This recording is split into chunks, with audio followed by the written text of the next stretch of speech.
Introductions by members.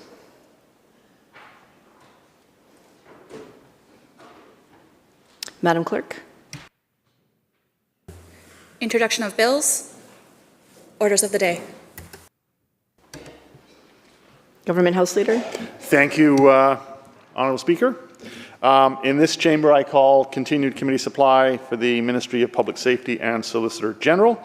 In the Douglas Fir Room, I call continued supply debates on the estimates of the Ministry of Social Development and Poverty Reduction, to be followed by the Ministry of Jobs, Economic Development and Innovation, and if that's completed, then the Ministry of Transportation and Transport.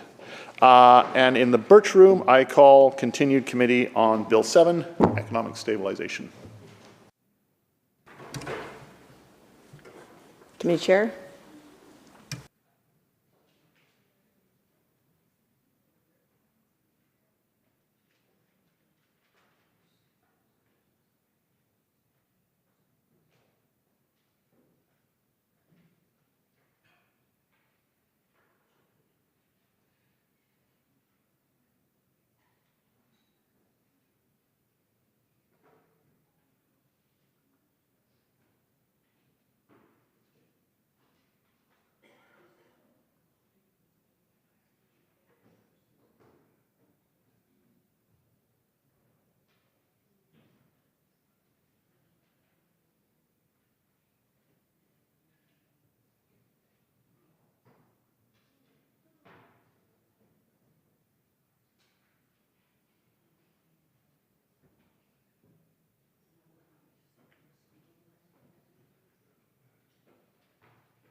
Good afternoon, members. We'll call this House back to order and we'll call on the Minister to read the vote. Thank you, Chair. This is vote number 42. Resolved that a sum not exceeding $1,121,960,000 be granted to His Majesty to defray the expense of Ministry of Public Safety and Solicitor General Ministry operations. Thank you very much, Minister. As you've heard, we're going to be considering the budget estimates of Public Safety and the Solicitor General this afternoon, recognizing the member from Surrey Cloverdale. Thank you, Honourable Chair. Through you to the Minister, in a bid to protect its workers and to reduce what Loblaws calls violent incidents, a number of stores in British Columbia that have employees wearing body-worn cameras is increasing. Loblaw, which owns properties like Superstore and Shoppers Drug Mart, confirmed to media on March 25th of this year that the number of stores now participating in this program is going up to 11, where previously only 2 stores were previously taking part. First, can the Minister share some thoughts on retail employees having to wear body cameras to work in a shop, and what provincial programs and funding are being allocated to reduce the risk that retail employees in British Columbia are increasingly facing because of this government's inability to manage public safety?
Minister of Public Safety. Thank you, Mr. Chair. Importantly, I think it is for us to consider, first of all, that we are committed with businesses, with business groups, to doing what can be done to ensure that those on the front line and are facing customers each day, whether they be stocking shelves or working in the aisles, are safe and have the tools that are available for them to do their job. It's important that they feel safe, that they surround themselves with other workers and devices that allow that to happen. We've met with business groups. They've voiced their concern directly to us, and it's on an ongoing basis. We have cooperated with our policing partners, with the federal government, so that businesses directly on site can take advantage of the opportunities that are allowed to them to protect themselves when they're doing their job. We, of course, fund police throughout the province. We have site-funded operations which have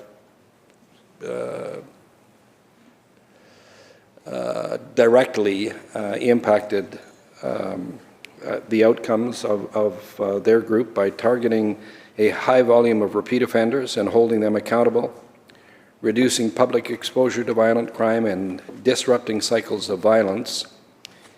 For example, since May 2023, the program SITE has supported 113 operations across 33 communities with approved funding of over $10 million, facilitated investigations of over 2,900 individuals with 1,900 recommended charges for 965 individuals with substantial seizures of illegal weapons, drugs, and criminal assets. Thank you, Minister. Surrey Cloverdale. Thank you, Chair. In August of 2024, the Wildlife Thrift Store in Granville said it spent $300,000 over the last 3 years in costs related to crime in the neighborhood. They reported the money had gone to repairs and security. Does the minister believe that retailers should pay, in some cases, as I mentioned, $100,000 a year for extra security and repairs because of the government's failure to manage public safety? And what is the ministry doing to address the rising costs to businesses as a result of the government's failure to manage public safety?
Minister of Public Safety and Solicitor General. Thank you, Chair. We, the government of British Columbia, has been actively supporting businesses when they encounter problems.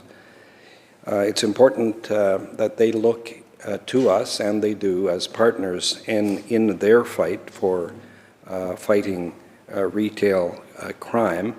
We funded them to the tune of $10.5 million for money that they use to protect their business. C-STEP, for example, has been a valued program. It's very supportive. It's been a success from a criminal point of view, and we're continuing as we move forward to ensure that businesses know that they should come to us to seek support as they continue to fight retail crime. Thank you, Minister. Recognizing Surrey Cloverdale. Thank you, Chair. So again, at the Wild Thrift Store, that's in Vancouver, the security guard there, Jaspinder Pal Singh, he told Global News last summer that he's been spat on at least 20 times in the 8 months that he's worked at the store, and has frequently had things thrown at him. He said, quote, "To be honest, all the time I'm afraid doing my job here." He said, adding that he frequently finds weapons on people, quote, "Knives are normal, bear spray, pepper spray, batons, all sorts of weapons," end quote. And he ends up, he said, having to handcuff someone at least twice a day. My question to the Minister through you, Mr. Chair, is yesterday the Minister agreed that security officers who are licensed by the province are not trained to intervene with weapons. If that is the case and there is active violence inside retail settings, what does he believe security officers are supposed to do?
Minister of Public Safety.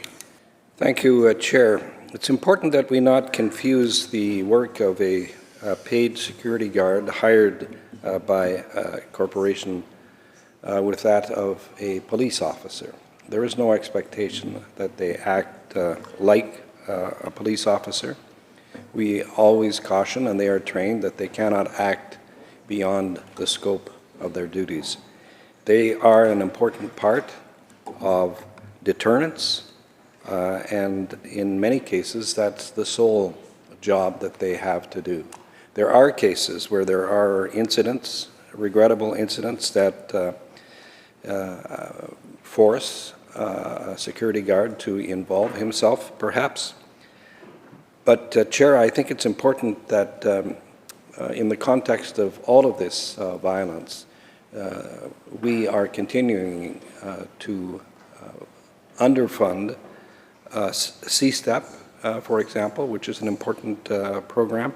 The program Barrage in Vancouver, which was fully and highly trained policemen on the street doing their job every day. So my key points, I say, Mr. Chair, are that security guards acting within the scope of their duty have a limited range of operations, and they must think first about their own personal safety.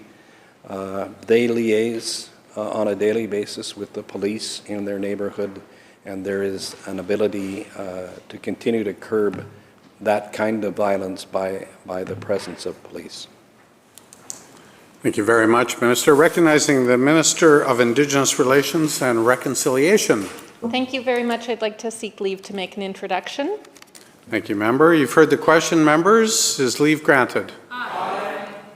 Thank you very much. I just want to welcome the students from St. Mary's School who are visiting us here and are up in the gallery. It's so nice to have you here. I understand that they had a tour with Minister Dix, or got to meet with Minister Dix earlier, and glad to have you here for estimates, which is an important part of our budget process, where we have these sorts of questions and answers and discussions. So will the House join me in welcoming students from St. Mary's School and their teacher, Myrna Lewis.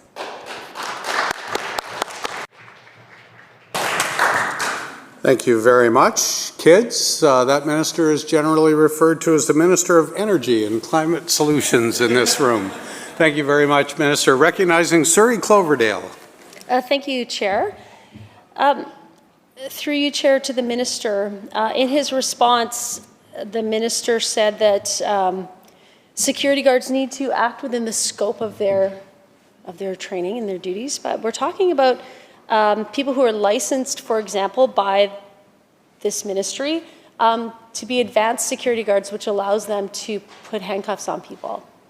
As the minister will remember from his more than 3 decades long policing career, and I remember from mine much shorter, but still a policing career, if you put handcuffs on people, you go hands-on. When you go hands-on with people, the chance of encountering a weapon or encountering even strikes from a person goes up. The minister also said in his previous answer that sometimes there's situations where people may be forced to intervene. So could the minister please explain by what he means by forced to intervene?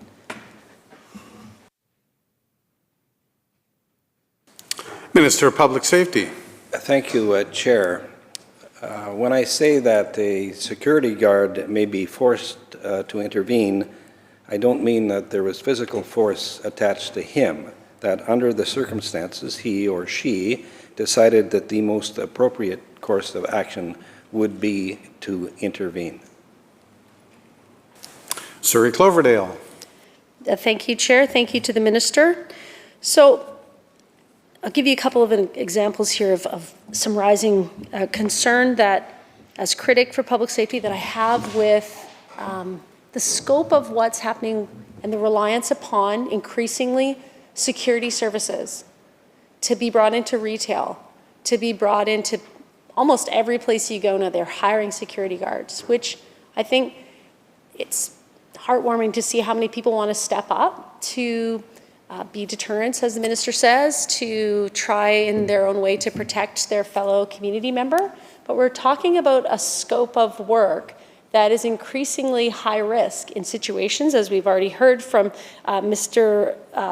Pal Singh, that they get assaulted and they're being exposed multiple times a day to things like weapons.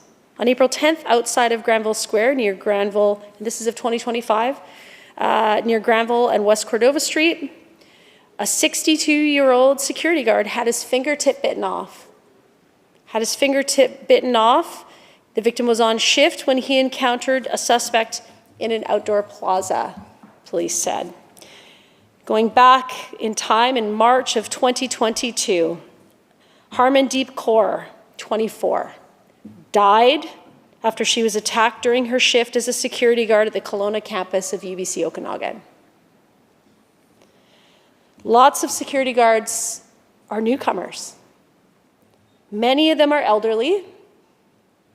Many are adapting to speaking English in their new country, in their new work environments. As more businesses are relying on security guards, we have the potential for more injuries and even deaths. So does the minister believe that security guards that his ministry is licensing are qualified to deal with the level of danger that they are being exposed to?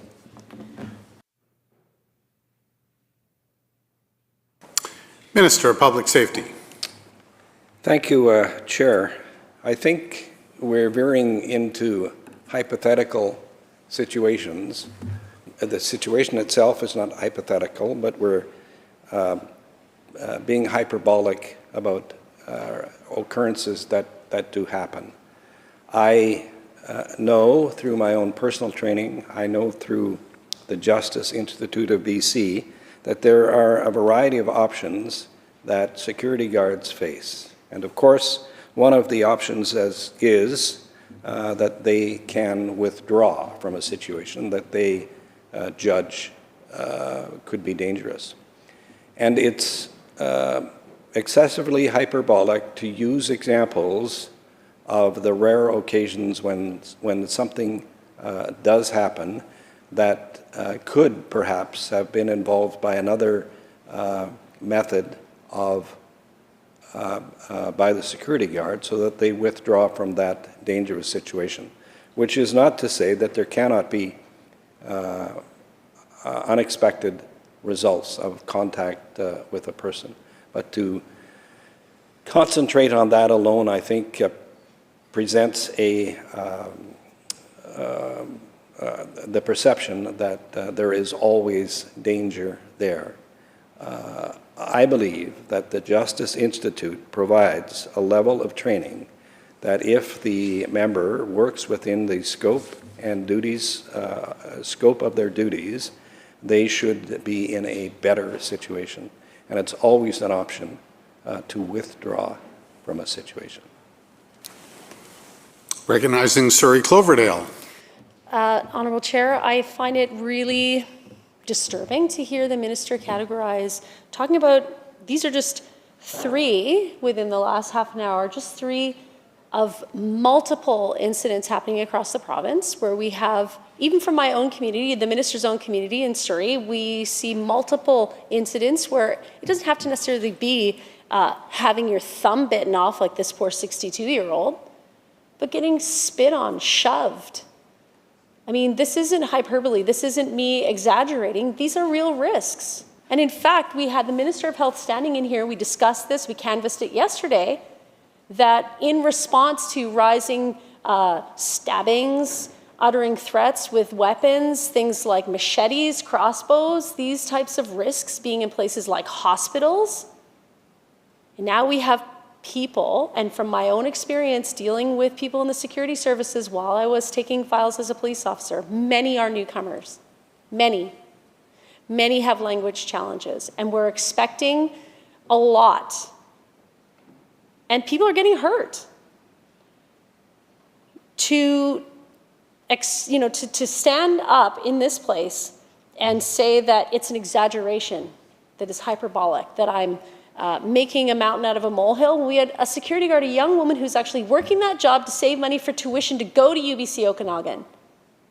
And she was killed trying to protect people on her campus.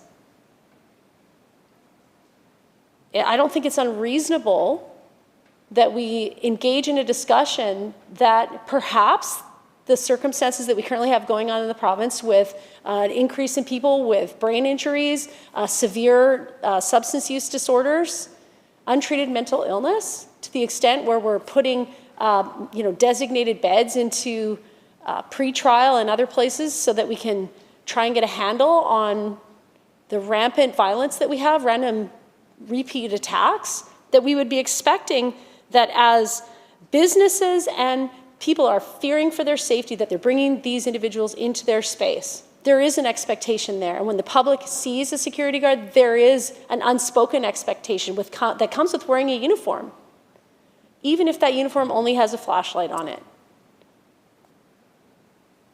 So I think that some thought needs to go into looking at what expectation is being placed on security guards in this province as a result of an epidemic of retail crime that's absolutely gotten out of control.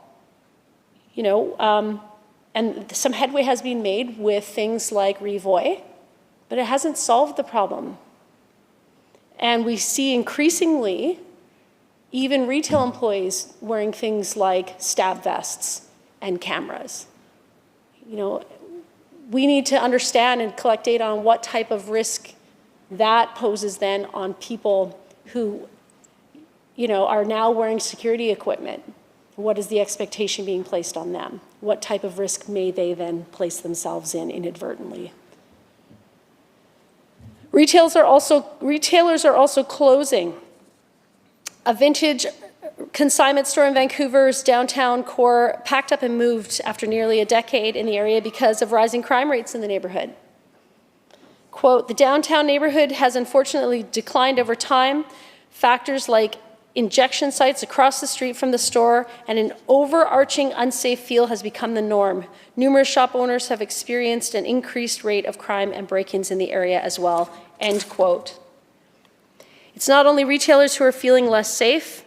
At a public forum in Victoria, area residents discussed a new housing project that included drug consumption services. Quote, when Solids started at North Park, we saw a notable uptake in the amount of drug paraphernalia that children were bringing into the school at recess. What are you going to do for the children in this community to keep them safe, end quote. A teacher at George J. Elementary, located less than a kilometer away from the proposed housing project, voiced worries for her students' safety. Quote, when I look at the other places in town, it doesn't matter where they are, whether it's North Park or Ellis or the 900 block of Pandora, they are disaster zones. I believe that we're on a road that is going to get worse and worse and worse, end quote. The reality is that people can see it with their own eyes. They can see what's happened in areas where there's a concentration of services that enable drug use. The disorder, Mr. Chair, is obvious. Through you to the Minister, can the Minister please provide information on how the Ministry is managing public safety risks and crime associated to drug use, mental health, street disorder that often accompany these services? What risk assessments are being done to protect and keep the community safe?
Minister of Public Safety. Thank you, Mr. Chair. None of these places act in isolation. That it is part of a community that has been built up over a number of years, and sometimes the best recorders of that information are the policing community themselves, policemen who are on the street, who identify for us areas of particular concern to them. So when you talk of incidents where someone has been spat upon or threatened with a knife or forced or seen some other type of force applied upon them, that is not unique to that community in the sense that the policing that goes on there every day becomes aware of it. And so in the provincial government, what we've done is concentrated our policing resources, our scarce police resources, on a particular area so that the issues that are there present can be changed. Project Barrage, the program I've referred to earlier, from October 31st to January 31st, October 1st to January 31st, saw a successive drop in the rate of crime in that area, which was, no doubt, because of the police presence and their concentration on crime in that area. Violent crime was down in that area at 27%. Break-in enters down 33%. Assault with weapons down 45%, and shoplifting itself down 36%. So while you perhaps choose to look at other areas, I choose to look at the stats that have been established by the police, the arrests that have been made. It's also important to understand that violent crime now is down in that area as well. So are the police impacting the rate and incidence of crime? I would say absolutely. And now we're going to add C-STEP to that program as well. So we will see, I predict, a decline in overall crime as we continue to impact it by a program like C-STEP. Thank you, Minister. Just a reminder to have all responses through the chair. Recognizing Surrey Cloverdale. Thank you, Chair. Thank you to the Minister. Happy to hear the Minister believes public safety resources are scarce. I agree. And it's interesting that the Minister chooses to concentrate on VPD's success. The question wasn't about whether or not VPD was successful or whether intensive policing projects can be successful, because they can. This question really was speaking about both in the case of a retailer that shut down because there was factors like a safe injection site, an overarching unsafe feel that resulted from that, break-ins in the area of the injection site, and then that was in Vancouver, then here in Victoria, solid opening housing that included drug use, teachers coming forward and other community members to say that the kids at recess were bringing in needles, bringing in drug paraphernalia from open drug use in the school grounds and in the area where the kids play. And the question wasn't about whether VPD is being successful with Project Barrage, which they are. It was what risk assessments are done by the ministry, or what will be done to protect the community. This is a government that continues to place resources for people with addiction in areas located close to schools, housing, neighborhoods, retail, and the results are not good. We still have 6 people a day dying of drug use.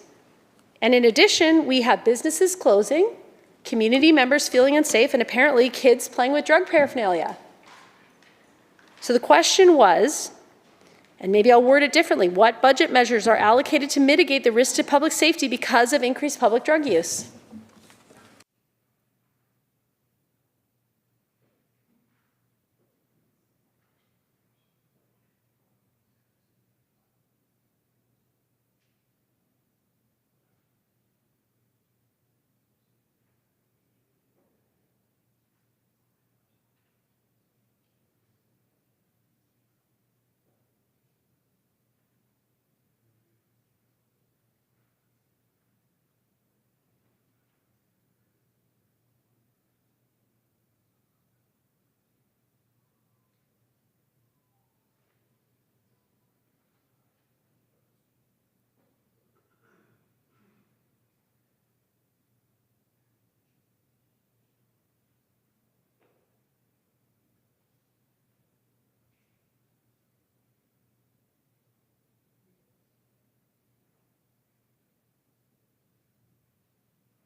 Minister of Public Safety and Solicitor General. Thank you, Chair. This is becoming a circular discussion.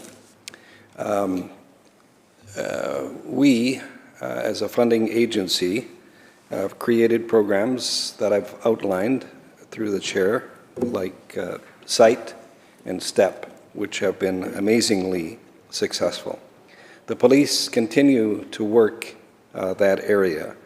They collaborate, they cooperate, they receive information, they receive intelligence, they identify risks, they shift their resources to meet the risk that is there. It's dangerous to connect criminal behavior with drug behavior sometimes. There is sometimes a connection, but there is not always a connection. And so to assume that someone who is abusing drugs is a different kind of criminal is dangerous. We have, again I say, we have invested, the police have invested money to counteract criminal activity at a much higher level. For example, the CFSEU goes after much higher risk. We're not now talking about street crimes, we're talking about crimes at a higher level. So the discussion becomes circular when you say that we did or did not do this, or we should or should not do this, because you don't get the complete picture until you look at all of it.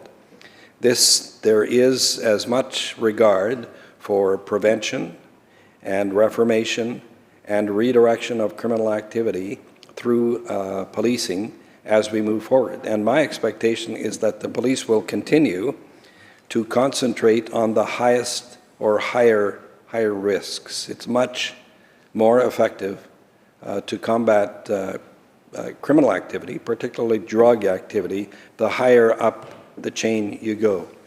The police are looking after the street-level crimes and also the large crimes that may involve international and extra-provincial criminal activity.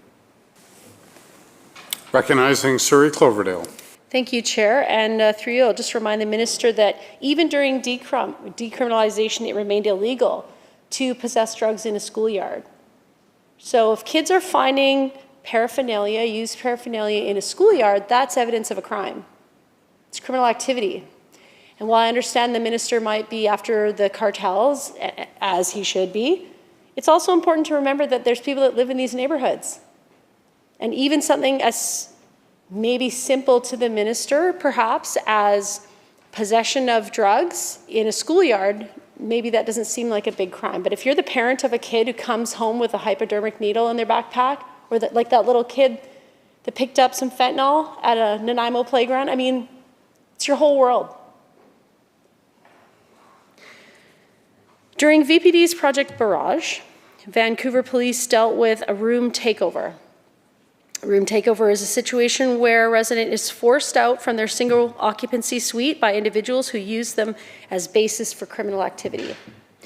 Room takeovers have been reported in the past, of course. In 2022, the Tyee actually did a news story on it when a support worker reported that multiple tenants of the London Hotel SRO were threatened with violence by the people who had taken over their rooms, and if they would return, they would be threatened with violence, and some became homeless again. Based on conversations that this gentleman had with clients, he said that tenants who had been bullied out of the London continued to pay rent for their rooms, that money was deducted from their income or disability assistance check, and that was transferred to Atira Property Management, which is a common arrangement for people on government assistance. The worker said, quote, even though they're still paying for the room, they're told they'll get beaten up or really hurt badly if they tell anyone or if they go back.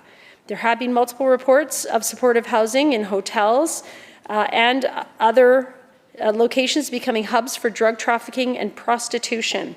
Can the Minister please explain and provide details on any inter-ministry work with the Ministry of Housing, Health, or Poverty Reduction, or funding of initiatives that go towards reducing crime at BC housing projects, or any policies or initiatives related to supportive housing?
Minister of Public Safety and Solicitor General. Thank you, Chair. It's important here that we recognize from the outset that there's tremendous cooperation across various ministries in this province. We collaborate and cooperate with each other. Most ministries do not work in isolation, one from the other. We have situation tables across the province, 33 to be specific, and those are one-stop shops, as it were. You may be familiar with situation tables where people from the Ministry of Housing, people from the Ministry of Health, people with drug addictions, parole, probation, police, all get together and map out a plan that allows for the relocation or dislocation of these people from their criminal activity. And that is something that has been going on in this province for quite some time, and my expectation is that it will continue and expand. These problems and problem people do not work in isolation of each other. They have built a community around them to their detriment, and a situation table with the resources that are available all across the various ministries makes it much easier for those people to make a decision to change their lifestyle. So the direct answer to your question is there is, on an ongoing basis, every day of the week, a situation table somewhere in this province who is dealing with the problems that are peculiar to their community. That's by design. It is working. Information, of course, is shared back with the police. Targeting is done as a result of information that is obtained during the situation tables, and that's how we get to solving or helping people in community, whether it's in Campbell River or Surrey or wherever, to solve their problems. Recognizing the member from Surrey Cloverdale.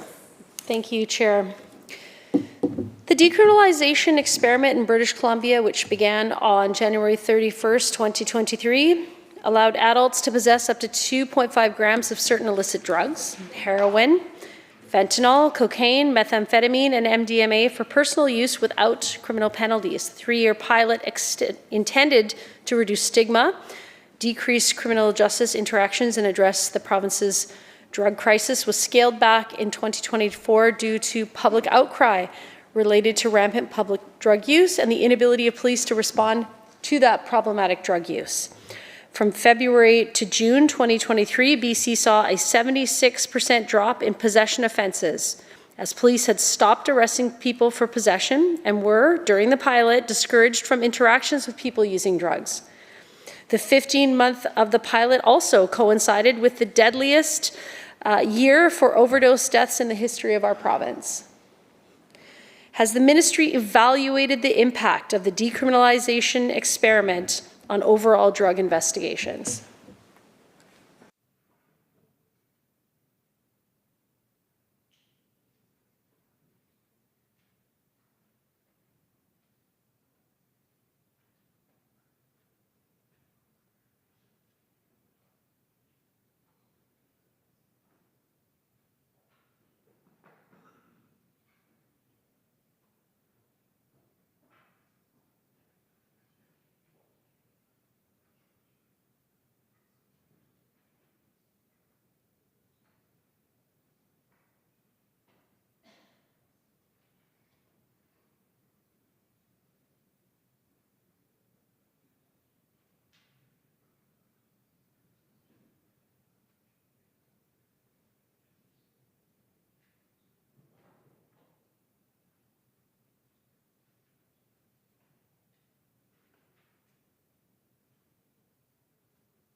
Minister of Public Safety.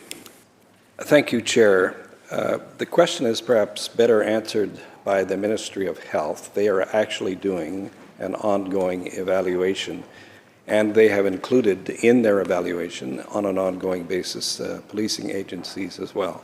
But they're better equipped to perhaps speak more about the program than I am. Thank you, Minister. Recognizing Surrey Cloverdale. Thank you, Honorable Chair. It's unfortunate, and I'm going to ask a series still of questions related to public safety. I think that it would be actually surprising, given that this was an experiment undertaken, yes, for health reasons, but that had actually significant impacts on the public safety landscape, especially at the street level. It had an impact on how police could conduct investigations, often that start at the street level by talking to people. And so I think it's unfortunate if this is what the minister is confirming, that they are not doing their own public safety ministry evaluation separate from health, which would have a bias. And I'm going to say it because when the evaluations were going on while decriminalization was still in full swing, even in terms of monitoring, there was no monitoring of negative unintended consequences, no monitoring of the impacts of not enforcing the law, but only trying to bolster arguments to keep going even in the face of significant harms that were happening at the street level and in hospitals and in places like transit and in restaurants where people were using drugs and police were powerless to take action. Does the minister, through you, Chair, is there information, though, about how did decriminalization impact street-level enforcement and investigations, and how, in the 2025 budget, are they working through some of these impacts?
Minister of Public Safety. Thank you, Chair. This, as I've mentioned, is an ongoing evaluation, and the information obtained through the Health Ministry is gained by the benefit of having police input there as well. So in spring 2024, we requested a change to the Section 56 CDSA exemptions from Health Canada in response to public concern about public drug use. The new exemption bans open drug use in nearly all public places. People can now only possess drugs in private residences or designated healthcare sites such as overdose prevention, drug checking, or addiction treatment service locations. An exception has also been made for unhoused people in legal overnight sheltering options. So the evaluation is ongoing with the cooperation and with advice from the police on an ongoing basis. Thank you, Minister. Recognizing Surrey Cloverdale. Thank you, Chair. Thank you to the Minister. And I understand that, and I understand that why, from a healthcare perspective, a review would be done of the decriminalization experiment, but also there would be a need for a Ministry of Public Safety review. Because from a health lens, there'll be different things that they're looking for. For example, when they had their dashboard, the things that they were looking for about police, they were only looking at whether or not the number of arrests for people for possession went down, which of course they did because they weren't arresting people, because that part of the Controlled Drugs and Substances Act gone. But what about the increase to drug use in hospitals? What about the number of incidents that they were called to where there was drug use in beaches? You know, Fiona Wilson went to the parliamentary committee. He's in Ottawa and talked about a scenario where if someone was smoking crystal meth next to your family at the beach, the police couldn't respond because it wasn't illegal. What about a full evaluation of how this experiment actually impacted safety through a safety lens, through the minister's lens of looking, yes, we wanted to do an experiment to try and see if we could deal with this issue solely looking through the health lens, and it was disastrous. And what impact did that actually have on whether or not did we have an increase in gangs and cartels? Survey says yes, we did. We saw a doubling, actually, almost. We talked about that yesterday. And the number of cartels and gangs identified operating in the province of British Columbia happened to coincide around the time that we had 15 months of not enforcing possession laws in British Columbia. And I don't know if that's a direct result or if it happens to be a really wild coincidence, but a review of the decriminalization experiment from the lens of public safety would be appropriate to make sure that if someone gets the wild idea we should stop enforcing BC and Canada's laws ever again, that we know what the impact is going to be. Because it is a matter of safety. So in May 24, the minister is correct that the government recriminalized drug use in public. It allowed the police to arrest, seize drugs, compel individuals to leave. So when the Premier went on television, did a news conference about rolling back the decrim experiment, he still stipulated that police would be encouraged to simply move people on, and that, in fact, the previous Solgen had said that that's basically the last option. They didn't want to still arrest people. They wanted to not charge people unless it was an extenuating circumstance. So I'm wondering if the minister can please, through you, Chair, explain, have the number of charges for possession of drugs increased since the rollback of the pilot?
Minister of Public Safety.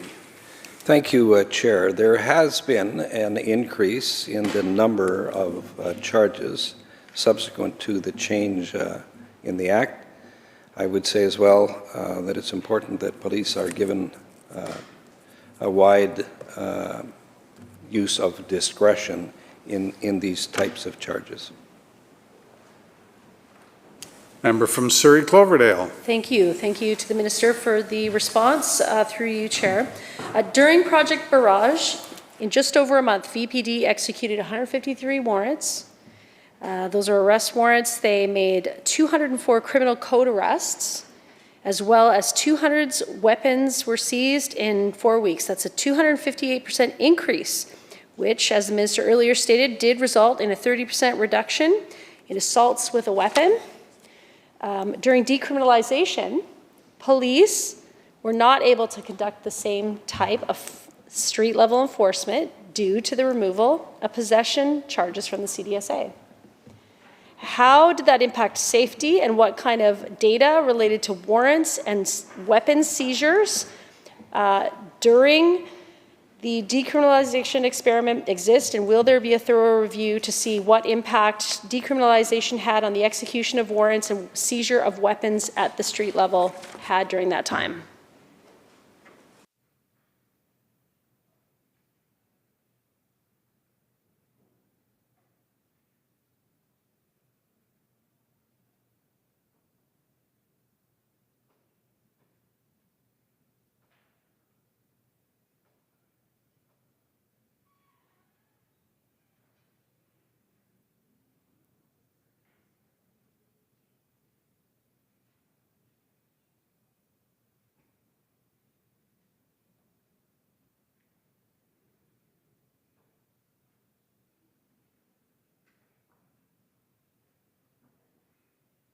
Minister of Public Safety.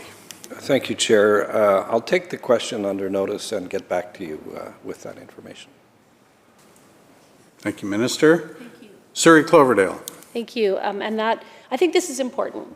I think that understanding the full scope of how we were impacted during that time, and if we make a decision to make some other kind of change to help stop the 6 people a day from dying, we need to not only look at the reduction of harm for people with substance use issues, but what those overarching impacts to public safety as a province it will have.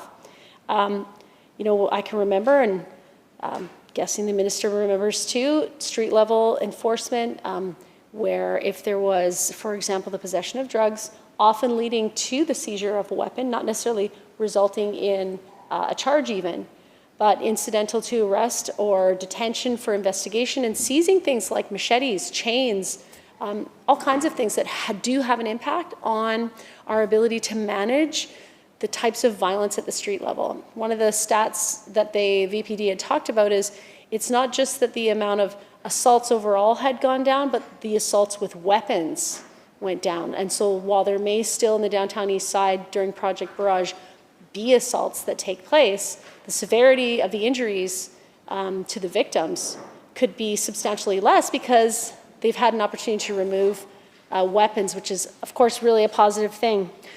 So my last sort of question here on the decriminalization pilot is, will the ministry commit to compiling data on decriminalization, not only to look to see if there were fewer arrests and then subsequently more arrests, but looking at all the other aspects that these changes had on street level enforcement, on the ability of police to conduct investigations, and on sort of the drug trafficking landscape as it evolved over that period of time in British Columbia?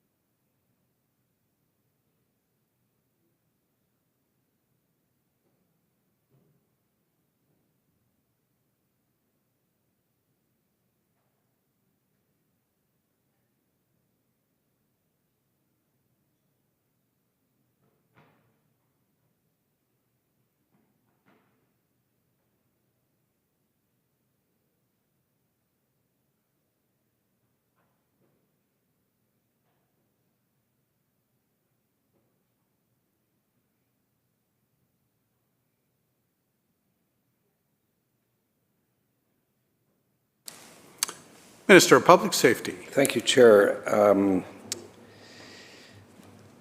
Interesting proposition, and we will do, as part of an integrated process with other partners, a review, as you suggested.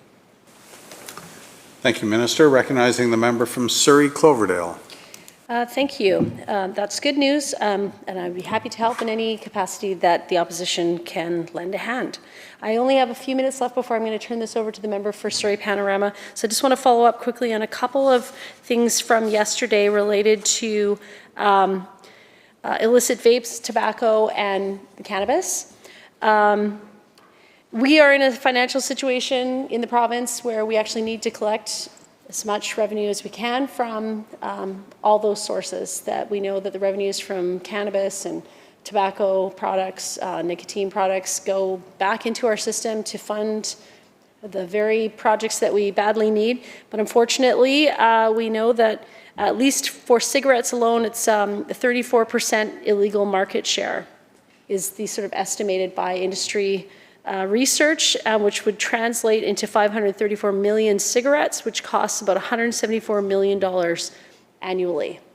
So over time, I mean, that's quite a bit of money that could be injected into other programs, including law enforcement. You know, 1%, 5%, or 10% reduction in illegal tobacco is worth $5 million, 25 million, or even up to 50 million, respectively. For the sake of time, I'm going to ask a few of the questions so that I don't fall behind. So when it comes to vapes, vapes in particular don't just have these financial implications, but they also have health and safety implications as well. The industry, along with other authorities, conduct reviews of retailers in the Lower Mainland and across the province. They did a retail in the Lower Mainland sweep in June of 2024, and they inspected 60 vape product retailers. Of those, 56 out of 60 stores, that's 93%, were selling non-compliant products. It's a lot. And what those products are is they are over the fraudulently packaged disposable devices that had more than the allowable amount of fluid, more than the concentration that they're allowed to have of the product inside, which, as you know, because it has more vapes inside, it actually is stealing provincial sales tax and, of course, the excise tax. There was also illegal nicotine patches in approximately 50% of the retailers, and including Zyn, or I think that's how you say it. They're not allowed here. But they're still available apparently in 50% of the retailers that were inspected. Just skipping ahead here.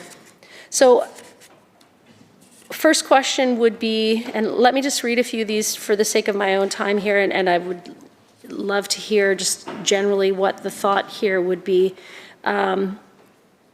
There's actually some changes to regulations that are being suggested by industry to actually help to take away the market share from the illicit sources. So really looking for a commitment from the minister in terms of vaping products. They're looking for removing the volume restrictions so that the legal retailers are able to compete, and that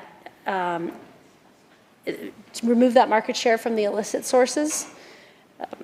Also, removing the regulation that says that refill containers can't have more than 30 mils.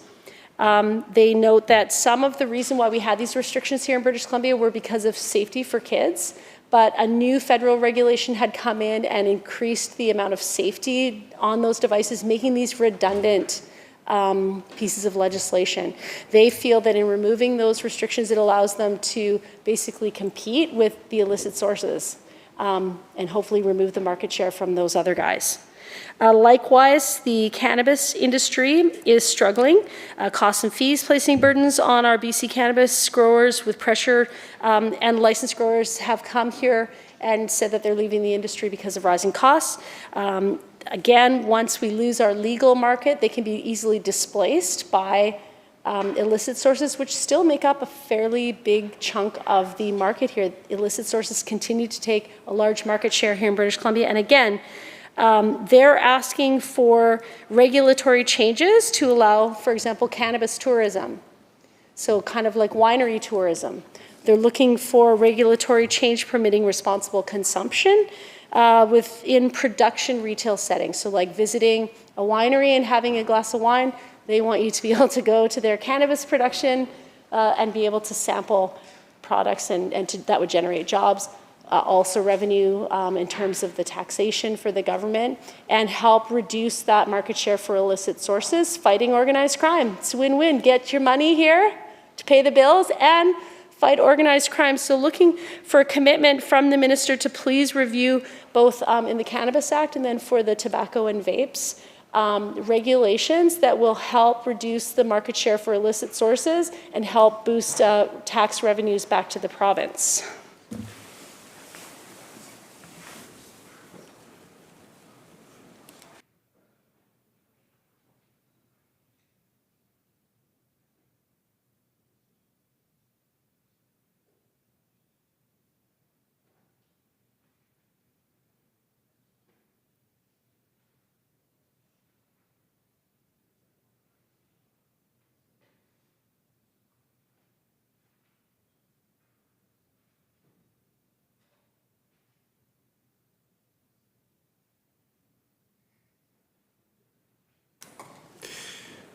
Recognizing the Minister of Indigenous Relations and Reconciliation.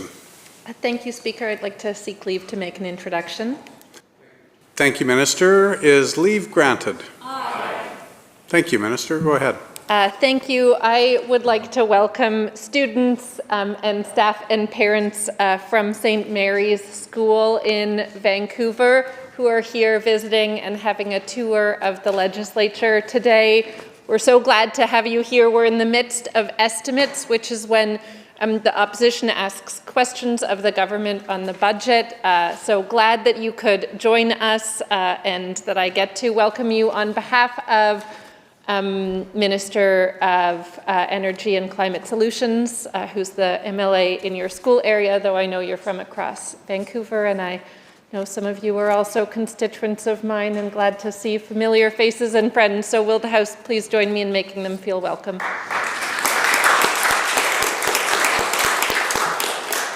Thank you, Minister.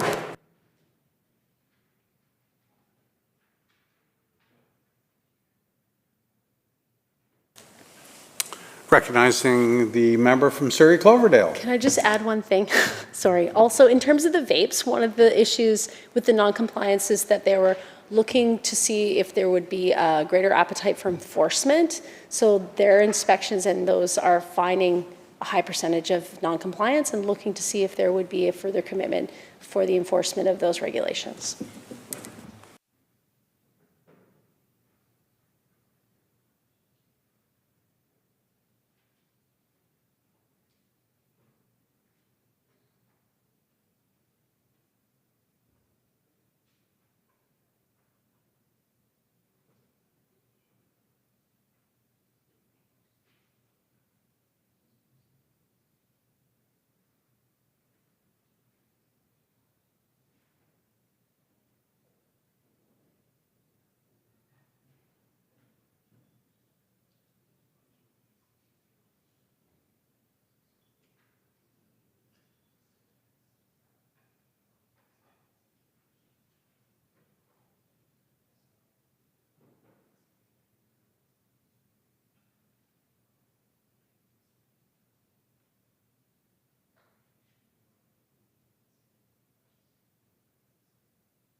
Minister. Thank you, Chair. I would say at the outset that particularly the legal cannabis industry has been and continues to be very forward-thinking in adapting and changing regulations so that it better meets the needs of the market. So in BC, they enacted a legal and regulatory framework to govern retail sales and distribution, as well as dedicated enforcement to support the transition from illicit to legal and regulated. My ministry leads the ongoing implementation of the provincial regulatory framework, as well as policy coordination across ministries and in alignment with the federal government. We're working across ministries with cannabis industries, indigenous partners, and local governments to identify where adjustments to the provincial framework can be made to support the legal sector, including increasing access to industry support programs and gradually enabling cannabis, hospitality, and tourism experiences.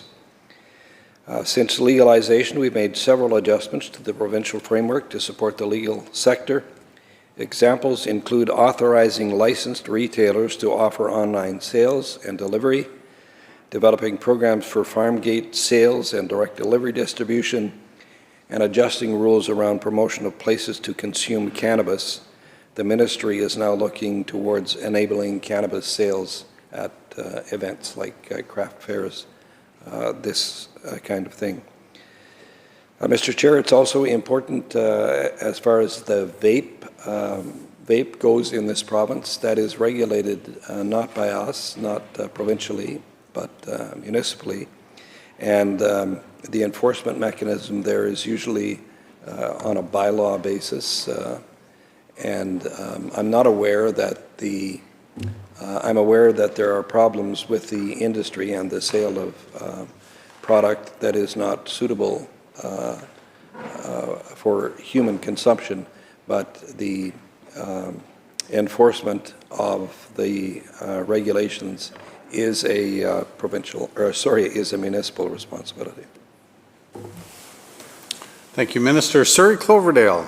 Sorry, just one follow-up before I turn it over. So, but in terms of the regulation provincially that stipulates how much strength or how many vapes, I don't know, I'm not a vape person, but how many servings that are inside the vape that are allowed to have, this is where the discrepancy is. And even though Health Canada actually has also tested these samples, they're finding that your provincial sales tax, our tax is being stolen, right? Because these ones, I don't know the real number, but some of them are supposed to have like, I don't know, 50 servings, and they end up having like 250. That's 150 stolen servings that we could have received revenue, and we're allowing, according to these industry groups, that many of these people or organizations who are selling these counterfeit and illegal vapes in British Columbia with such a huge market share are actually tied to criminal organizations. I think that regardless of whether it is a bylaw enforcement issue municipally or whether there are ways that we can take back the market share and support enforcement, I think, you know, at least if the minister could commit to meeting with this industry to look at those solutions. They also point to other provinces where they don't have the same regulations that we do, and they actually have a lesser problem than we do with the illicit market share. Minister. Sorry, Chair. I have met with members of the vaping industry.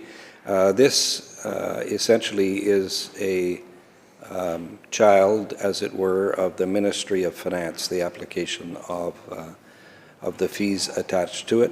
It's something certainly that I can discuss with the Minister of Finance. Thank you, Minister. Recognizing the member from Surrey Panorama. Thank you, Chair.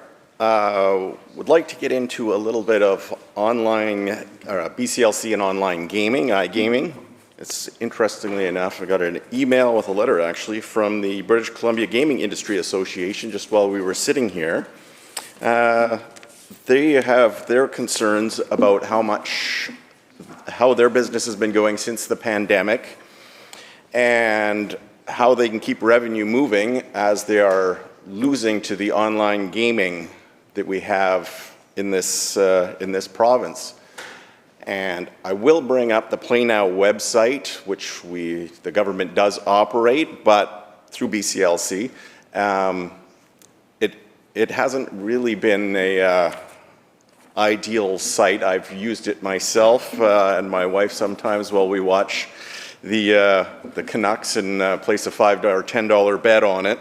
And it is not as good as other websites that I've seen. Not that I've used other websites, so they have been out there. I'm not much of a gambler, so that $5 or $10 usually lasts me for a while.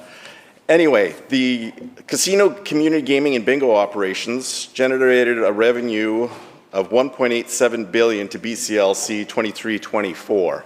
I'm to understand they're losing share in that now. I'm not sure how much we've gone down, anything else, but that's not into the question. That's just an idea of how much the gaming industry means to our province. So the online gaming that we have, I believe, and the BCGIA also believes, we're losing money to basically foreign markets with these websites that we're not controlling. So I would like to know if there's I guess an appetite to work with the gaming, that we would, as a province, maintain regulation over iGaming and allow operation to go over to an industry group like that. They have some ideas as well. Mine would be slightly different, but as you know, operated as one group, one website, control what is allowed in this province. So has there been any thought into us just taking over regulation?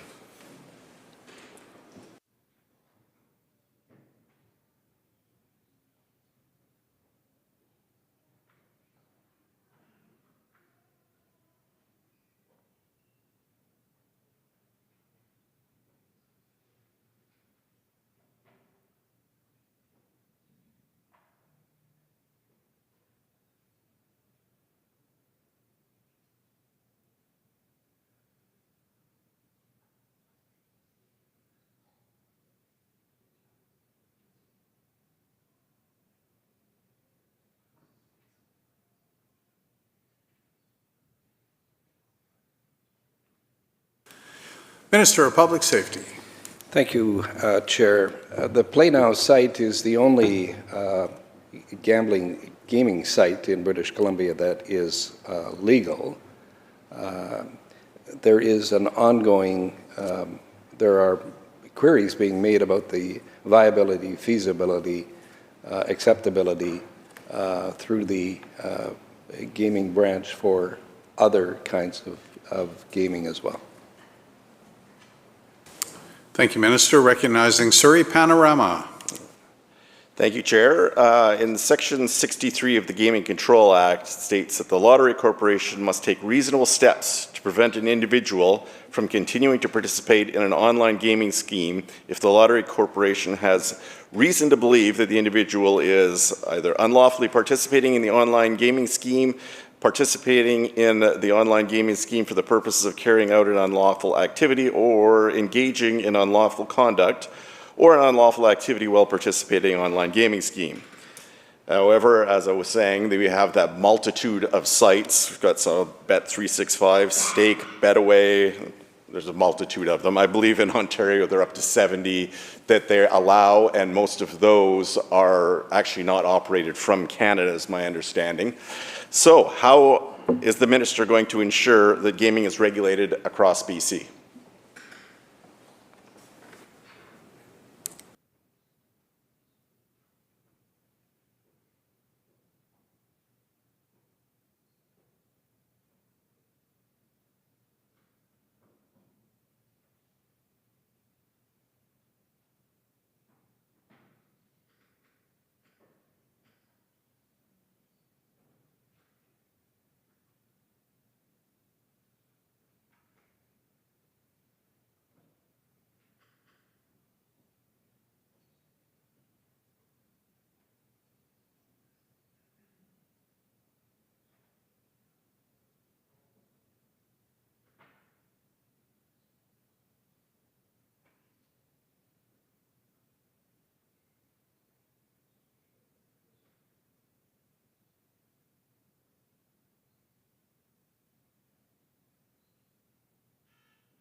Minister of Public Safety and Solicitor General. Thank you, Chair. Through you to the member, the gambling to which you refer is illegal. It's treated as illegal, and when the Gaming Commission becomes aware of it, that is prevalent and active here, they conduct an investigation, part of which may be that they send a letter to the persons involved, the company involved, and ask that they cease and desist from operations in this province.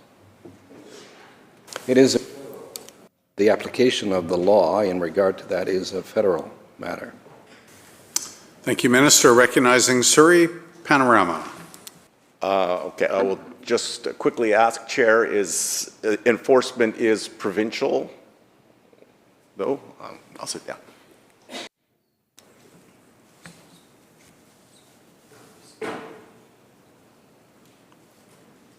Thank you, Minister. Thank you, Chair.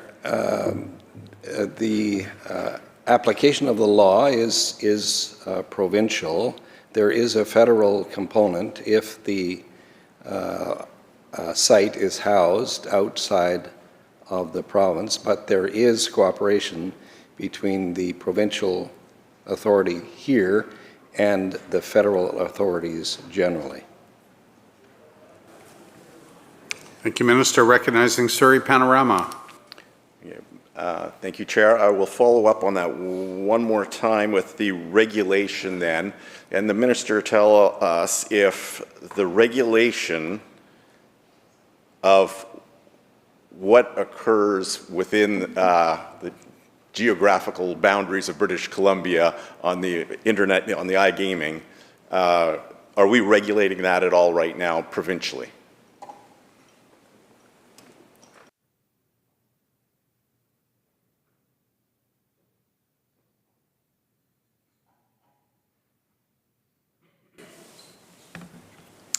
Minister. Thank you, Chair. The answer is yes, we do enforce that inside the province. The Provincial Gaming Commission does that. Surrey Panorama. Thank you, Chair. Thank you for the answer.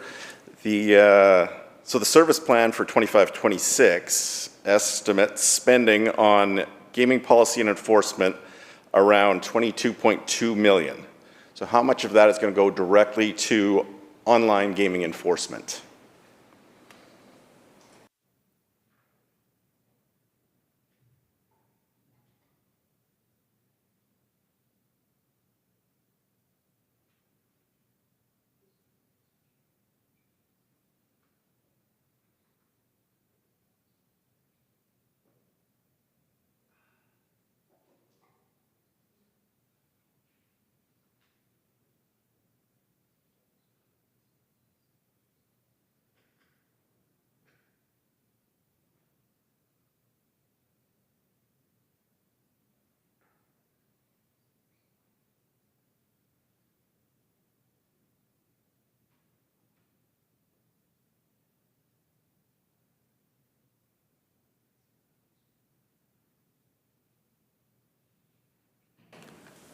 Minister of Public Safety.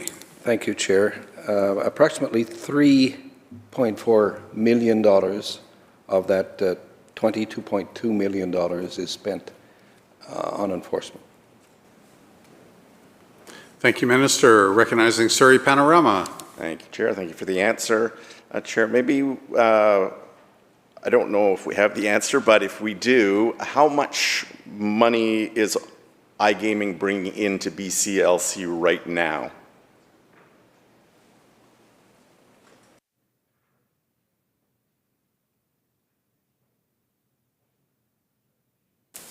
Recognizing Surrey Panorama again. If I could add, Chair, how much, and estimate how much is total, including the illegal sites, if we have an estimate on that as well, just to total it all up in one go. Thank you, Member.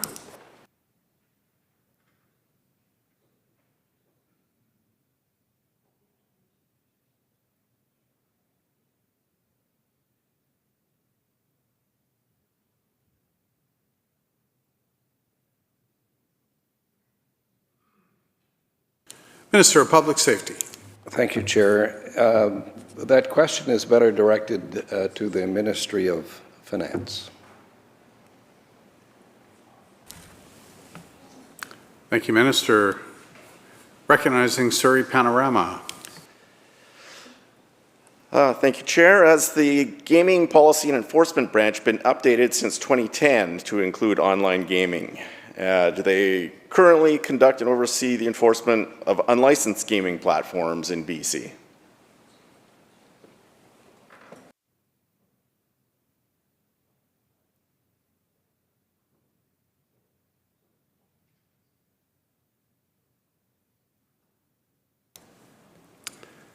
Minister.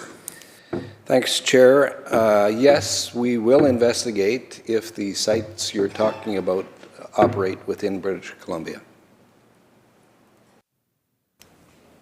Thank you, Minister. Surrey Panorama. Thank you, Chair. Just get the answer on the 20, has the policy, sorry, has the Gaming Policy and Enforcement Branch been updated since 2010 to include the, to include all of that?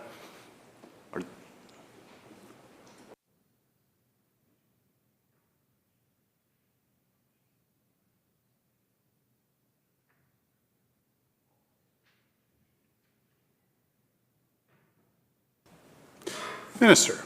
Thank you, Chair. A new act was brought into force in 2022 and will be brought into force later this year.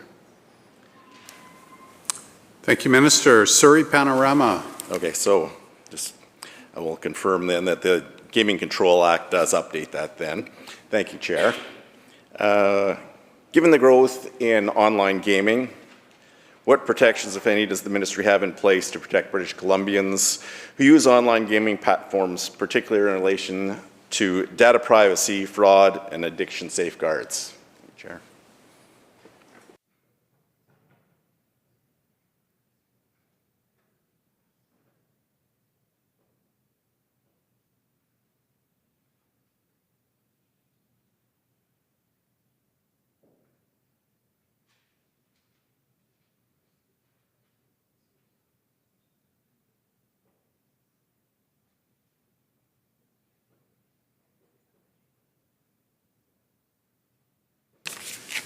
Minister of Public Safety. Thank you, Chair.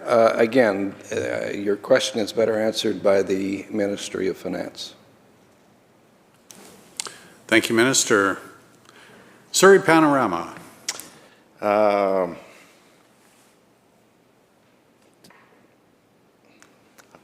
Sorry, I'm just, Chair, I'm trying to figure out how that does relate to Ministry of Finance. Data privacy, fraud, and addiction safeguards. So if we have the fraud in there and data privacy, would that, maybe I'll just confirm one more time, that will be finance and not,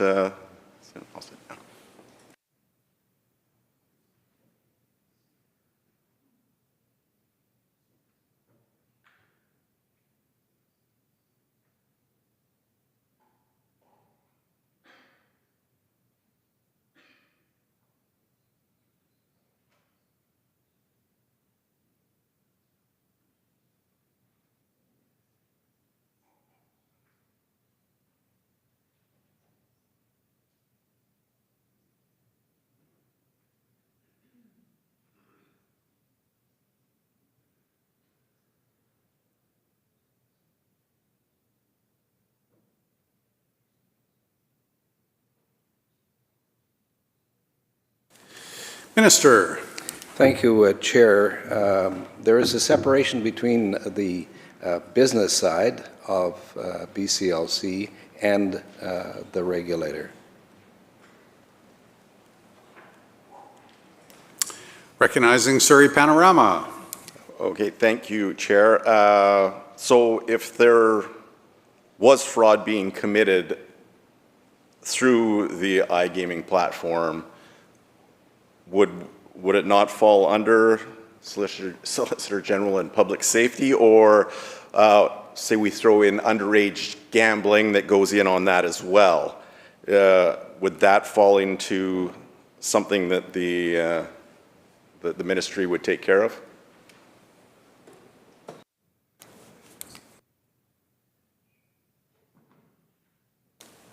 Public Safety Minister. Thank you, Chair. That is something that would be investigated by the ministry. The underage, the fraud, that kind of thing. Surrey Panorama. Okay, thank you, Chair. So if I rephrase the question a little bit, what protections does the ministry have in place or plan to put in place for fraud, underage gambling?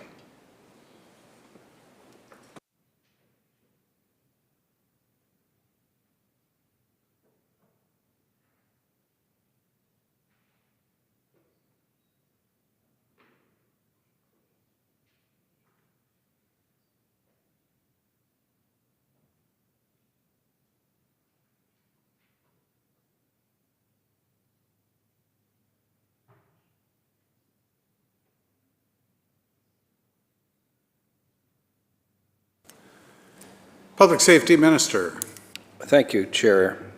When the new regulations come into effect later this year, there are provisions for the prevention of some of the things that that are prevalent or can be prevalent, including underage illegal activities, etc.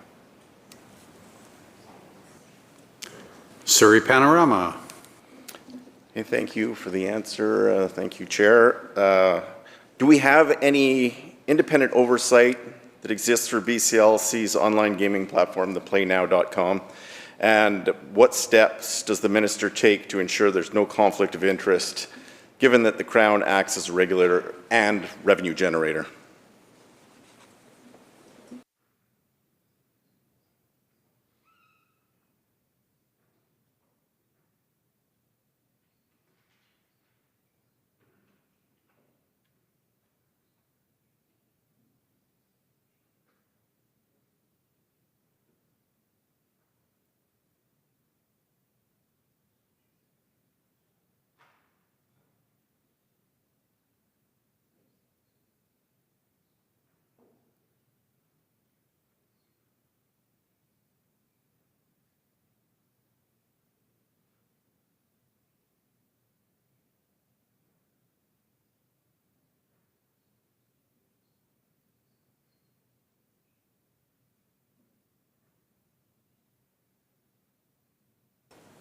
Minister of Public Safety. Thank you, Chair. This may get confusing for you, but BCLC reports to the Ministry of Finance, Gaming Enforcement Branch reports to the Ministry of Solicitor General. So there is a deliberate separation of the two sides.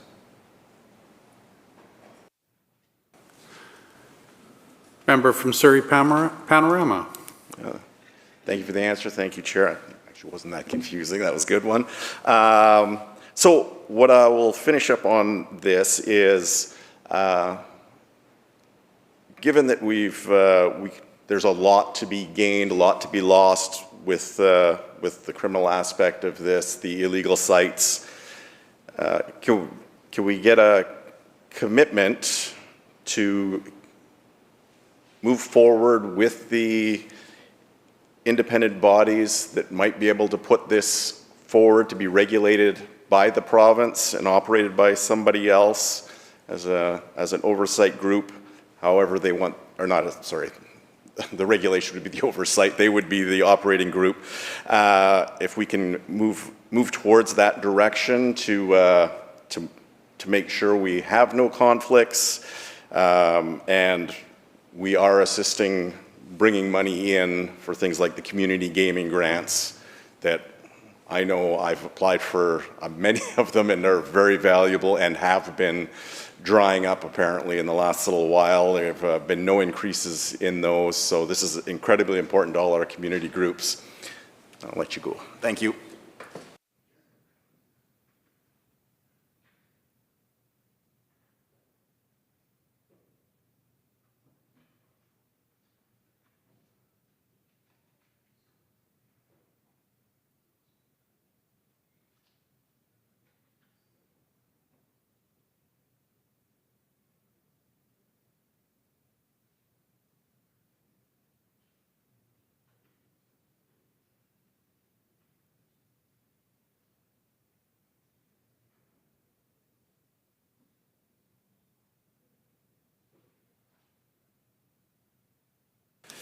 Minister.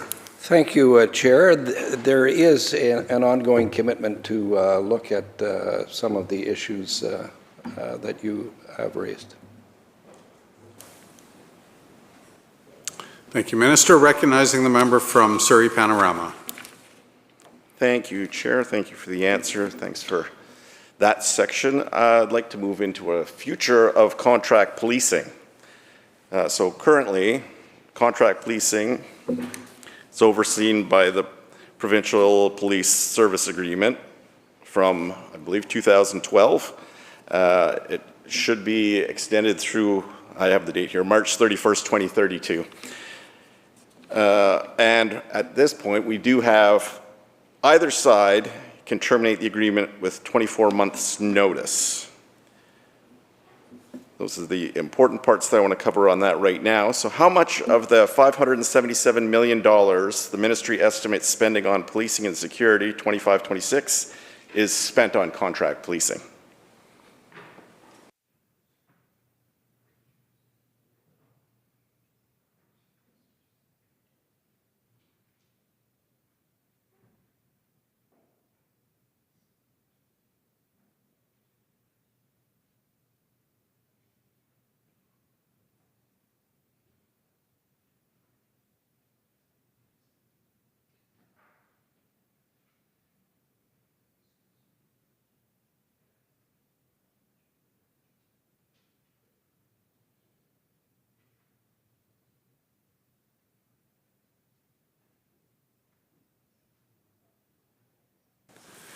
Members, it's been requested to have a quick recess, and so we will sit in recess for the next 7 minutes, precisely 7 minutes. Thank you, members.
I'll call the committee back to order. We are undertaking estimates, considering estimates for the Ministry of Public Safety and Solicitor General, recognizing the Minister. Thank you, Madam Chair. Welcome back.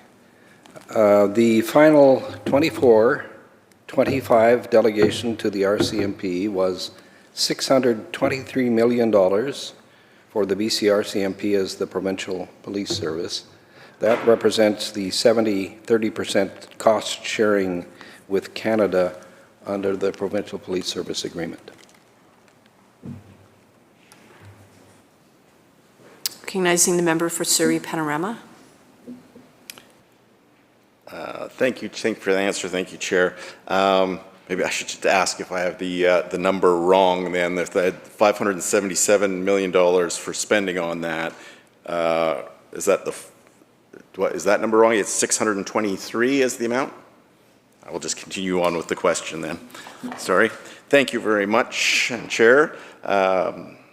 According to the Provincial Police Service Agreement, the RCMP aids the province in the administration of justice by implementing the provincial policing objectives, priorities, and goals as determined by the Minister. To the Minister, through Chair, what policing objectives and policy goals have been developed by the Ministry, and can you please table them?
Minister. Thank you, Madam Chair. I'll read directly from the note to the RCMP Commissioner. In accordance with Article 6.1 of the PPSA, the Provincial Minister sets the objectives, priorities, and goals of the Provincial Police Service. The policing priorities for BC are sent to the Commanding Officer of E-Division, all chiefs of municipal police departments, and self-administered policing services in the province.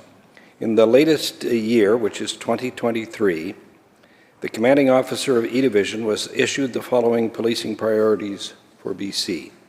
Staff existing vacancies within the Provincial Police Service. Address systemic racism throughout various initiatives. Implement the BC First Nations Justice Strategy. The City of Surrey's police model transition. Address repeat and violent offending. Increase use of restorative justice. Collaborate with community partners on safety issues, including mental health and addictions. target proceeds of crime for high-level organized criminals in line with the Cullen Commission recommendations, combat gangs and criminal organizations that fuel the toxic drug supply, and lastly, support service delivery recommendations identified in the Special Committee on Reforming the Police Act. Member? Thank you, Chair. Sorry, I just crossed out what I wanted to ask. So, given that British Columbia has the largest number of contract police RCMP officers in Canada, and with the uncertainty that's been created in the past couple of years by the federal government in moving that, has there been a look at what a transition would be given that level of uncertainty, Chair?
Minister?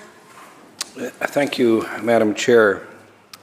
In May 2024, the former Federal Minister of Public Safety wrote to provincial and territorial ministers regarding the need for a stronger RCMP federal program, including a separate distinct mandate for contract policing.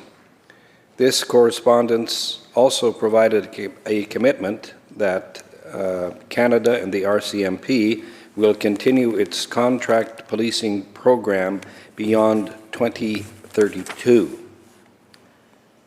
The province is engaged with partners from other provinces, territories, local governments in BC, and federal government through various committees at the staff and DM levels on work considering the future of contract policing. Member? Thank you, Chair. So I guess that sort of answers, but I'll get a comment on this. Is the ministry and the government considering creation of provincial-wide police force at all, which was recommended by the All-Party BC Legislative Committee in 2022?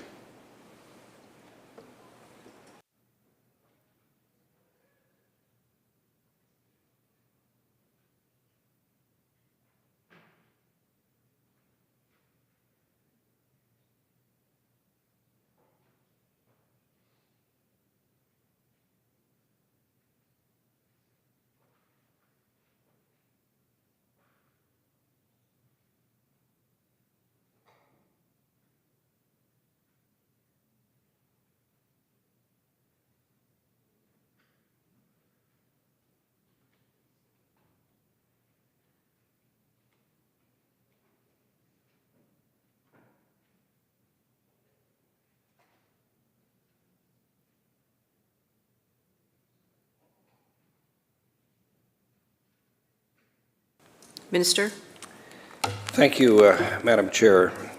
The work that was done by the Select Standing Committee on Policing in British Columbia will continue. We, as a government, are committed to looking at all of the options that are available. Member? Thank you, and thank you, Chair. Sorry, I'm going to jumble my question around because of that. So going from the estimates notes from 24-25 has a quote, exploring this option would require extensive research, including legal, operational, financial, communications, and consultation. So does this minister support the creation of a provincial police service that moves away from the RCMP?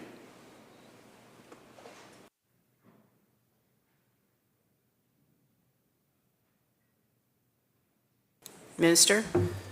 Thank you, Chair. The dynamics of policing in Canada are changing dramatically. It is something that we have to be cognizant of.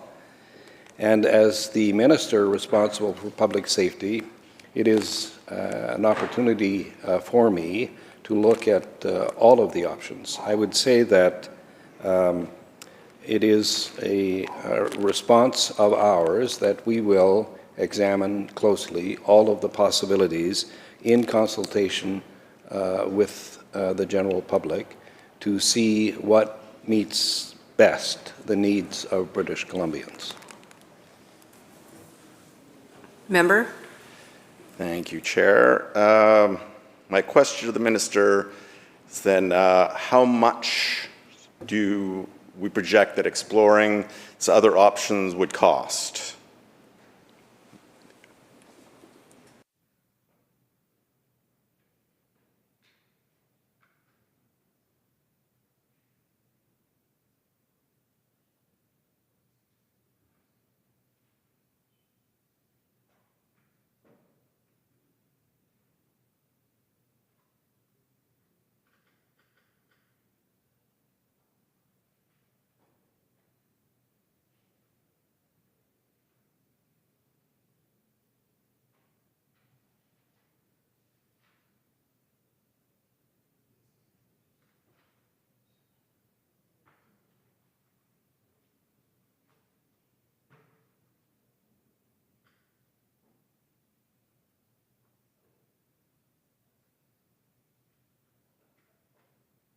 Minister? Thank you, Madam Chair. We will use the existing resources within the ministry as we move forward so that no additional funding will be required at this point. Member? Thank you, Chair. So perhaps I could ask then, what is the progress thus far looking into the special committee's recommendations? And really, what are they that we're looking into, if we could table them?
Minister? Thank you, Madam Chair. I'll read directly so that it perhaps makes logical sense to you. Work continues on the Policing and Public Safety Modernization Initiative, which was established to respond to the recommendations of the Special Committee on Reforming the Police Act. This initiative is taking a phased approach. Phase 1 introduced legislative amendments in April 2024 that address topics related to municipal police governance, police oversight, and tiered law enforcement within the current Police Act. These amendments directly respond to recommendations of the Special Committee and changes requested by the Office of the Police Complaints Commissioner. Government is now building on these initial amendments based on a significant consultation process that has been ongoing since 2023 to determine our next priorities for modernizing policing and updating the Police Act. For all this, to do this right, we need to consider future changes carefully and in close partnership with all impacted groups. We are also continuing to work on developing regulations that will bring all the changes made to the Police Act in 2024 into force. Member? Thank you, Chair. Thank you for the answer. Chair, given the critical role the RCMP does play rural and small communities, with the cost sharing with the federal government and under 15,000 population with the 70-30 split, how are we going to ensure, well, will the minister ensure that the new model does not abandon the rural small towns for large urban policing and communities?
Minister?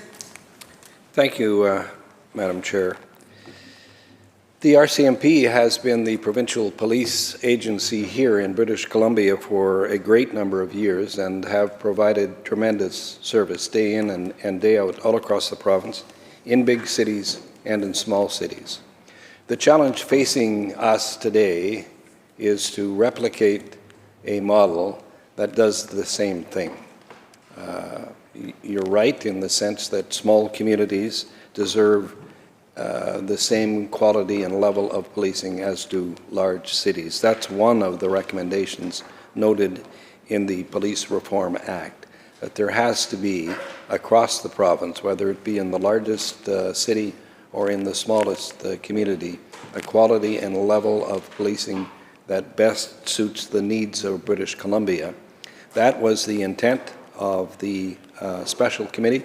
That's my intent, to ensure that the quality and level of policing in British Columbia is the highest attainable in the country. Member? Thank you for the answer. Thank you, Chair. Given that we know the crime rate in a lot of our northern communities, I policed Williams Lake, and I think we were top 3 in the country for several of those years. I don't think it was my fault, but it probably dropped because I did such a good job afterwards. But have we had any of those communities that have raised concerns, any of the municipalities, brought it to the ministry about the future of the RCMP contract policing in their communities?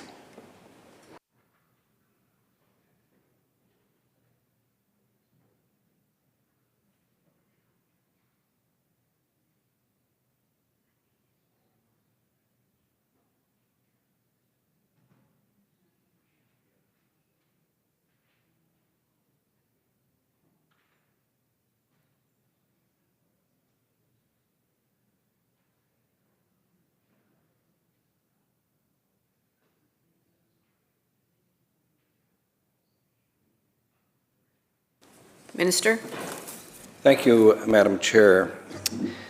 We meet, of course, with the Union of BC Municipalities regularly, the Union of BC Indian Chiefs, and solicit advice and opinion from all across the province. And you will not be surprised to know that everyone has a different perception of their problem, which is peculiar to where they live. And what we have received runs the gamut of geographic locations. Smaller communities have perhaps more intense needs than some larger communities. But the dividing line, or the commitment about policing, our commitment to that is that it will be the same wherever you are in the province. There are, of course, logistical problems. There are staffing problems with the RCMP and other policing agencies, and difficulties in some cases in fulfilling their obligations. That's not unique to the RCMP, but is unique to policing in the most recent years.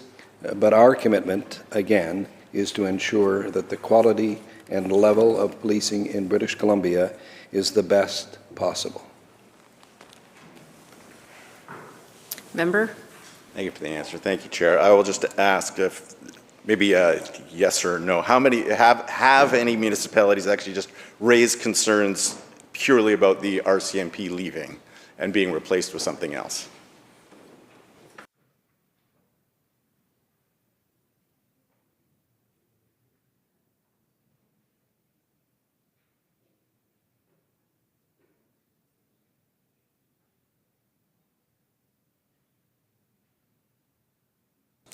Minister? Thank you, Chair. In our most recent report on our municipal round table, the indication is that the majority of members of that municipal round table are supportive of the RCMP. Member? Thank you, Chair. Thank you for the answer. Perhaps I'm going to end up switching gears here. So for this one, I might as well just ask right now, how many provincial police officers, contract police officers, not municipality, the ones that the province is paying for, how many do we have in the province right now?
Minister.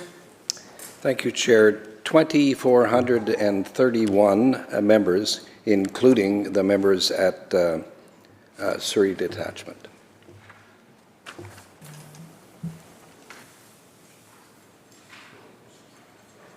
Member?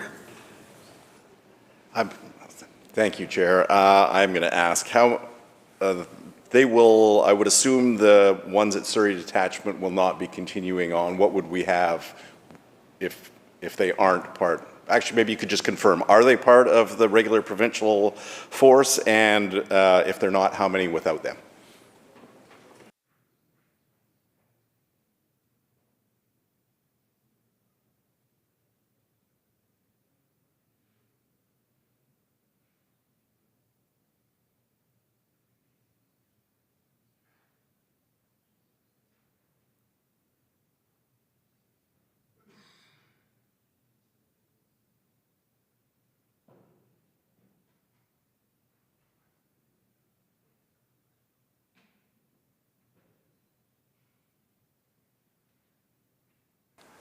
Minister? Thank you, Chair. The number of positions without Surrey is 1,991. Member? Thank you, Chair. So if, I assume continuing forward with 1991, moving to a different model, do we have a cost difference between the, without the 30% from the federal government, what we end up with if we continue with the same number of provincial police?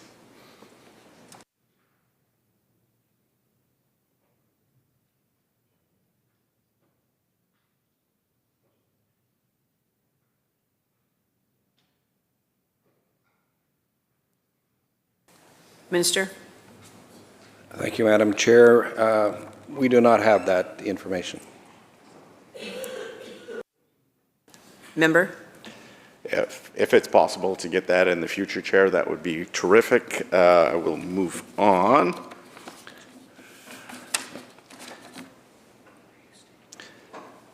Okay.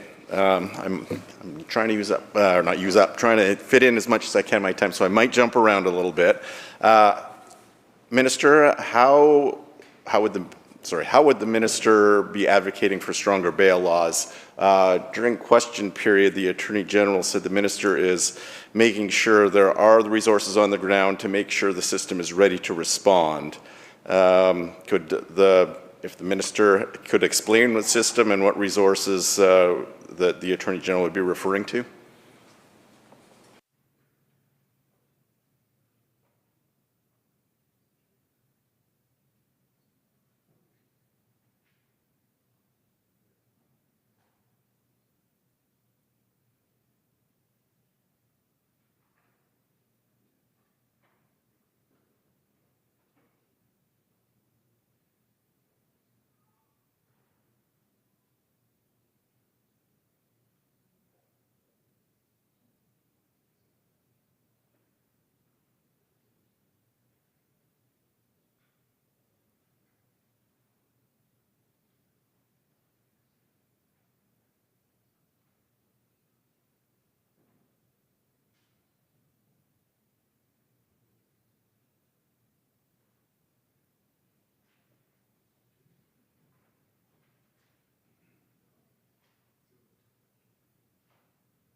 Minister?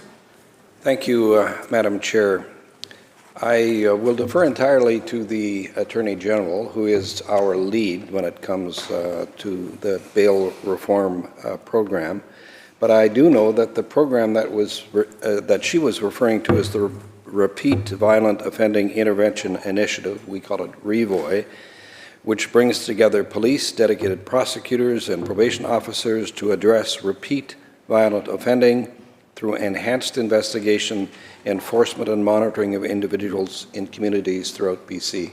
It's important to understand that the position that BC has taken has become a subject of great discussion in Ottawa.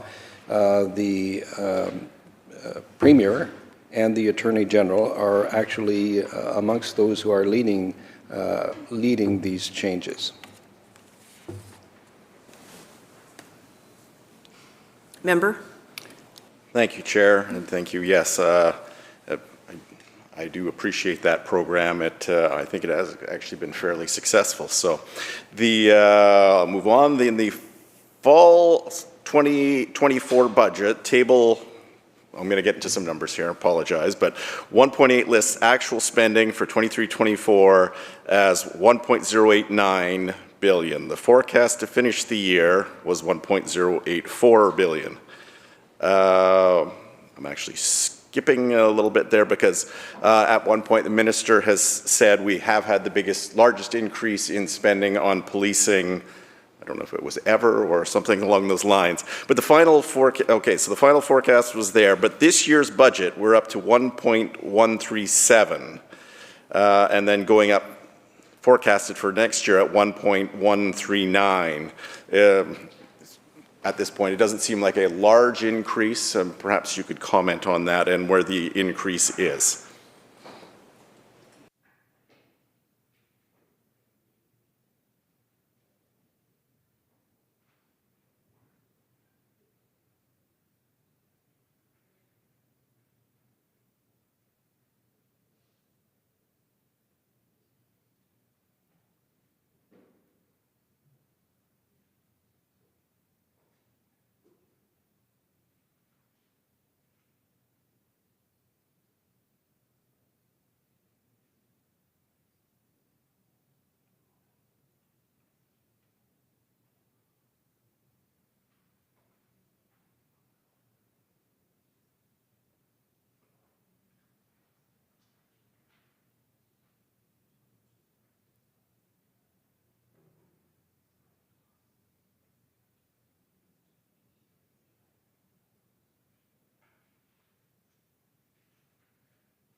Minister?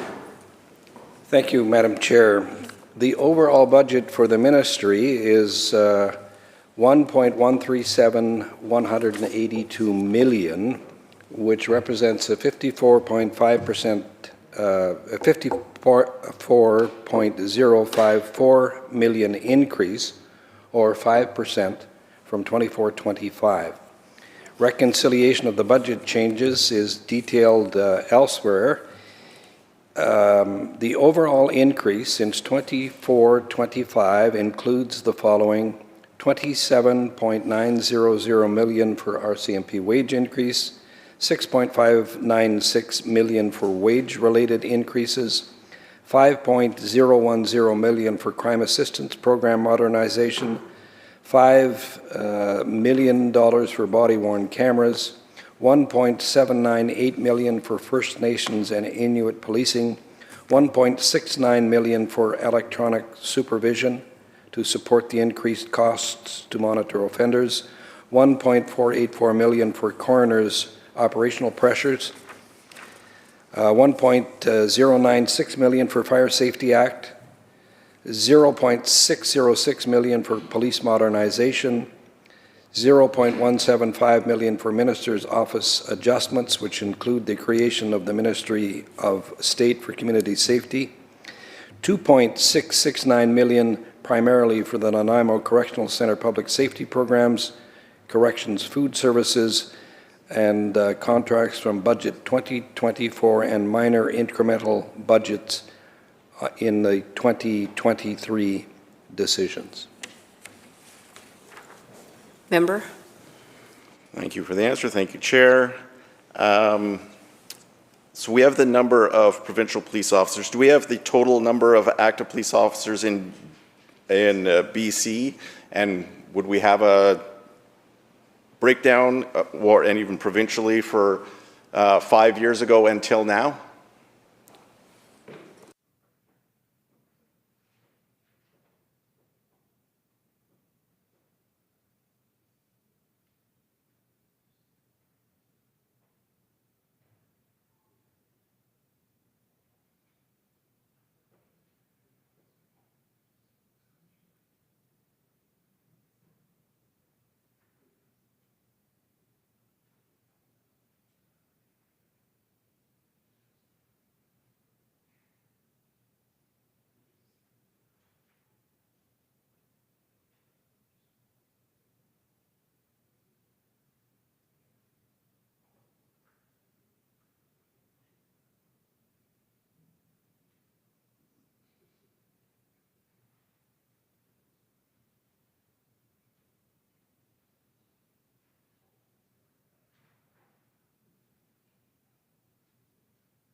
Minister?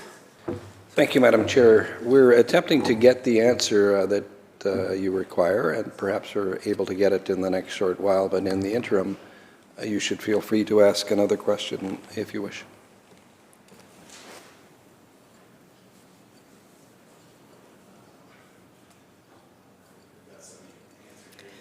Minister, Member? through the chair here.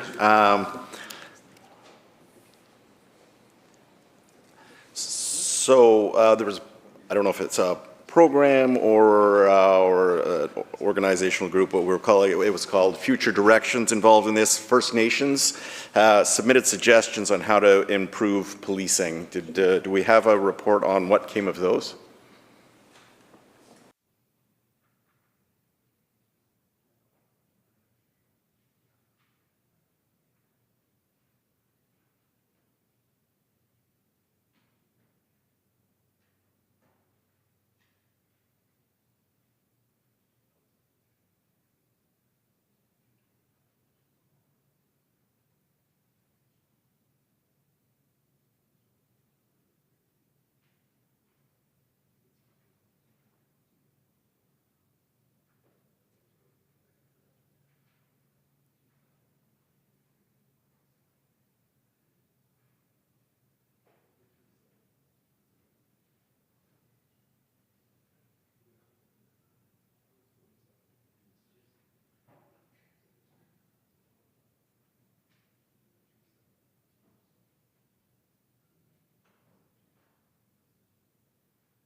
Minister?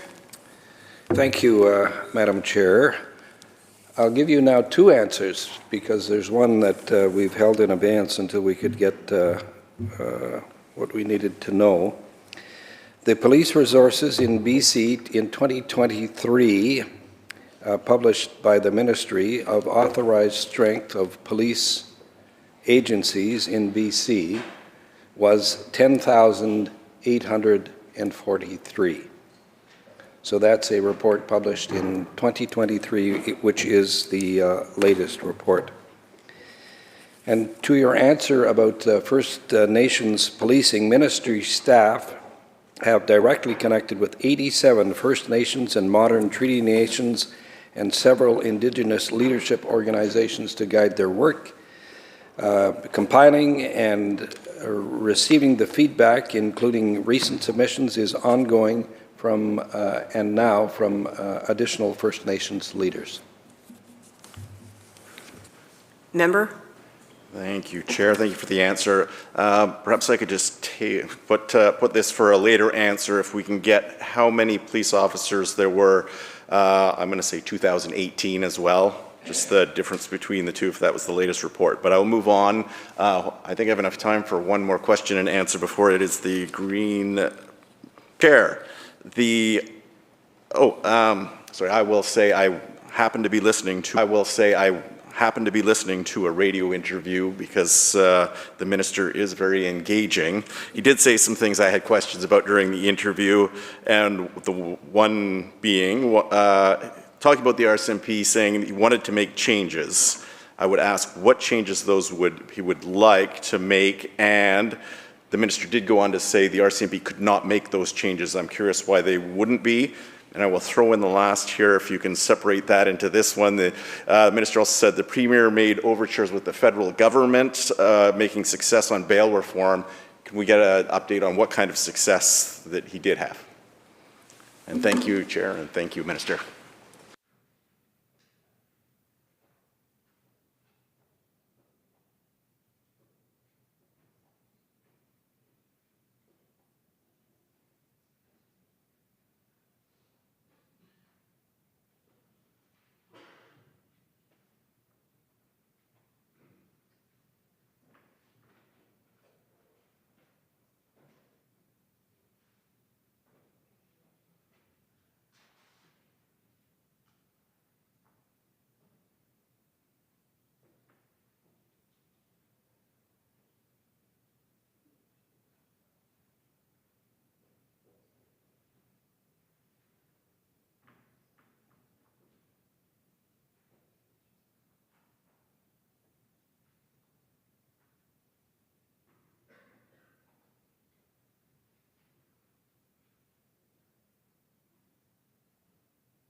Minister? Thank you, Madam Chair. We've come up with the math that you suggested. The total authorized strength in all of police agencies in BC in 2018 was 10,312. So you'll know that that's not a significant difference. For your question about the Bail Reform Act, I obviously can't speak for the Premier or the Attorney General, but they advised that they did make progress. One of the important things that they were able to stress is that people living in British Columbia are concerned about repeat and violent offending in our communities and the threat to public safety that these offenders pose. The current situation in British Columbia requires that we take urgent action to address elements of the bail system that make it difficult to hold people who commit repeat violent offenders in custody and ensure the bail system is functioning as intended. That, I think, adequately states the position of both the Premier and the Attorney General in their dealings with Ottawa.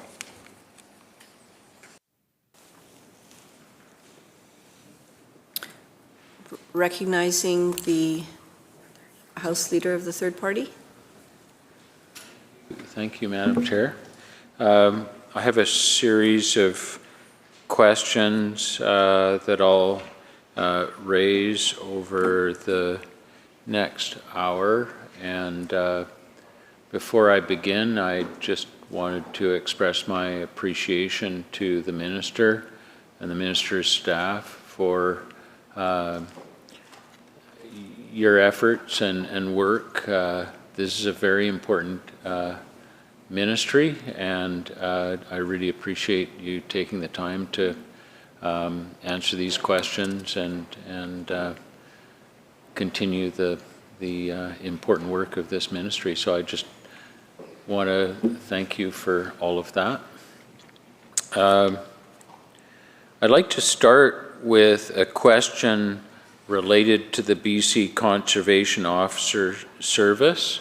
And I recognize in some cases these questions may have been canvassed, but if that's the case, I'm hoping you could summarize your answers to others for the benefit of those constituents and others watching today. Multiple organizations in this province have raised concerns about a lack of oversight for the BC Conservation Office Service, from their police-like arming to the increasingly high number of black bears unnecessarily killed by officers to wolf culls. How is this, through the chair to the minister, how is this ministry, how is your ministry ensuring that the Conservation Office Service has proper oversight mechanisms or independent bodies to improve transparency, accountability, and public trust? Thank you.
Minister? Thank you, Madam Chair. First of all, I was on the committee to oversee the reforming the Police Act, and this is one of the questions that came up there and caused us significant concern, so much so that we recommended it in the special committee. Bringing the Conservation Officer Service under the jurisdiction of a policing oversight agency is a significant policy change. However, the Ministry of Public Safety and Solicitor General have worked with the Ministry of Environment to develop a proposal to apply independent oversight of the Conservation Officer Service. Direction on this proposal will be to be implemented is pending. In the interim, in the absence of a new policy, complaints can be made about the conduct of conservation officers.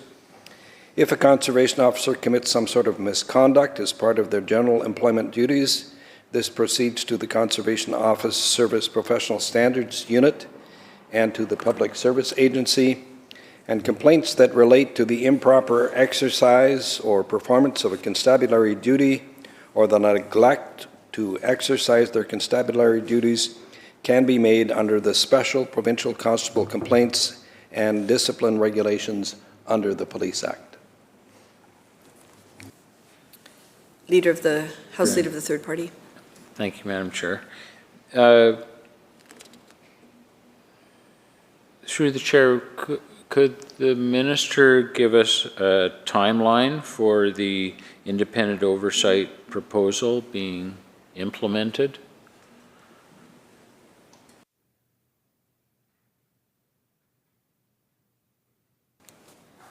Minister? Madam Chair, this is a very active file by the Ministry, but I cannot give you a specific date upon which it will come into effect. House Leader of the Third Party. Thank you, Madam Chair. Thank you, Minister.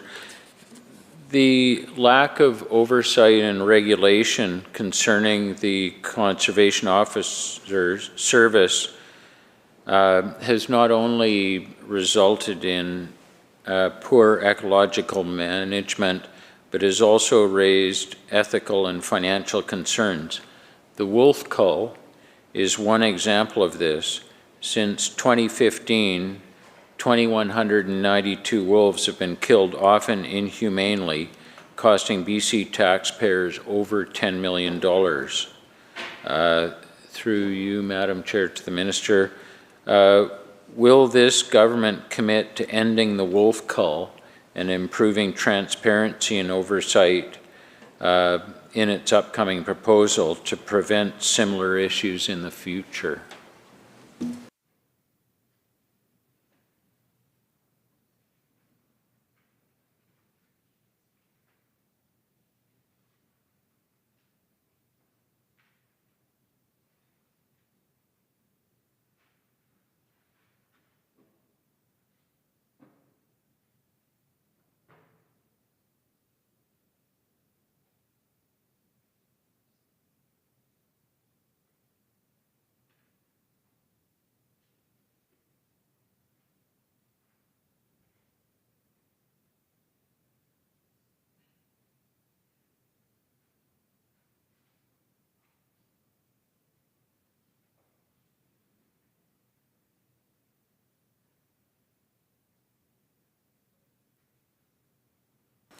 Minister?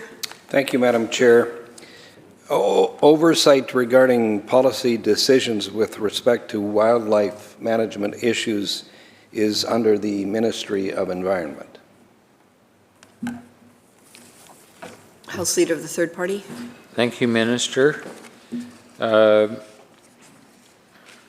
like to shift gears to police accountability and trust. While this budget saw a notable increase in funding towards policing, public confidence in the police remains low. The service plan forecasts for 2024 find that only 45% of British Columbians have a lot of confidence in the RCMP. What is this government's plan to promote public trust in the RCMP and local municipal police, and what funding exists in this year's budget to do so?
Minister? Thank you, Madam Chair. We're doing a number of things to bolster the reputation of the policing community here in British Columbia. One of the things that comes to mind, for example, is police boards, right? The police boards have conduct over the performance of police in their jurisdiction, and it's important that they receive the training so that they can be a reflection of what the community wants in their police department. We always talk about the visible presence of the police in the community. In order for police work to be done, it must be seen to be done, which means in policing that the police must be out there and be seen to be doing their job. The best ambassadors for the police are the police. Their conduct, their deportment, the way they treat the community is a reflection of their values. And that's something that has been instilled in policing since it began historically. We recognize, for example, in this province, a large number of indigenous people who come into contact with police and are unhappy with the result. So we have undergone and are continuing to encourage the policing community to ensure that the indigenous community, the BIPOC community, those who are disenfranchised or less enfranchised because of their position in society are treated equally. That's something that we're committed to and we will continue to do. House Leader of the Third Party. Thank you, Madam Chair. Thank you, Minister. The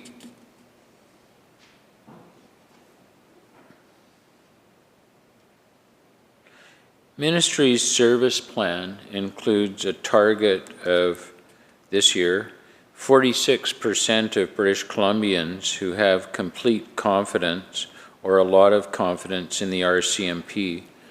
But this is only 1 percentage point higher than the forecasts from last year. The minister has outlined the importance of training of police boards, the importance of a visible presence and the approach to that in the community, the importance of tailoring, if you will, the approach to policing to better reflect the needs and interests of indigenous people. I guess there's really two questions. Can the minister identify any other barriers to improving public trust in police and describe the ministry's approach to addressing those barriers, or are those the main three? And then secondly, why are the targets for public trust so low? This is only 1 percentage point higher than last year.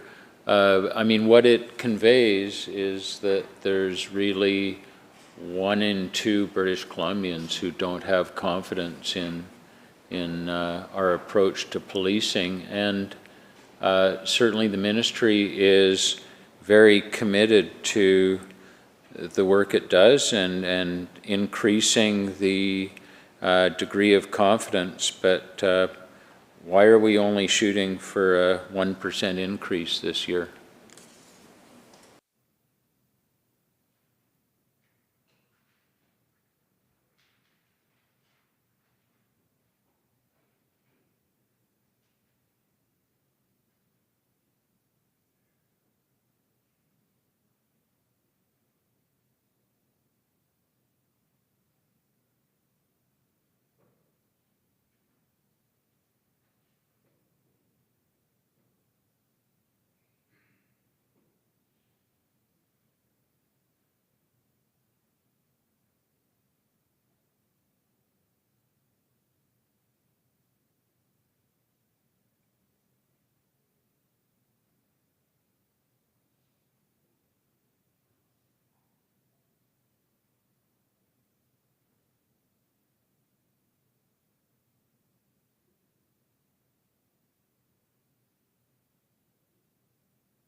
Minister? Thank you, Madam Chair. The numbers that you picked are numbers from the Angus Reid Institute that was conducted nationally, and it is an indicator, certainly, of the confidence that some Canadians have in policing. But I think it's important as well that we consider what has actually been done to help boost public confidence here in British Columbia in policing. The police in British Columbia have chosen to involve the community in their policing. They've done that by setting up situation tables which involve community members, leaders in the community, leaders in business, leaders in commerce, leaders in thought in the community. They've set up C-STEP as a program to better integrate people. We've spent in this province more than $233 million in new policing. So what we're trying to do to improve the image of police is to improve the quality of involvement of the community with the police. We find that if the community is involved with policing, they become more dedicated to policing. The policing members become more familiar with their groups. So enhancing the image of policing from our point of view is best done by the police themselves in the community doing the work that has to be done. Now, we recognize that much of the work may not be police work, the per se police work. It may be more social work in the sense that it is responding to the needs of community members. But I think that is what is required. Policemen must be reminded that they are servants of the public. They are not free to do what they will. They are free to respond to the needs of the community. And we're encouraging them through police boards and internal training to ensure that the work that they do is focused on making the changes in the community that are required by the community. House Leader of the Third Party. Thank you, Minister. Thank you, Madam Chair. The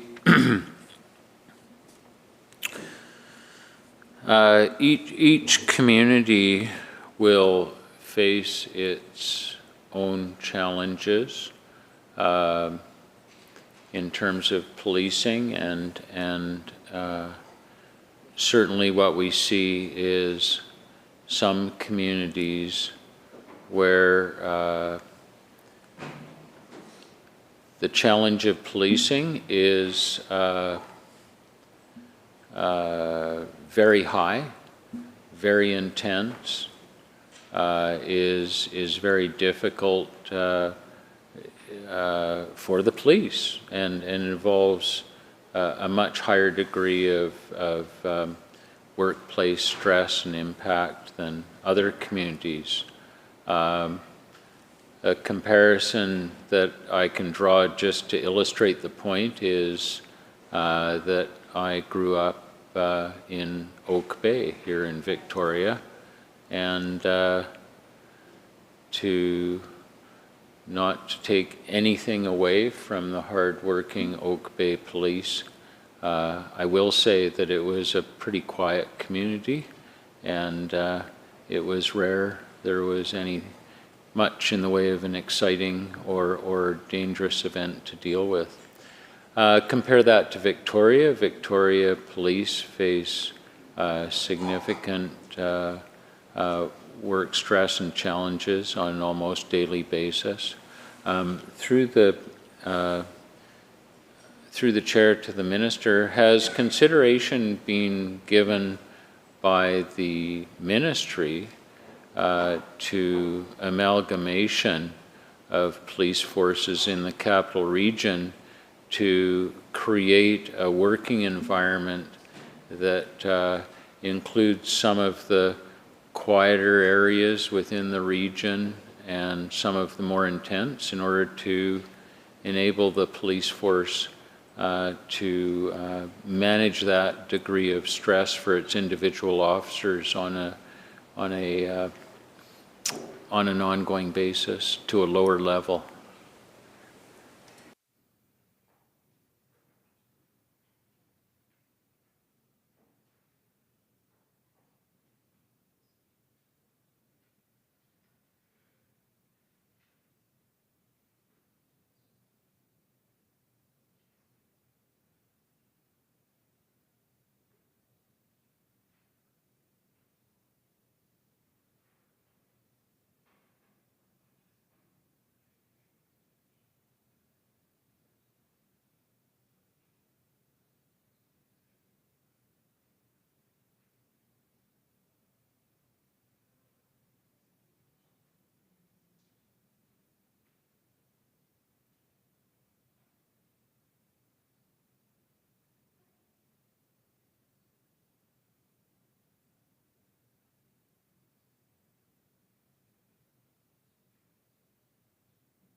Minister? Thank you, Madam Chair. Harkening back to my own days as a policeman, it was fairly evident to me as a young policeman in Burnaby that not all the criminals were in Burnaby. They were elsewhere. They didn't restrict the boundaries that I was confined to. So there is an anomaly in police work that delegates police authority to a particular area that only applies to them, doesn't apply to the criminal element. In areas like Victoria, this is something that we considered on the Special Committee to Reform the Police Act. There was a consistent feeling that this was a perfect place to amalgamate the police agencies. And you will know that by and large, many of the police departments here in Victoria have joint squads that operate interjurisdictionally. Recently, there has been an effort here in Victoria to make that happen. It makes sense. It makes sense geographically, even from a fiscal point of view. The economies of scale that can be applied are at work here. So my direct answer to your question is that it's certainly something that is being considered. It's not something that will be led by the province, but will be led by the municipalities here in Victoria, perhaps in Kelowna, that area too, which has a large expanded population and duplication of many police agencies. House Leader of the Third Party. Thank you, Madam Chair. Thank you, Minister.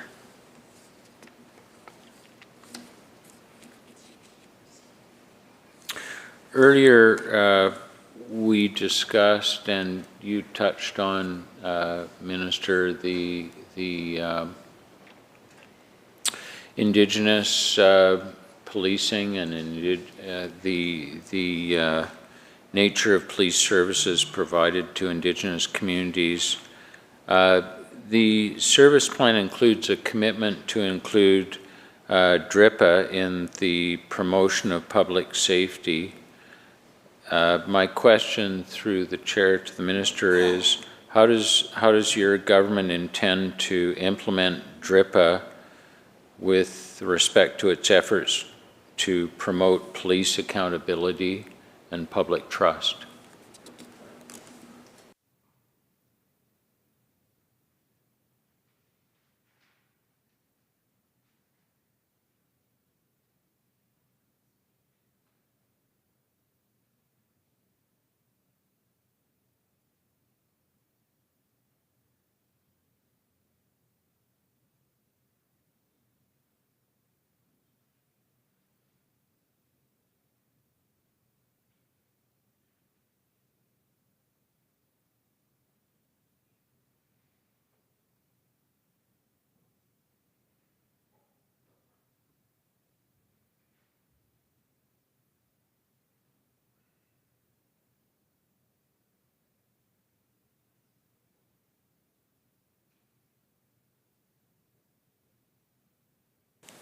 Minister?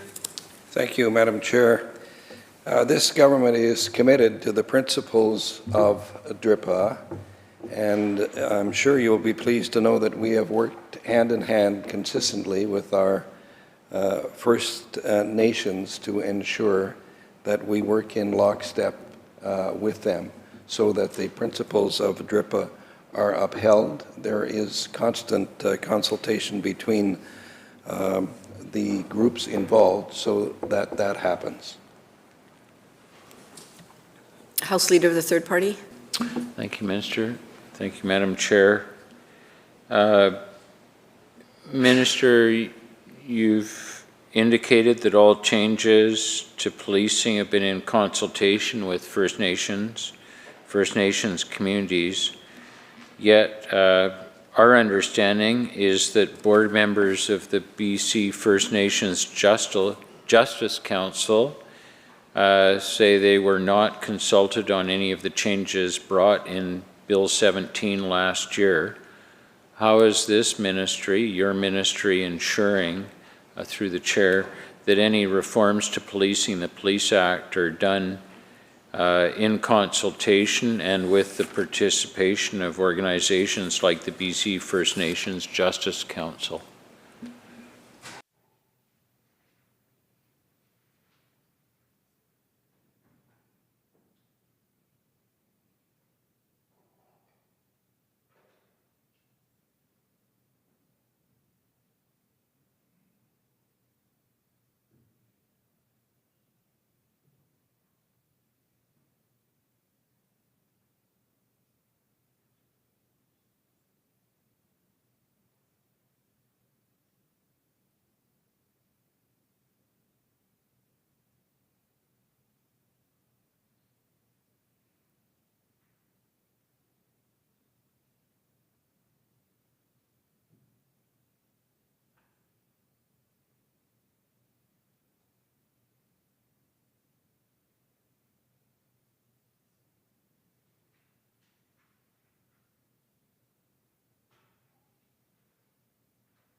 Minister? Thank you, Madam Chair. Phase 1 amendments were introduced in April 2024 and covered 21 topics over 170 clauses. Amendments to 84 sections of the Police Act, 41 sections added to the Police Act, consequential amendments to 74 sections of 22 other acts, and the focus on municipal police governance and oversight, the law enforcement continuum, and miscellaneous topics. Coordination and consultation has occurred and continues with the BC First Nations Justice Council, First Nations Leadership Council, Métis Nations BC, the Alliance of BC Modern Treaty Nations, BC First Nations and Modern Treaty Nations, all invited, and Local Government Police Modernization Roundtable and the Union of BC Municipalities. We continue to meet with the indigenous groups. I'm advised weekly as this process is continuing.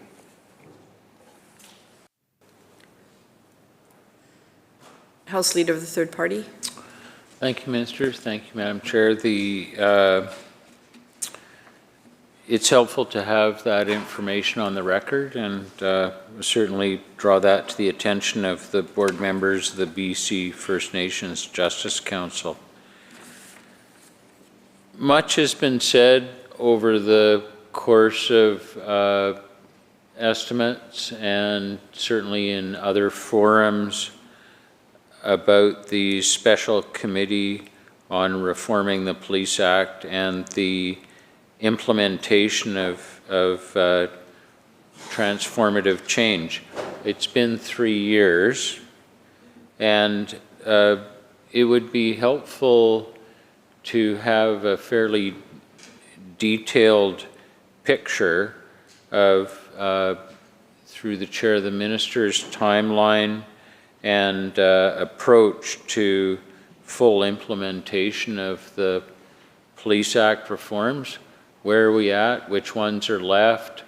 How will the funding be set to complete this work? And what is the timeline for completion, 100% implementation?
Minister?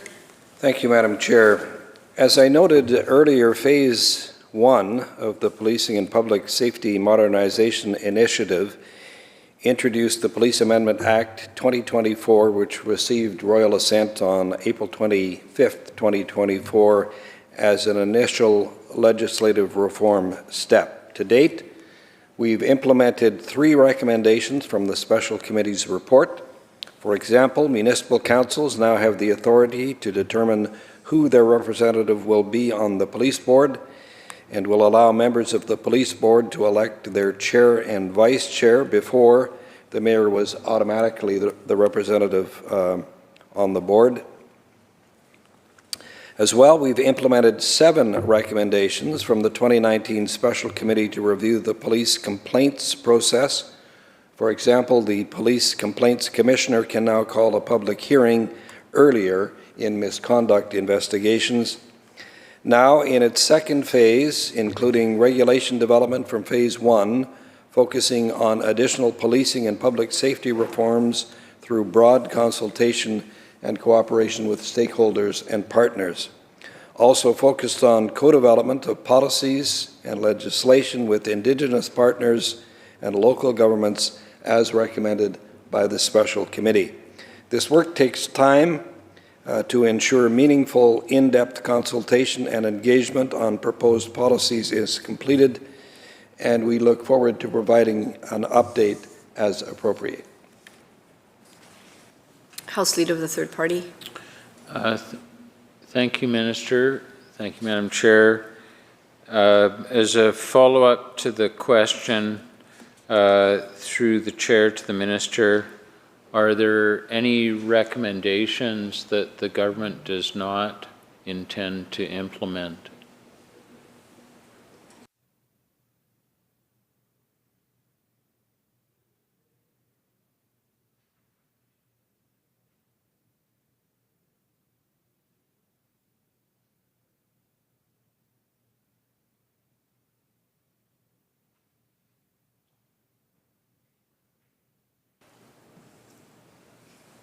Minister. Thank you, Madam Chair. We're committed to reviewing all of the recommendations. House Leader of the Third Party. Thank you, Minister. Thank you, Madam Chair. The Minister recently said that this government would be open to implementing a fourth option for 911, specifically for mental health related emergencies, as this is another example that's consistent with the recommendations from the Special Committee on Reforming the Police Act. Through the Chair, can the Minister describe what this plan would look like and how soon we can expect this vital change? Mental health issues are a top priority. Thank you.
Minister. Thank you, Madam Chair. As I committed earlier, we are reviewing the fourth line as an option. Currently, if someone is in distress, our 911 call takers and dispatchers will assign a mental health and police teams in communities where they are available and on duty.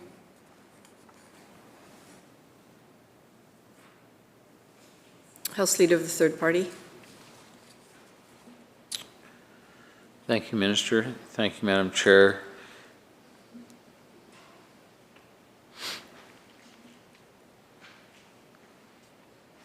This government has committed itself to implementing the calls for justice developed from the National Inquiry into Missing and Murdered Indigenous Women and Girls. Through the chair to the minister, can the minister speak in some detail to this government's progress on the calls for justice and the funding in this year's budget that exists for this important work? Thank you.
Minister?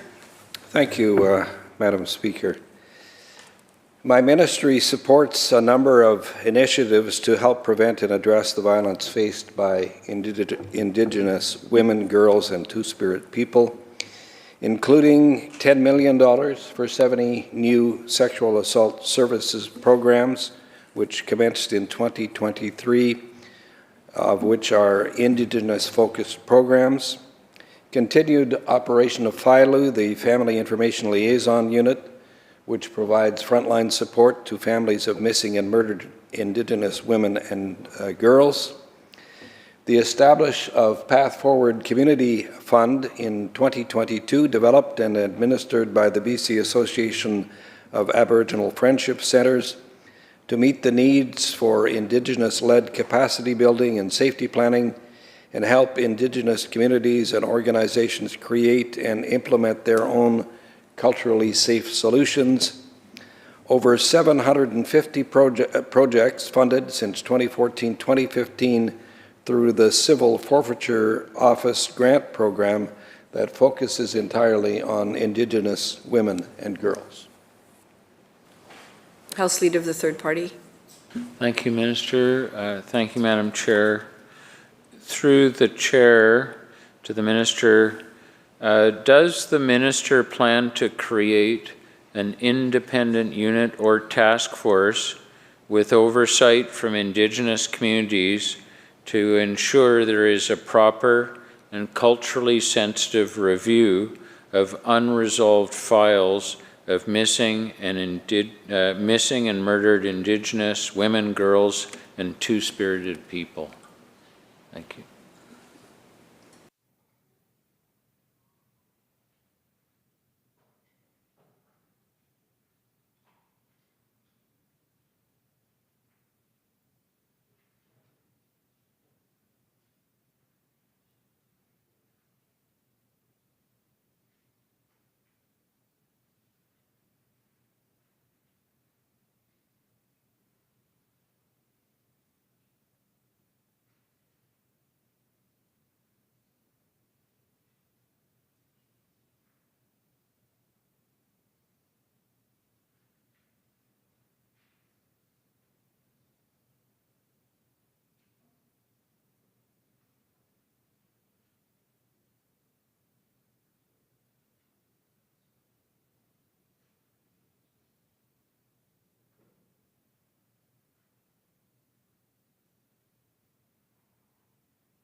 Minister? Thank you, Madam Speaker. There has not been an independent unit formed because of our ability within the RCMP Provincial Police Service with specialized squads to tackle issues like this. They're at work, they're existent in the RCMP as we speak, and there is no special group formed to do that work. It is work that is inclusive already in our budget, in the $233 million that we've expended on this project, and it is inclusive and included in that. House Leader of the Third Party. Thank you, Minister. Thank you, Madam Chair.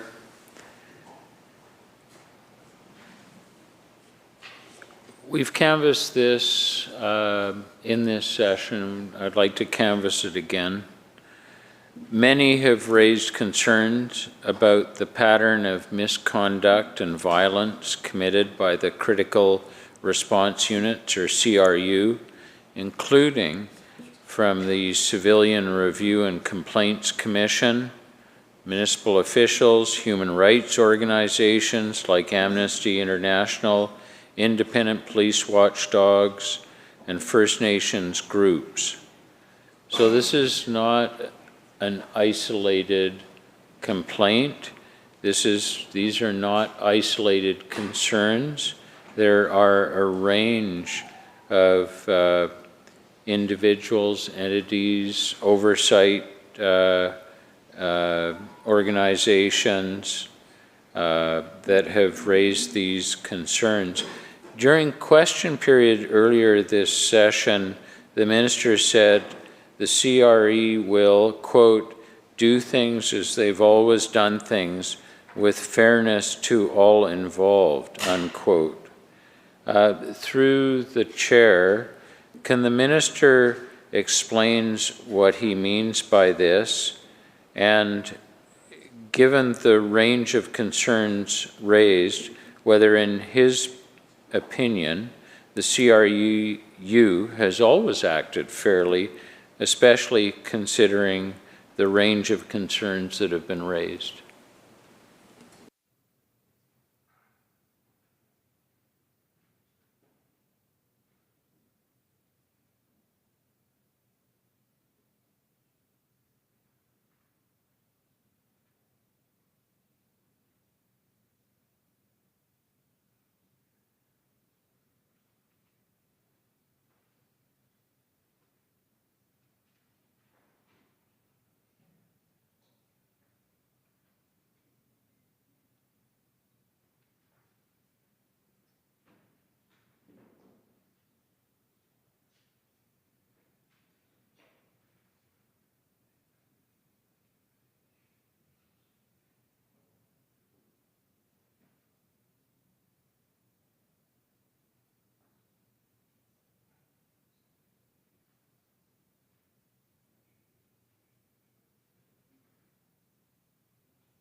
Minister of Public Safety. Thank you, Mr. Chair. I want to reaffirm that I expect in all cases that the crisis response or critical response unit will act fairly at all times. And we have taken steps to set targets to support them in their training and their outreach. And this promotes within them the ability to provide direction to crew and to achieve its goals. So a principle that I work on, that we work on, is fairness. Again, the expectation is that with the training provided to them, with their targets set out, that they will, in all things, act fairly. Thank you, Minister. House Leader of the Third Party. Thank you, Minister, and thank you, Mr. Chair. That completes our questions, and I just want to express my appreciation to the Minister and the staff once again for the helpful answers to the questions, and that'll be the conclusion of my questioning. Thank you. Thank you very much, Member. Recognizing the member from Surrey South. Thank you, Mr. Chair. Start with, we haven't got a lot of time, so I'll keep it pretty simple and straightforward with kind of about 3 subjects. ICBC's no-fault insurance. Overview of ICBC's no-fault insurance model. In May 2021, ICBC transitioned to a no-fault insurance system known as enhanced care.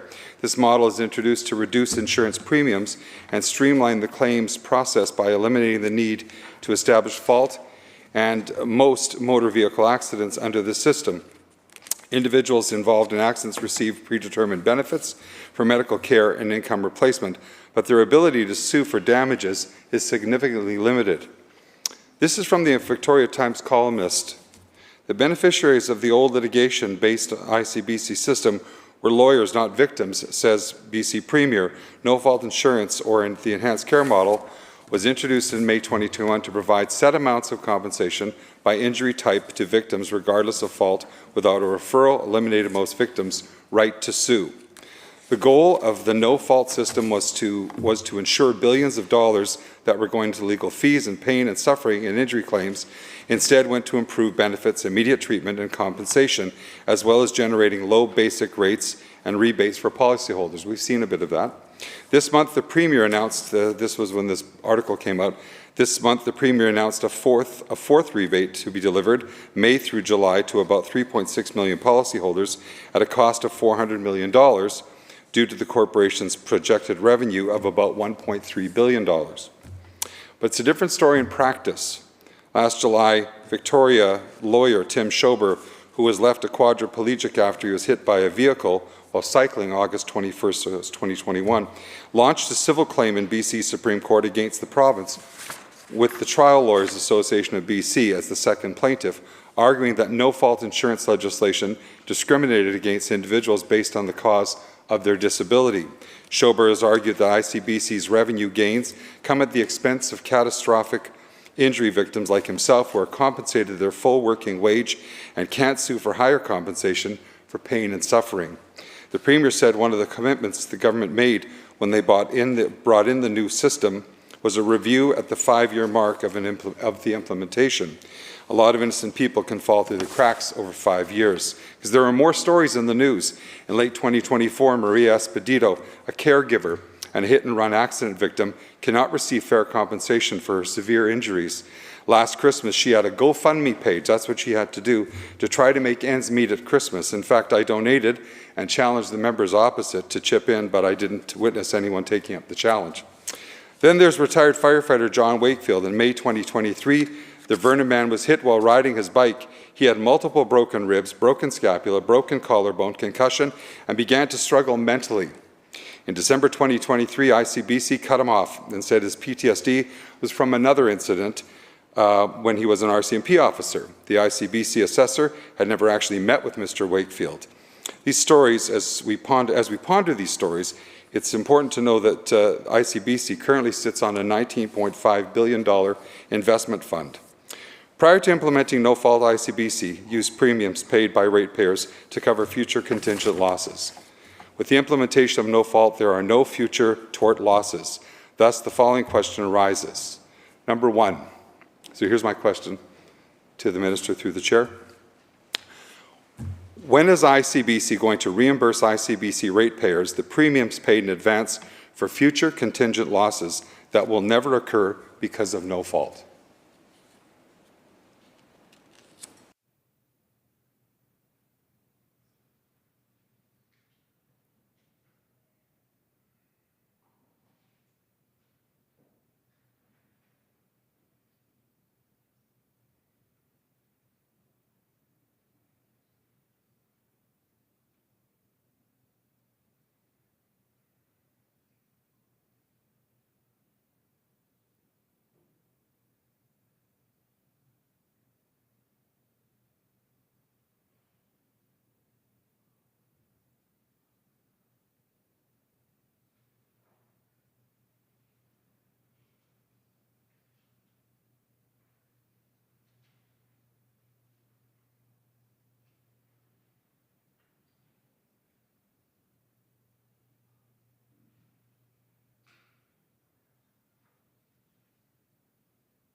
Minister.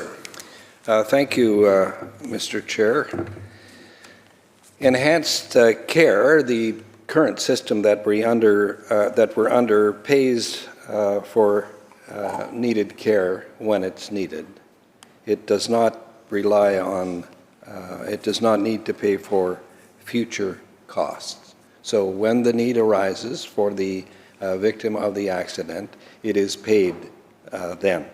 So that need for future losses is not required. Under the old system, of course, there would be litigation involved and the lawyer would take 30% of the payments. Under our system now, 96% of all payments go to the policyholder. Thank you, Minister. Recognizing Surrey South. Through the Chair. The NTB government took $1 billion from the ICBC coffers and put it into general revenue. There was legislation for this, however, though it is really an unfair additional tax on vehicle owners. Question 2, when are they going to pay that money back?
Minister of Public Safety. Thank you, Mr. Chair. This is the government that passed legislation to make it impossible for the government to take capital from ICBC. In fact, it was the prior government that did that. We've never done that. Recognizing Surrey South. Through the chair. Member, just take a quick pause while the bells ring.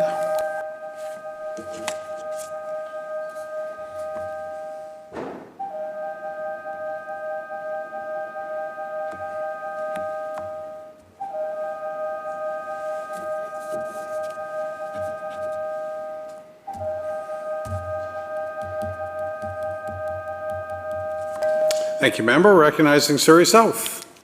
Thank you, Mr. Chair.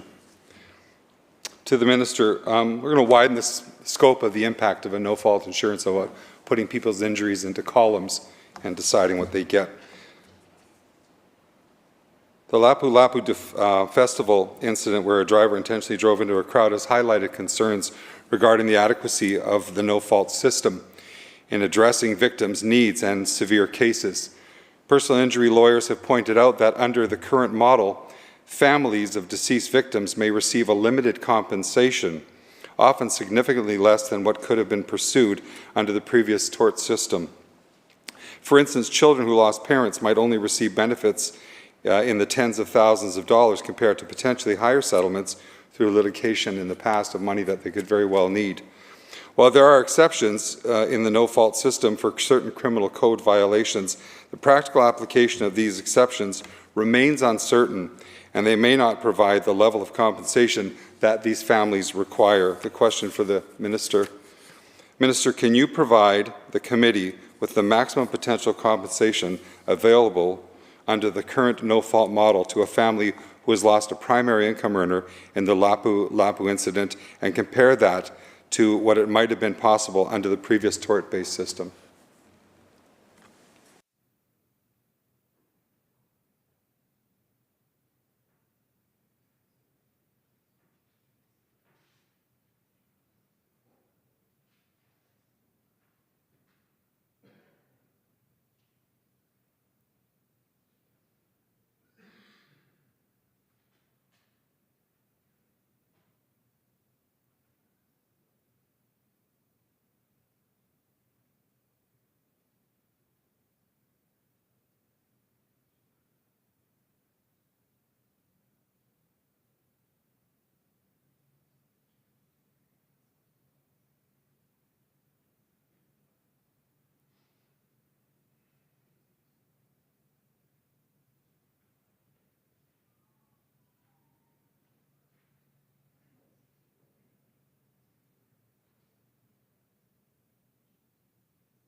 Minister of Public Safety and Solicitor General. Thank you, Mr. Chair.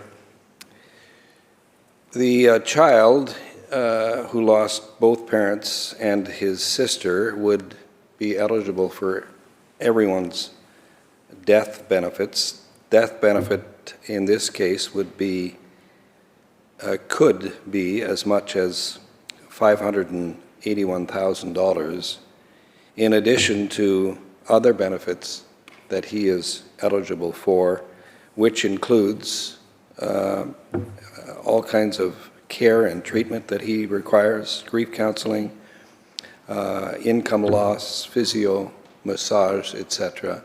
And that starts on the day of the incident. I should say that ICBC, in this particular case that you refer to, has set up a dedicated line that does nothing but deal with the victims of Lapu Lapu.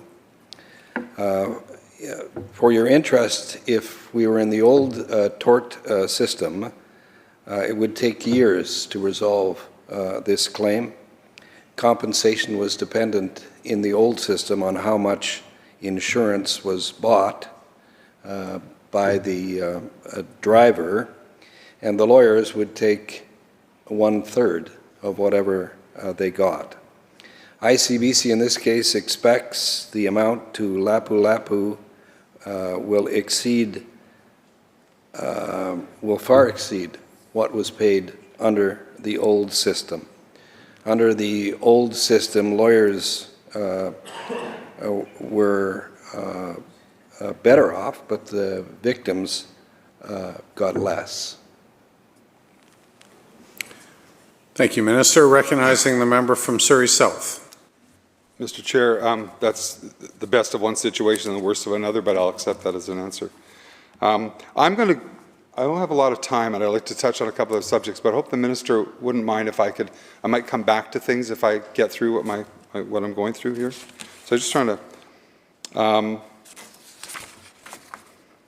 while the Premier says there could be a criminal conviction exception and that enhanced care gives coverage without waiting, the question is, will this government apologize for the fact that even in cases of criminal convictions, the government, the NDP, took away the right to sue for lost past and future income losses and the ability to get legal counsel to represent injured victims, that they have no alternative?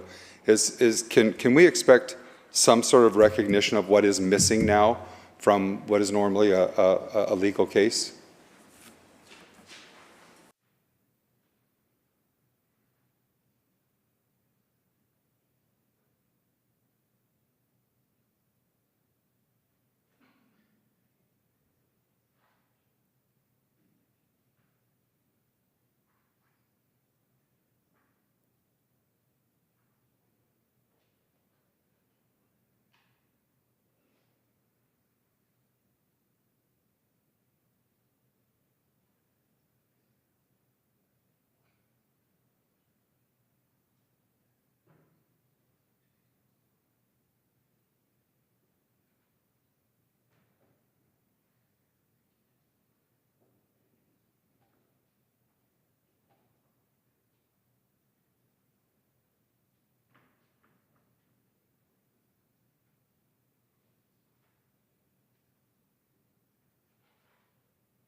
Minister. Thank you, Mr. Speaker. For the record, it's important to understand that everyone still has the right to a lawyer. Wage loss is paid in the enhanced model. This happens without the need for a lawyer. Thank you, Minister. Surrey South. Mr. Chair, BC has introduced legislation to remove the need for drivers with a novice license to take a test to obtain their full license. Also, new drivers over the age of 25 have a reduced end prohibition period. It's gone from a year to 9 months. Number one, can the minister see any safety issues arising with this new policy, and what is being done to mitigate them?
Minister. Thank you, Mr. Speaker. The province has introduced legislation to improve graduated licensing program to create a simpler, more accessible process for new drivers while improving safety standards for motorcycle drivers. As this is a matter that is before the House, it cannot be discussed in this venue, but it will be coming up in the fall and you can discuss it then.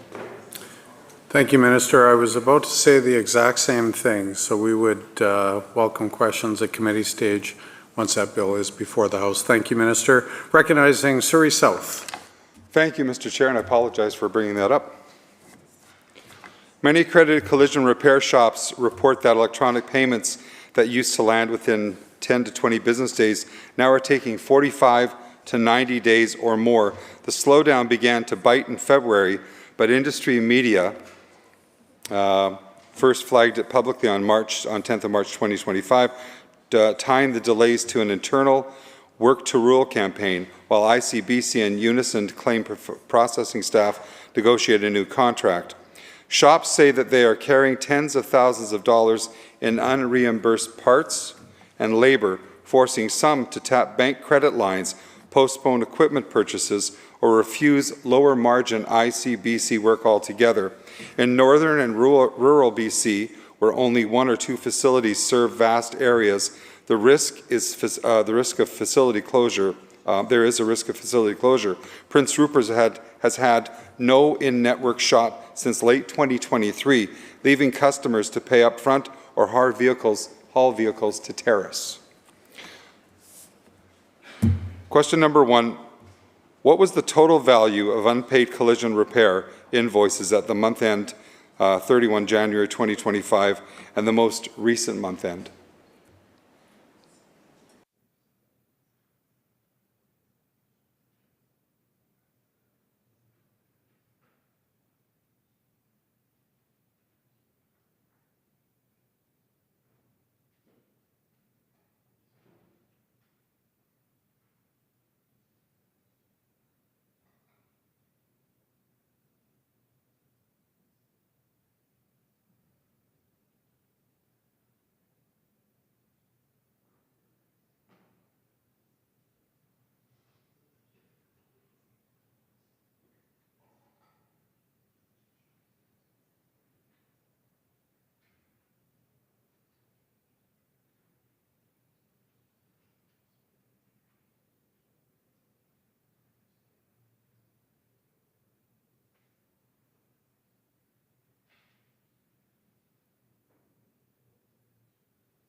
Minister of Public Safety. Thank you, Mr. Speaker. Regrettably, the number that you seek is not available, and I will commit to getting it to you. Thank you, Minister. Surrey South. Mr. Speaker, to the Minister, what is Treasury Board's estimate of the aggregate interest and carrying costs collision repair facilities have absorbed financing ICBC receivables since February the 1st, 2025? Does the Minister recognize that this is an unfair imposition on important small businesses in BC?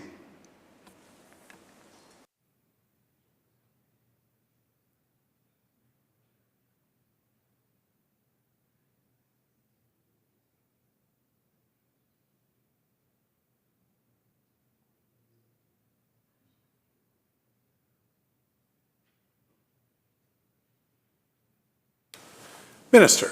Thank you, Mr. Speaker. The same thing. The information about it is not available now, but we will get back to you. Thank you, Minister. Surrey South. Mr. Chair, I would ask, though, just is there a recognition that there is quite a load that's being carried by these small businesses? I would ask that to the Minister. Can he recognize how difficult this is for auto body shops really across the province that are footing this bill? Is there any kind of acceptance as that being a situation that should be dealt with, Mr. Chair? Minister. Mr. Chair, The members of ICBC who are here indicate to me that they're not aware that a problem exists as you describe.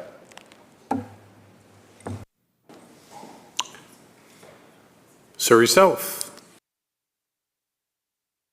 Seems it's quite common. I've heard from all parts of the province. We have, I'm just surprised. Will the government compensate those firms, yes or no? And if not, why should small businesses continue to bankroll a Crown Corporation's cash flow failure?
Minister. Thank you, Mr. Speaker. ICBC will take under advisement the questions that you asked. In the interim, you should be assured that ICBC is fully compensating their vendors, their workers. They pay fair rates. They're also embarking in an extensive program to fund new apprentices into the body industry. And if in any event it is found that there are vendors who have not been paid, the ICBC, of course, will pay them quickly. Thank you, Minister. Sir, yourself. Thank you, Mr. Speaker. Mr. Chair, sorry. If they're being compensated, but compensated on time, I think that's what we're saying. It's not that the compensation is not coming, it's taking too long to get there. Given that every additional day of rental expense ultimately feeds basic rate pressure, how does the minister justify this bureaucratic logjam to British Columbians who are already paying some of the highest auto insurance premiums in Canada?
Minister.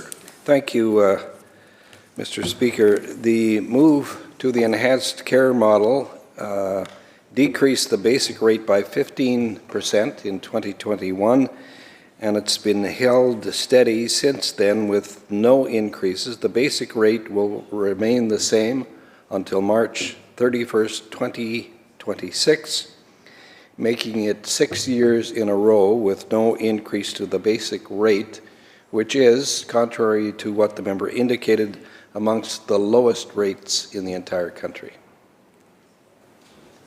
Thank you, Minister. Surrey South. Mr. Chair, just to clarify something here, the minister said that the ICBC is unaware of any delay in getting payments to auto body shops, and that they're not aware of this, that there is a concern of this. But I am aware of directly speaking with auto body shops that they have spoken to ICBC. Now maybe they've spoken to another level of ICBC, but somehow the left hand isn't talking to the right. And can we clarify that there really is no knowledge of any auto body shops in British Columbia having any struggles getting their payments on time? Are you saying that the people here, is the minister saying that the people here have no idea of this occurring?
Minister of Public Safety. Thank you, Mr. Speaker.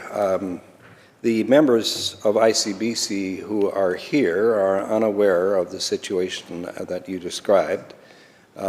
which is not to say, I suppose, that there may be in the system some late payments. It's not something of which they are aware. I repeat that they will take it back, and I will get back to you with what they find in their report. Thank you, Minister. Surrey South. Mr. Chair, I take the Minister at his word.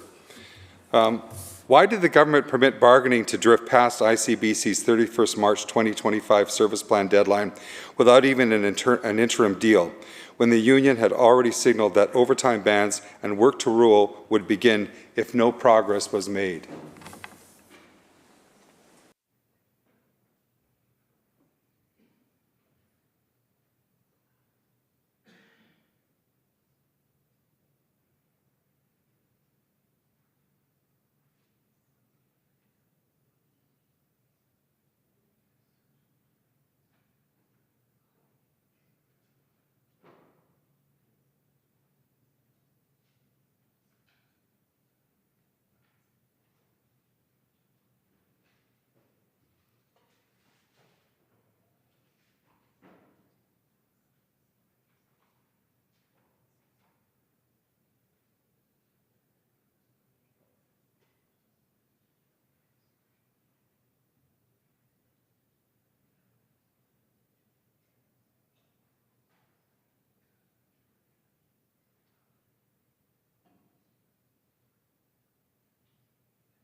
Minister of Public Safety. Thank you, Mr. Speaker. The union contract that is currently in place does not expire until the 30th of June, so it's coming up. It's not expired, and the corporation is in dialogue with the union at this point.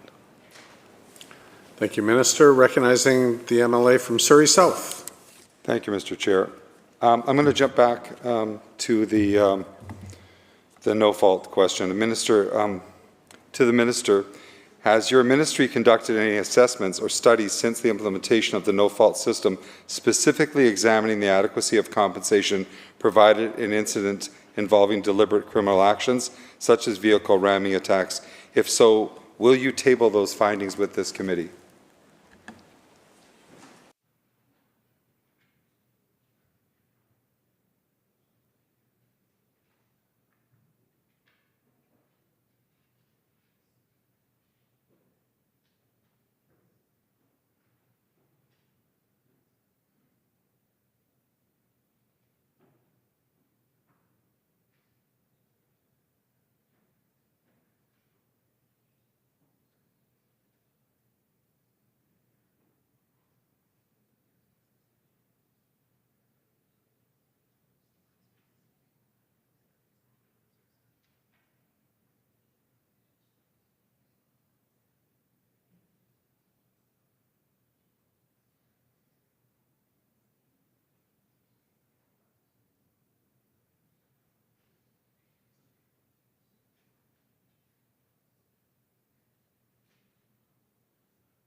Minister of Public Safety.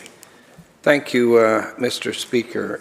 There has been no review of compensation related to criminal convictions. The government and ICBC is reviewing benefits on an ongoing basis and recently changed care benefits, for example, to counseling, physio, and that kind of thing. And by legislation, a special committee of the Legislature is going to review the enhanced care within 5 years of its introduction, starting in May of 2026. Thank you, Minister. Recognizing Surrey South. Mr. Speaker, I don't have much time left here, but can the Minister tell us about the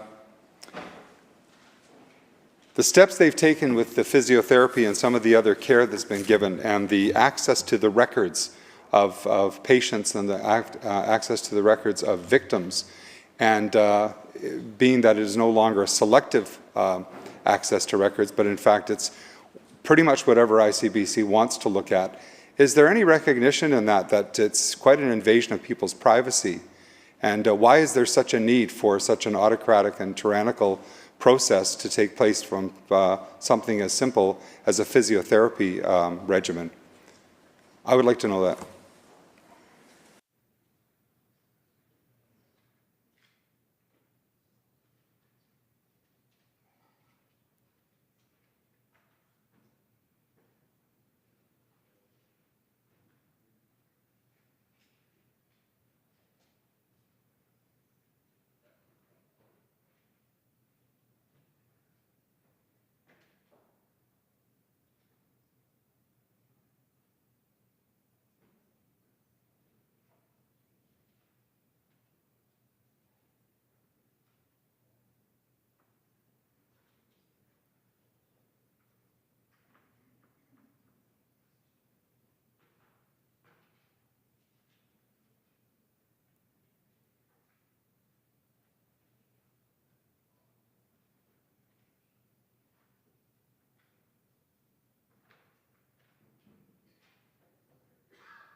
Minister of Public Safety. Thank you, Mr. Speaker. There is an agreement for direct billing. An agreement is meant to ensure it can access records related to billing. And there's ongoing communication to clarify the limited scope. I myself met with members of these professional members and ICBC together, and our commitment is that we will continue to consult on an ongoing basis as this moves forward. Thank you, Minister. Surrey South.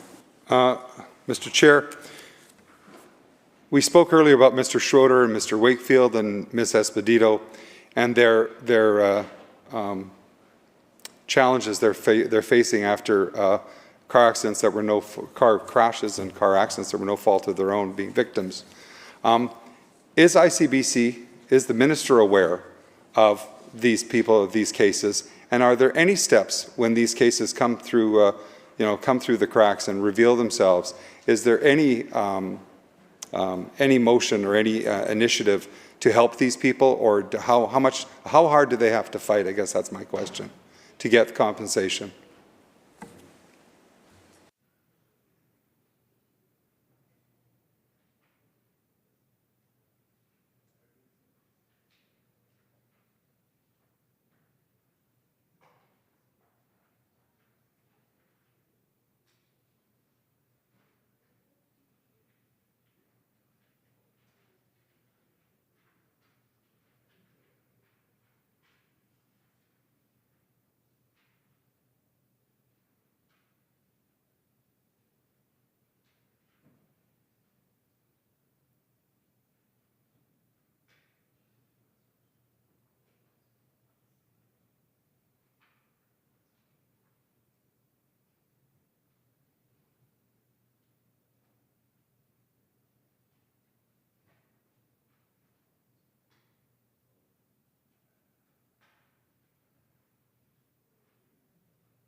Minister of Public Safety.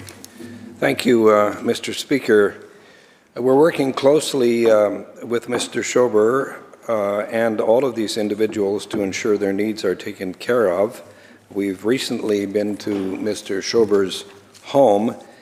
His entitlement would have been limited and unresolved. The current system has paid him $1.65 million to date, and it's still ongoing. Thank you, Minister. Recognizing Surrey South. That's very good news. Thank you, Mr. Chair. I've run out of time, the time that I'm allowed to have. So I would ask that if I could provide the minister with a series of questions that I could get answers back in writing, I'd appreciate that. And thank you for your time, Mr. Minister, and to the people at ICBC. Thank you, Mr. Chair. Thank you, Member. Minister, would you have closing remarks for us? I wish only to thank everyone for their appearance here. It's a tedious process to be on this side, and all of the people who have represented me have done a very good task. I respect as well the way the opposition has treated this. It's been a very congenial and cooperative process, and I appreciate it very much. Thank you all. Thank you very much, Minister. The question before the House then is, shall vote 42 pass? Those in favor, say aye. Aye. Those opposed, say nay. The vote is carried. Minister. Honourable Chair, I move that the committee rise and report resolution and completion of the estimates of the Ministry of Public Safety and Solicitor General, and ask leave to sit again. Thank you very much, Minister. The question before the House, are members in favor? Those say aye. Aye. Those opposed, say nay. It's carried. This committee stands adjourned.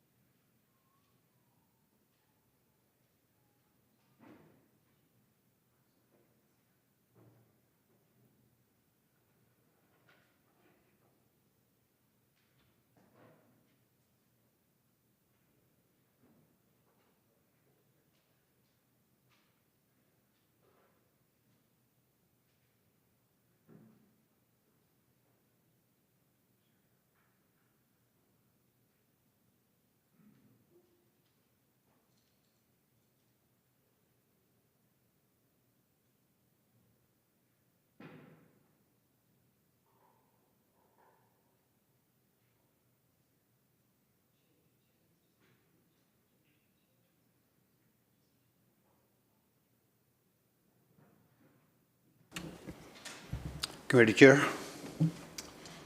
Thank you, Mr. Speaker. Committee of Supply, Section B, reports resolution and completion of the estimates of the Ministry of Public Safety and Solicitor General, and asks leave to sit again. When shall the committee sit again, Government House Leader? At the next sitting. So ordered. Government House Leader. Mr. Chair, I request a 10-minute recess if we may, and then we'll be calling Bill 5, continued debate. This House will be in recess for 10 minutes.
Members, will call this House back to order, and we will enjoy comments on Bill 5, the amendment, of course, this afternoon. We will turn our attention to the member from Bulkley Valley, Stikine. Thank you, Mr. Speaker. I rise today to speak in favor of the Budget Measures Implementation Act. Mr. Speaker, the NDP government championed a $1,000 grocery rebate for the people in British Columbia. Mr. Speaker, my riding of Bulkley Valley Stikine is one of the most beautiful, resilient, and hardworking regions in this province. And year after year, budget after budget, we are getting farther behind. Promises are made, photo ops staged, press releases are issued, but when the rubber hits the road, there's nothing. So, Mr. Speaker, here's an opportunity for this government to commit to actually doing something that they promised the taxpayers of British Columbia. The NDP government has gone back on their word again. They are casting the blame on the U.S. president and tariffs. But last I saw, in this House, President Trump was not present. The people in Bulkley Valley Stikine are struggling. Our forest sector is all but shut down. Mines are waiting for permits. People are struggling with rent, mortgages, groceries, and daily life. The promises of speeding up permitting for mine development, but that's not helping people in the Bulkley Valley Stikine. They need relief now. This amendment to Bill 5 rectifies a broken promise. It brings back the grocery rebate through reduced income taxes and makes it permanent. By delaying the reading of Bill 5 and adding this amendment, this House and indeed this government can bring much-needed relief to the people of British Columbia. The Northern Ridings are continually left out. To reach a doctor, a dentist, an optometrist, people have to drive. This is an expense all too familiar in the North. Parents in some areas drive their children to school, as many days there are no bus drivers, and other activities if they're fortunate enough to be able to afford them. The minister can pontificate all he wants about the billion-dollar projects in the Lower Mainland, but he obviously forgets that the money that funds these projects comes from the hardworking people of the North. These are the people that are being asked to do more with less. Well, the Premier has 9 new staff in his office, $1 million for the staff of the Premier, and yet in Smithers, a daycare has been denied a small grant. Please explain to me how this government expects people to go to work and then will not fund daycare spots for these people, while they continually tell us in the House that they are supporting programs in all corners of the province. Well, no evidence of that in my area. Again, the North has been left out. Mr. Speaker, by discussing this amendment and hopefully passing it, this House can reflect on the importance of amending the personal income tax credit provided in Section 4.31-1 of the Income Tax Act to $22,462, which would provide $500 tax relief for a single individual. In a 2-income household, that would allow both income earners to claim this deduction, thus honoring the commitment by government. I've heard it said that budgets are moral documents, that they reflect not just numbers, but values. If that's true, then this amendment is a moral test. In not passing the amendment to Bill 5, this government is telling the people of Bulkley Valley Stikine that they do not matter. They are saying that the North doesn't matter. Let's be honest, many in the North believe this already. Mr. Speaker, I will stand in this House every day and defend the people that get up and go to work in very difficult and extreme situations. This government wants and expects the revenue from the North will flow freely to the province, and they can spend it with no forethought of how that revenue is generated and the sacrifices that the families make while parents are away for extended periods to achieve these results. Here are some quotes by the Premier. People need help now so that they can get ahead. John Rustad would make ordinary people wait 18 months to receive any support. That's if you believe him at all. Our tax cut for the middle class supports people now who are struggling with the high cost of groceries. I don't want you to get too far down that road. We don't use each other's names in this House. Thank you. I forgot. Sorry. The Premier promised a $1,000 tax cut year after year after year, end quote. He promised under our plan families will get more support and you'll get it right away. Now, Mr. Speaker, they won't have to wait. No red tape, no wait lists, nothing but relief. If the Premier wants to honour these promises, he can support this amendment for the hard-working people of British Columbia. My colleagues, and I'm in the official opposition, and I, in the official opposition, are on the side of everyday people and families. They work hard and want to get home at the end of the day, safe in the knowledge that they are a little further ahead than when they started. If the Premier agrees, as his previous statements prove he does, it should be very easy for him to vote in favour of this amendment. By not supporting this amendment, Mr. Speaker, this government is showing that they continue to not stand up for the people of British Columbia that they claim to support and work for. The people of the North, the true North, who are strong and proud, are repeatedly let down by urbanized government who dismiss the value of hardworking people in the North.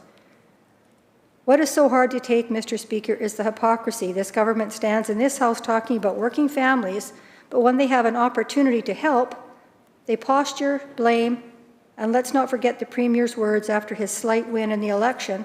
When asked about working with the opposition, his words were, "I will work with opposition MLAs if they meet the Green Line criteria." Mr. Speaker, people are losing faith, not in themselves, not in their neighbours, but in this institution, in this government. This amendment is not going to solve the entire affordability crisis created by the NDP, but it will help. And unlike any temporary relief programs or inflated promises, it provides consistent, long-term tax relief to every British Columbian, especially those who need it most. Residents of our province, especially in the North, can't afford to wait. They've already been waiting. They don't need red tape. They don't need more delays. They need this government to act, and to act now. The rising cost of living isn't just a statistic. It's a lived reality that affects every decision we make, from the groceries we buy to the extracurricular activities families want to participate in.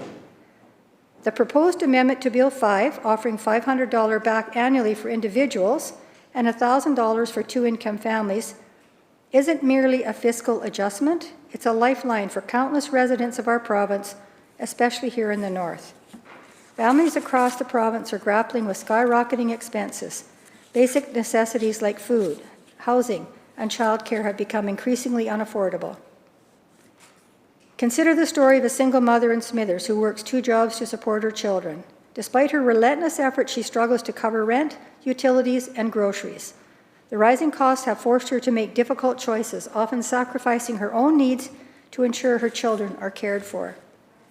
This isn't a rare or uncommon occurrence. It's a reality for countless residents of our province, especially in the North. The working population isn't immune to these challenges. Many individuals, despite being employed full-time, find themselves living paycheck to paycheck. The MNP Consumer Debt Index reports that nearly half of our residents of our province, especially in the North, are $200 or less away from financial insolvency. This precarious financial situation means that unexpected expenses, be it a medical emergency or a car repair, can plunge families into debt. Seniors, many of whom lived on fixed incomes, are particularly vulnerable. With the cost of essentials rising, their purchasing power diminishes.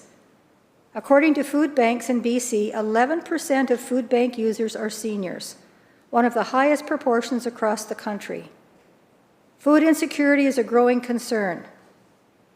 Food Banks BC reports that over 100,000 people access their member food banks every month, with 1 in 3 clients being a child. The rising cost of groceries exacerbates this issue. Food prices in BC have risen by 27% from January 2019 to July 2024. For families already stretched thin, these increases make it challenging to put nutritious food on the table. Child poverty remains a pressing issue. The 2024 BC Child Poverty Report Card indicates that 1 in 6 children in the province lives in poverty. Children in lone parent families are particularly affected, with a poverty rate of 45.5%. Individuals with disabilities face compounded challenges. Many rely on food banks, with some reports indicating that the highest recorded numbers in certain areas are among this demographic. The lack of adequate support systems means that people with disabilities often must choose between essential needs such as medication and food. The proposed amendment to Bill 5 offers a straightforward solution. Provide immediate financial relief to those who need it most. By allowing individuals to retain more of their earnings, we empower them to make choices that best suit their needs, be it purchasing groceries, paying rent, or covering childcare expenses. This amendment isn't just about numbers, it's about restoring dignity and providing hope. It's about acknowledging the struggles of families, workers, seniors, and others, and taking concrete steps to alleviate their burdens. The affordability crisis in British Columbia is multifaceted, affecting various demographics in different ways. However, the common thread is the urgent need for relief. The proposed amendment to Bill 5 addresses this need head-on, offering a practical, immediate solution. It's time for the government to act, to fulfill its promises, and to support the people of British Columbia in these challenging times. Mr. Speaker, this amendment we've introduced isn't some brand new concept pulled out of the blue. It's the government's own promise. It's a policy the Premier himself campaigned on in 2024, not whispered in passing, not a footnote, but a centerpiece of the NDP platform. Residents of our province, especially in the north, were told to expect a $500 rebate for individuals and $1,000 for families, and they believed it. Because in times of financial uncertainty, people cling to hope, especially when it's delivered with such certainty from the highest office in the province. This was supposed to be the government's answer to rising food costs.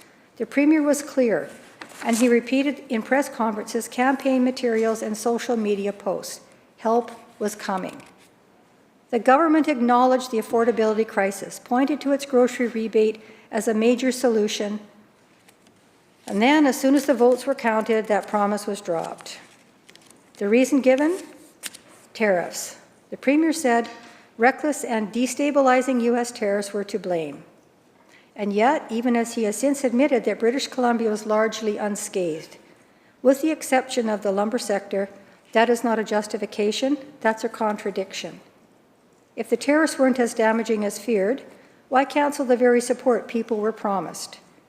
Let's be honest, if tariffs had been devastating, wouldn't that have made the rebate more urgent? Not less. Either way, the need for relief has not gone away, it has grown. Meanwhile, the government continues to introduce bills like Bill 5 that tinker around the edges of tax policy without offering meaningful support for the people who need it the most. Bill 5 contains no tax break for families, no direct support for small business, no targeted relief for seniors, but it does contain tax changes for the that benefit select industries like the film sector, while ignoring the kitchen table struggles of everyday residents of our province, especially in the north. And that's what makes this amendment so important. Because this amendment isn't a new demand, it's an opportunity for the government to do what it said it would do. It gives them a path to make good on their word, to restore measures of trust in their leadership, and to recognize that affordability isn't a political slogan, it's a lived crisis. Mr. Speaker, I know many members on the other side of this House understand how hard things have become for their constituents. This amendment gives them a chance to break with the spin and reconnect with people. It's not about scoring points. It's about delivering the help that they were elected to deliver. I don't care if the rebate is delivered by a Conservative amendment or a government bill. What matters is that it's delivered at all, that people feel it, that it makes a difference. Because here's what residents of our province, especially in the North Sea, a government that promised relief and then changed the channel. A government that blamed external threats while internal pressures like rent, gas, food, and heating continue to rise. And a government that claimed to stand strong for BC while ordinary people were being left behind. This is about more than just broken promises, it's about a broken trust. And trust is the currency of leadership. Once it's lost, it's hard to get back. But one way to begin restoring it is to keep your word. That's what this amendment offers. It's not about winning an argument, it's about doing the right thing, plain and simple. Mr. Speaker, this amendment isn't just about compassion, it's about common sense. It's about understanding how real economies work and who keeps them running. When people are struggling just to get through the week, when nearly half of the residents of our province, especially in the north, say they're $200 or less away from not being able to pay their bills, Putting money back into their pocket isn't just the right thing to do, it's the smart fiscal policy. Because the people we're trying to help with this amendment, they don't stash the $500 away in an offshore account or high-yield investment portfolio. They spend it locally, immediately, responsibly. And that spending ripples through the economy. A $1,000 boost for a two-income household isn't just groceries or gas. It's a haircut at the local salon or a local barber. It's a soccer cleat for a child whose parents were about to say no. It's dinner at a family-run restaurant, or maybe a few hours of childcare so a parent can pick up an extra shift. It's dignity and it's local stimulus. That's what this amendment offers. I urge the government to support this amendment and show the people of the North that they are listening and understand their pain. I urge the government to take this lifeline that the opposition has thrown them, fulfill their promise, and give British Columbians a break. They need it. They deserve it. And they deserve to have their faith in government renewed. We can and we must do better. I hope everybody supports this amendment. Thank you, Mr. Speaker. Thank you very much, member. Now recognizing Surrey South. Thank you, Mr. Speaker. Today I stand in this House to speak not only in favour of the Income Tax Amendment Act, but to also speak on behalf of British Columbians and my community of Surrey South, who feel like no matter how hard they work, they just can't get ahead. The affordability crisis is a heavy burden to bear, one that has been relentless and continues to force British Columbians into precarious financial situations. We've heard it all throughout this session. People across the province are tired. They're tired of living paycheck to paycheck, tired of working full-time or more and still being unable to afford rent, groceries, childcare, and other necessities. The anxiety of a lack of financial stability has become a debilitating reality for so many of our constituents, and I can only say for certain that they are tired of governments who cancel promises while the cost of living continues to balloon and help never seems to arrive. Let me paint a clear picture of the reality many British Columbians face each day. Nearly half of the people in this province are just $200 away from financial insolvency. That's not a hypothetical statistic, it's an alarm bell. It means one flat tire could unravel their ability to get to work. One dental emergency could wipe out their food budget. One unusually high grocery bill during a tough week could force them to choose between paying for medication or keeping the lights on. And these aren't isolated cases. It is an everyday lived reality for working families who are doing everything right but still are falling behind. Seniors stretching their pensions to the breaking point, and students trying to build a future while juggling part-time jobs and full-time tuition. The stress is relentless. They're not asking for handouts. All they're asking for is a little break, a little breathing room, and a fair chance to get by. And frankly, if we can't offer that as a government, then we're not doing our job.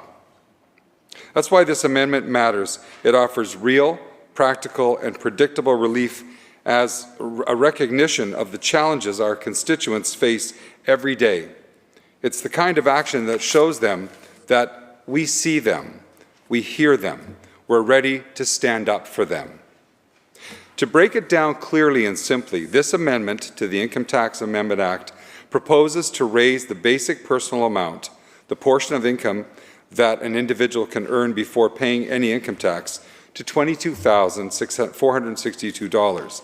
That number would align with the low-income cutoff, reflecting the minimum income required to cover basic necessities in British Columbia. But what does that actually mean for everyday British Columbians? It means an extra $500 in their pocket each and every year, not as a one-time check, not as a short-term pilot program, and not as a flashy promise rolled out before an election.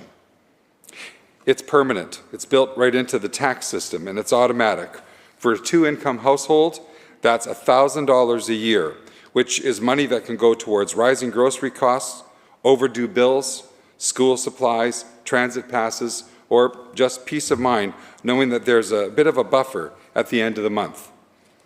It is $1,000 in permanent and predictable relief, some breathing room, and a break British Columbians deserve.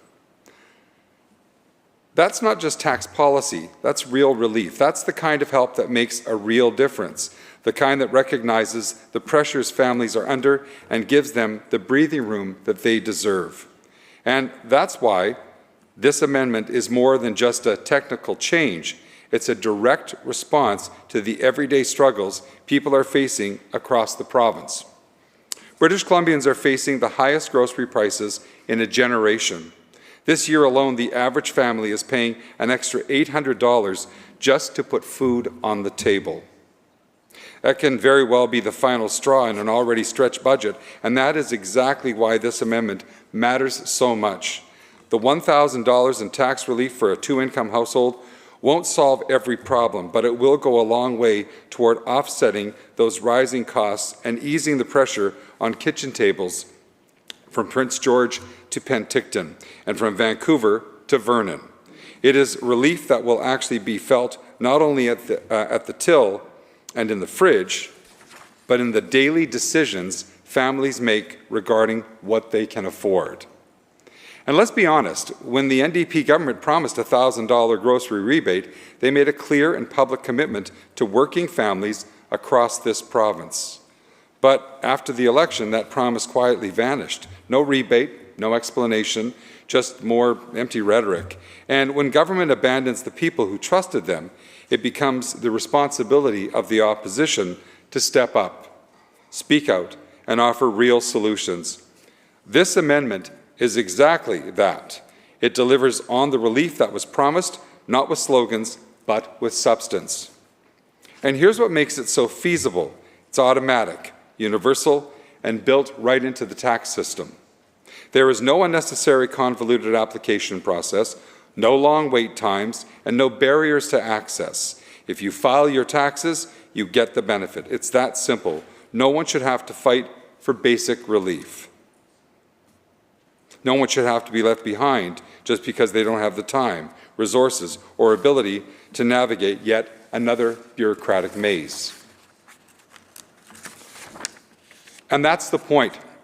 This is the kind of policy working people need right now. It's practical, reliable, and real.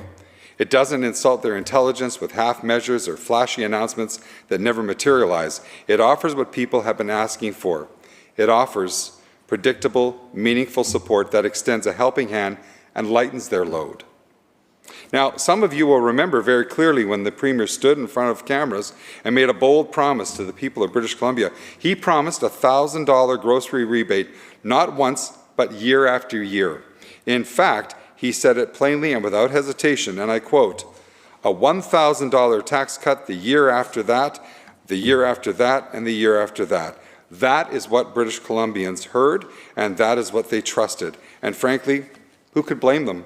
I believed it too, because when a government looks the public in the eye and makes that kind of commitment, we should be able to take them at their word.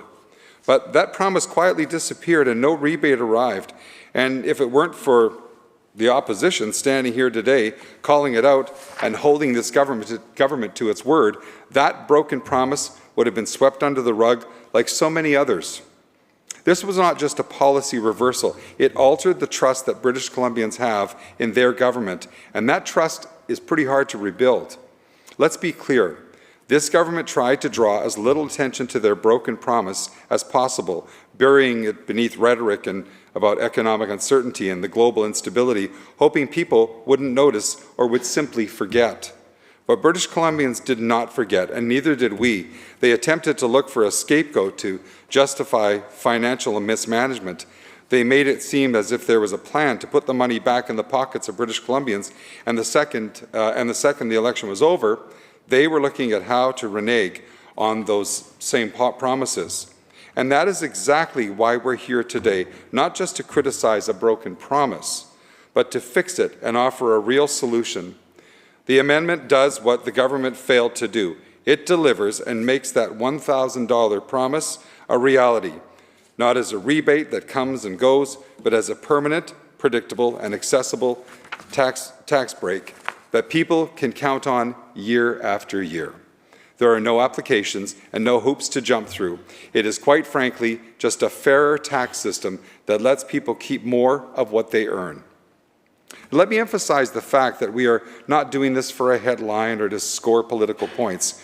We are here to extend a helping hand to the people who need it most, whether it be the single mother trying to feed her kids, the senior choosing between groceries and prescriptions, or the young couple who can't see a path forward in their own province.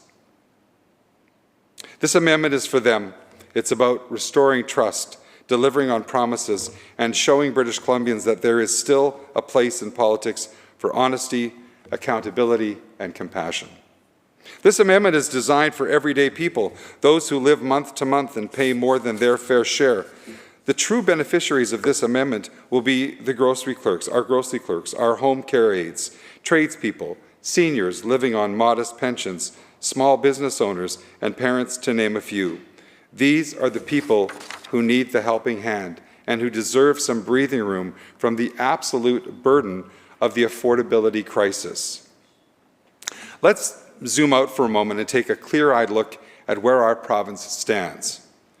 British Columbia now has the highest consumer debt levels in the entire country. That is not a simple statistic to gloss over, rather. It is a flashing red light on the dashboard of our economy. And it's not just spread evenly. In Vancouver, household debt per capita has reached levels higher than any other city in Canada. This demonstrates the fact that the average family isn't just struggling to get by, but they're drowning in their interest payments, in their credit card balances and deferred bills, just trying to catch up. Now let's zoom in again, get closer, and see that right into the kitchen of an average family, food prices are expected to rise another 3 to 5% this year alone. That is higher than the Bank of Canada's inflation target of 1 to 3%. While that may not sound too dramatic for a family of 4, that translates to an additional $800 more at grocery stores for the same staples that they bought last year. That is roughly $66 for food, which does add up. That isn't luxury or a splurge. That is the basics: milk, bread, vegetables, rice, eggs, baby formula, meat, you name it. And they're paying more for less every single week. In fact, over half of Canadians can't absorb an unexpected $500 expense. Families are now one emergency away from financial disaster. Researchers from universities have sounded alarm bells, stating that they are expecting a difficult year, unfortunately, for families. Even when you walk into any local grocery store like Red Barn or Thrifty's down the street, you see the effect. Prices on pantry staples and fresh produce climb steadily, while bills remain relentless and salaries are stagnant. The number of families turning to food banks isn't just rising, it's becoming a new normal for households that never imagined they'd be in that position.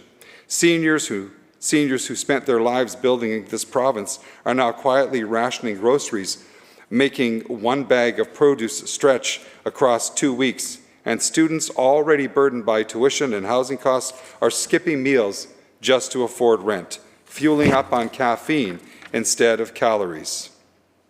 These are not isolated stories. They are the daily reality for thousands across British Columbia. And all of this unfolds against a backdrop of a government that touts record-breaking surpluses and billions in capital spending. They highlight grand infrastructure projects while quietly shelving a simple, tangible promise they made to working people, $1,000 relief that was front and center during an election and then vanished in the fine print of the budget. Because no British Columbian should be told there's no money for a grocery rebate while watching billions flow into projects that, while important, don't put food on the table today. When people are hungry and when they're slipping deeper into debt just to survive, the conversation must be made about people. This government's inability to follow up on this promise isn't just some budgeting problem. It is the consequence of policy failure. It is a prime example of what happens when governments overpromise and underdeliver, and leave people to fend for themselves in times that they admit themselves to be uncertain. Governments are supposed to provide certainty, yet this government uses uncertainty as a justification for every mistake they make, every promise they fail to deliver on. They also use this excuse to justify tax increases. Well, let me ask you this, Mr. Speaker. Should those living below the poverty line pay income tax? Because that is the reality of this situation, and no one deserves to be taxed into poverty. In fact, no one should be an emergency away from poverty, yet so many British Columbians are living in that reality today. And let's not gloss over what it really means to be one emergency away from poverty, because for many British Columbians, that emergency has already come. Many British Columbians need that $1,000 relief right now. Whether it's a car accident, a medical diagnosis, or sudden job loss, the systems that are supposed to catch people when they fall are failing them.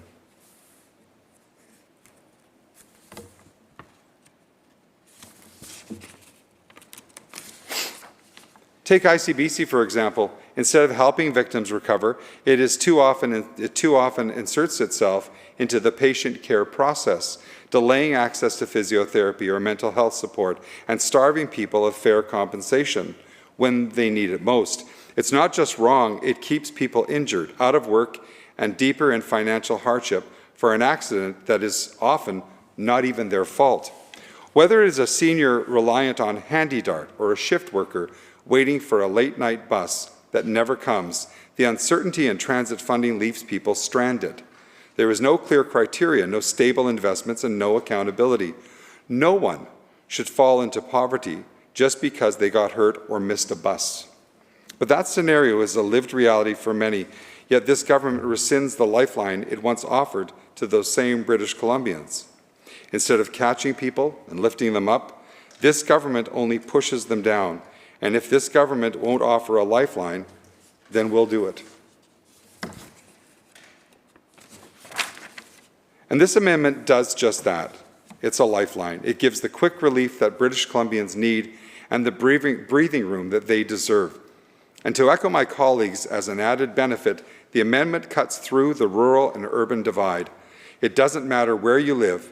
Every taxpayer in our province benefits. It is a small but powerful and much-needed signal that our rural and interior communities matter just as much. Now, we've heard some people in the opposition to this amendment primarily raising concerns about fiscal responsibility. And let me be clear, fiscal responsibility does matter. As legislators, we have an obligation to make sure that public dollars are spent wisely and that the choices we make today don't create hardship for future generations. That principle is valid, and I won't stand here and diminish its importance.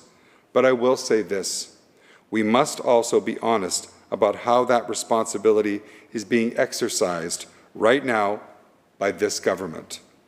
This is a government that has overseen some of the largest deficits in provincial history.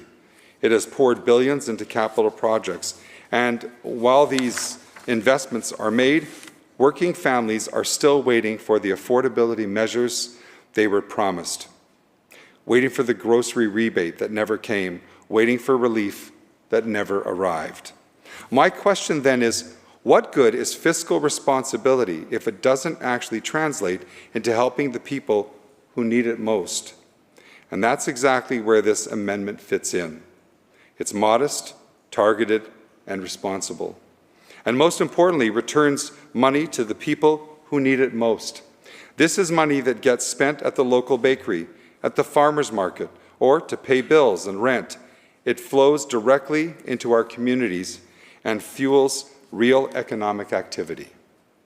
This isn't just a helping hand, it's an economically sound policy. It saves each and every British Columbian $500 a year. It revitalizes a promise that this government broke, and it provides immediate relief to British Columbians. In fact, it just about covers the extra $800 that British Columbians are predicted to spend on food this year. When the working poor and the middle class are able to breathe again, everyone benefits, and that is what a healthy economy looks like. And this brings me to my final point. We were elected by our constituents to be representatives for them and therefore bear a responsibility to deliver on our promises. Trust is easy to lose and hard to earn, and that trust wears thinner with each broken promise. To put it simply, trust in this time of uncertainty is fragile. Promises like the grocery rebate that never materialized hurt faith in democracy. And as opposition, we are doing our part to uphold that trust and begin repairing it, to re-extend that lifeline that British Columbians were once promised, not with slogans, not with spin, but with genuine action. Mr. Speaker, as I close, let me make one thing absolutely clear. This amendment is not about scoring political points, as I said earlier. It's about righting a wrong. It's about turning disappointment into progress and ensuring that when people look to this legislature, they see more than debate, they see delivery. Because what is at stake here is trust, fragile trust that our constituents have instilled in us to prioritize their well-being. What's at stake is the daily lives of hard-working people who are doing everything they can to make ends meet and simply need us to meet them halfway. Support for this amendment means acknowledging that government must be nimble enough to respond to rising needs and grounded enough to protect the most vulnerable among us. It means standing with the family facing impossible choices, with the students taking on extra shifts just to pay for textbooks, with the retiree who built this province and now finds themselves counting every single dollar. These are not abstractions. These are real people across our province, whether in urban centres or rural areas. And our job, the very reason we hold these seats, is to represent them and ensure they get the helping hand that they need. Raising the basic personal amount isn't radical. In fact, it's responsible. It reflects the actual cost of living in today's British Columbia and updates a system that has failed to keep pace with that reality. If you earn too little to live, you should not be taxed on that income. That is a principle as old, as fair as governance itself. And while some may argue that it's not the government's role to intervene so directly in people's lives, I respectfully disagree. In times like these, when wages stagnate, prices rise, and everyday necessities become luxuries, people are not looking for a government that steps back. They're looking for someone that steps up, and that is what this amendment does. So let's show British Columbians that their concerns are not lost in partisan noise. Let's prove that when promises are broken, we do not give up. Instead, we take responsibility and we offer something better. I urge both sides of this aisle to support this amendment because it offers more than tax relief. It offers meals on the table, a sense of stability, and a renewed faith that politics can still deliver on its most fundamental obligation to make life better and easier for the people that we serve. So again, I urge all members on all sides of the House to support this amendment, to raise the basic personal amount and put money back in the pockets of British Columbians in an easily accessible and impactful way. Let's stop taxing people into poverty, and let's continue to build a province where fairness isn't just a talking point, it's actually delivered. Thank you, Mr. Speaker. Thank you very much, member. Seeing no further speakers, the question is the approval of the amendment to Bill 5. Motion for second reading of number 5, Intituled Budget Measures Implementation Act 2025 be amended by deleting all the words after that and substituting therefore the following. Bill number 5 not be read a second time until the House amends the basic personal income tax credit provided in section 4.31.1 of the Income Tax Act to $22,462. Shall the amendment pass? Aye. The ayes have it from what I can see. Division. Thank you, member. Division has been called. Oh, division has been called.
Members,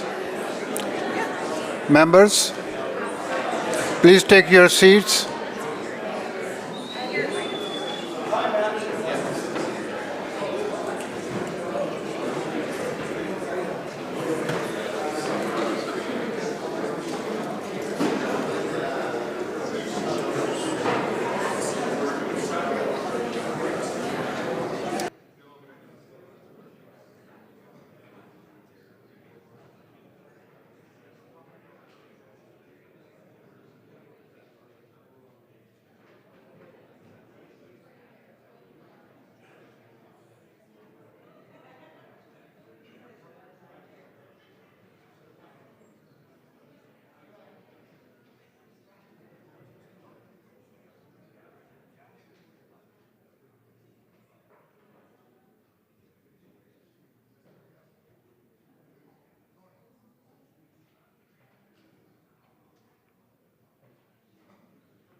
Members, the motion is an amendment to Bill number 5, and I'll read the motion. That the motion for second reading of Bill number 5, entitled Budget Measures Implementation Act 2025, be amended by deleting all the words after in quotation that and substituting therefore the following, quote, Bill number 5 not be read a second time until the House amends the basic personal income tax credit provided in section 4.3 subsection 1.1 of the Income Tax Act, RSBC 1996, C215 to 20,462. All those in favor of the amendment, please rise or indicate.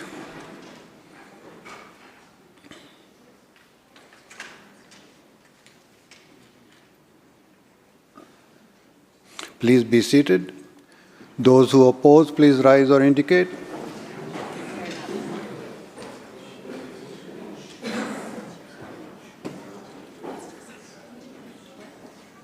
Thank you. Be seated. And Mr. Clerk will be contacting members online. Minister Baer. I vote nay. Minister Davidson. I vote nay. Minister Kang. I vote nay. Minister Lohr. I vote nay. Minister Ma. I vote nay. Minister Whiteside. I vote nay.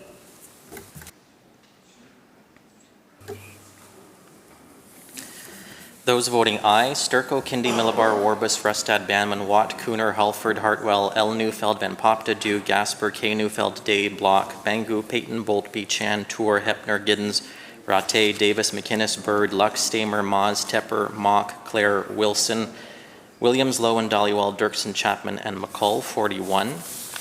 Those voting nay, Lohr, G. Anderson, Blatherwick, Elmore, Sunner, Toporowski, B. Anderson, Neil, Osborne, Barr, Davidson, Callon, Parmar, Gibson, Bear, Chander, Herbert, Wickens, Kang, Morissette, Sandu, Krieger, Chant, Lajeunesse, Choi, Rochford, Higginson, Routledge, Popham, Dix, Sharma, Farnworth, Eby, Bailey, Begg, Green, Whiteside, Boyle, Ma, Young, Malcolmson, Chow, Glumac, Aurora, Shaw, Philip, Deere, Valeriot, and Botterill, 48. Motion is defeated.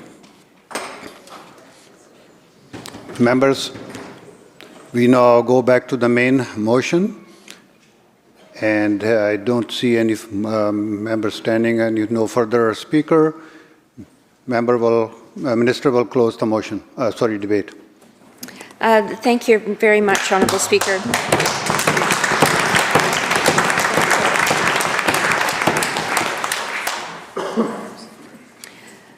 Before we close the debate, Honourable Speaker, I would just like to share a few comments.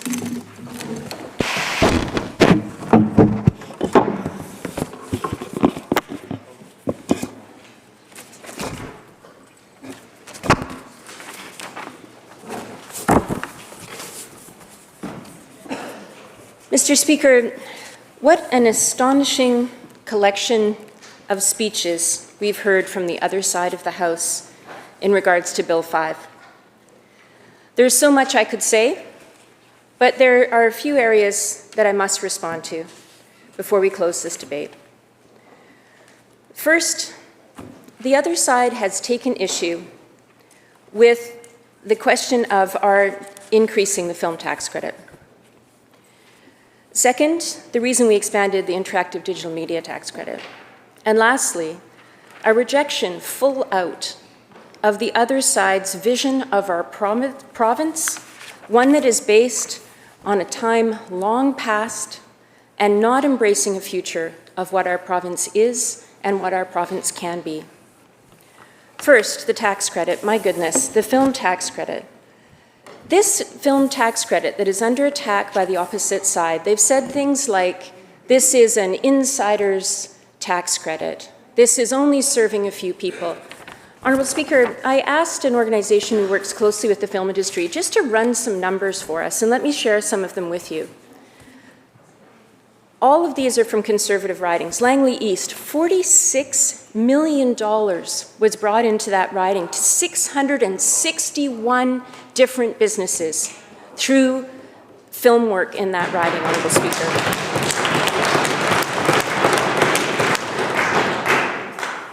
Maple Ridge Mission, $12,691,078, 413 businesses. Abbotsford South, over $9 million, 236 businesses. Delta, $9,347 businesses. Richmond Queensborough, 8,500,000, 302 businesses. Surrey White Rock, 600 million, 305 businesses. Abbotsford Mission, over 5,231 businesses. Kelowna Mission, 350 million, 21. I could go on and on and on and on and on.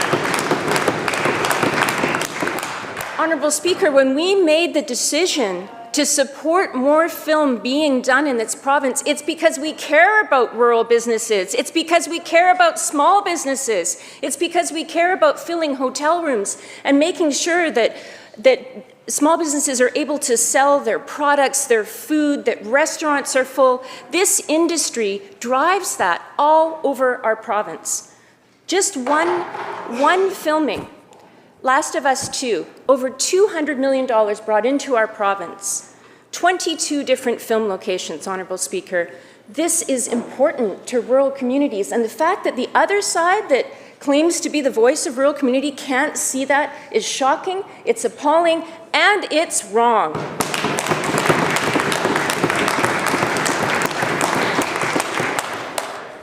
Honourable Speaker, if you want to talk about being wrong, let me point this out. I am deeply appalled about the words that were said about me by the other side on this debate.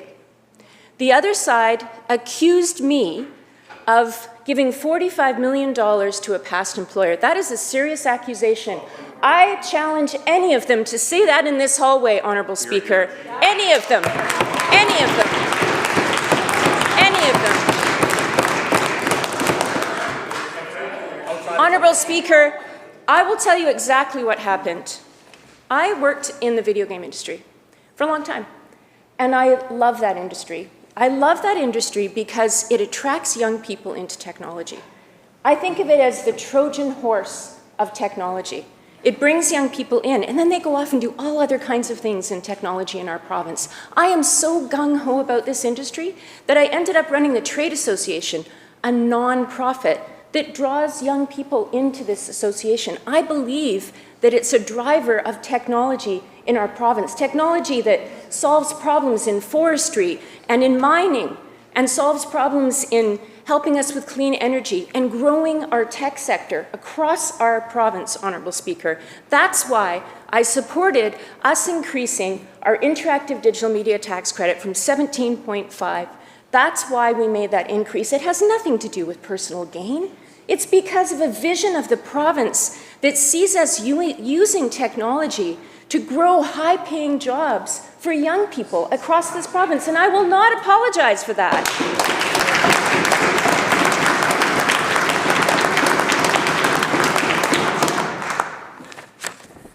Honourable Speaker, our tech sector, which was attacked by the other side, is such a source of strength for us. And the other side might say, well, that's a Vancouver issue or a Kelowna issue or something that only matters in Victoria. That is false. Technology is our strength in this province that's helping in so many different industries. When you think about forestry right now, you talk about what's happening in terms of detecting forest fires. They're using sensors. They're using all kinds of technology, Honourable Speaker. We talked to the farmers today out on Beef Day, and I heard about how they're using technology, Honourable Speaker. These are important things. Someone got up on the other side and said, the vision of our province, you know, it's pictured up here on the walls. It's agriculture, and it's fisheries, and it's forestry, and it's... Yes, of course it's those things. Of course it's those things. It always will be. But the fact that we can insert technology and become competitive around the world, leading in these industries through our powerful tech sector, is how we win, it's how we compete, and that's the vision that we need to have for our province, Honourable Speaker.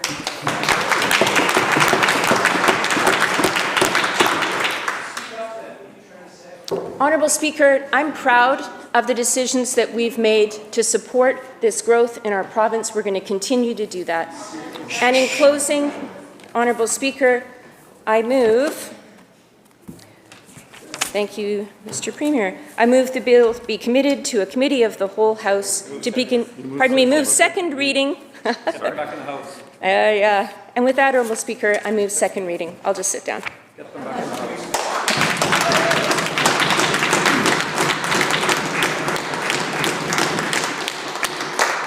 Members, the question is second reading of Bill number 5. All those in favor say aye. Aye. Those who oppose, motion carried. Division has been called.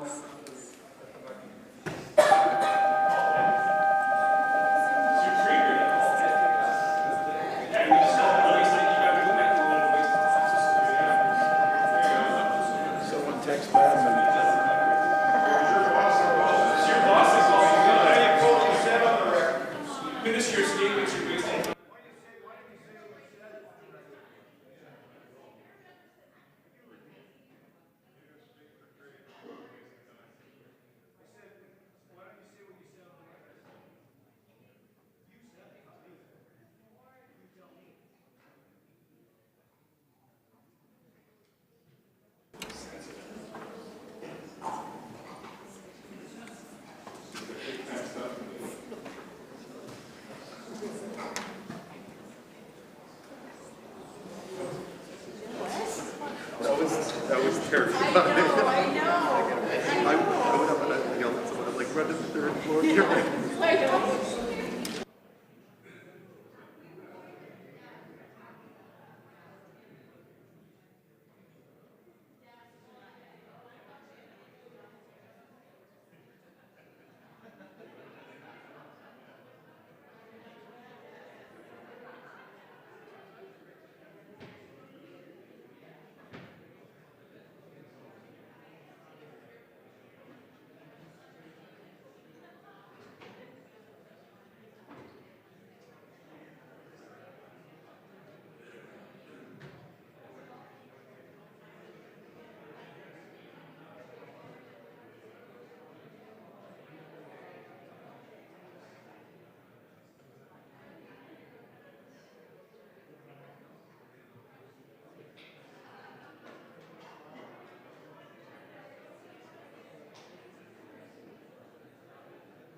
Members, members, seems like we have full house except the three independent members. Is there an agreement to waive the time, or should we wait for a full 10 minutes?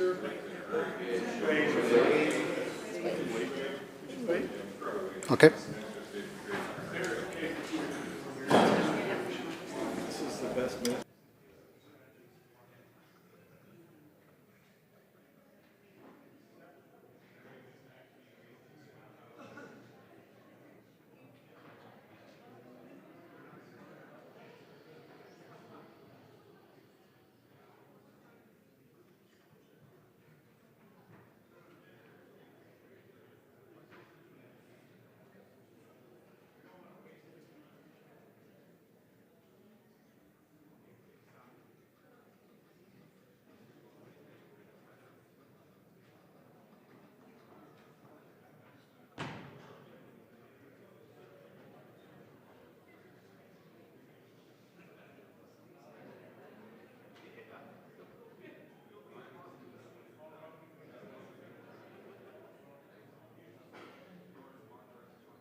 Members, the question is second reading of Bill 5, Budget Measures Implementation Act 2025. All those in favor, please rise or indicate.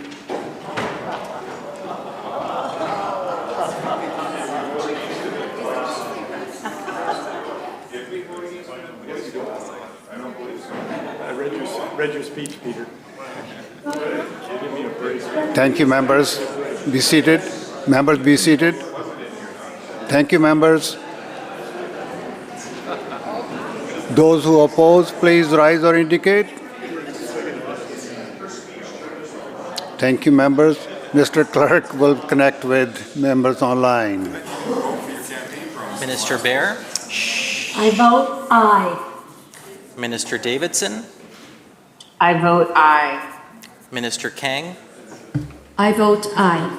Minister Lohr, I vote aye. Minister Ma, I vote aye. Minister Whiteside. I vote aye. Nemine contradicente.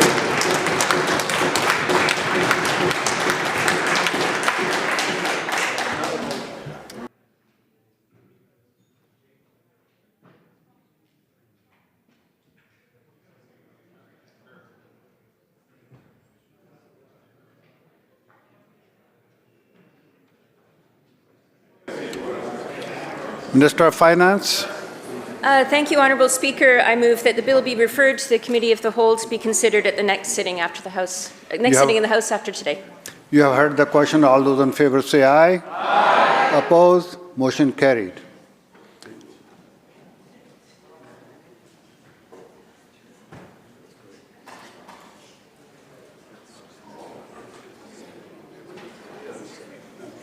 Government House Leader. Thank you, Honourable Speaker. I call Bill 11, second reading debate.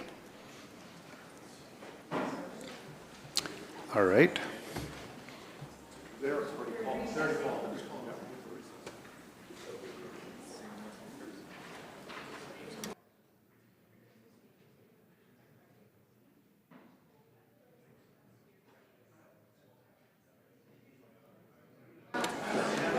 Minister Whiteside.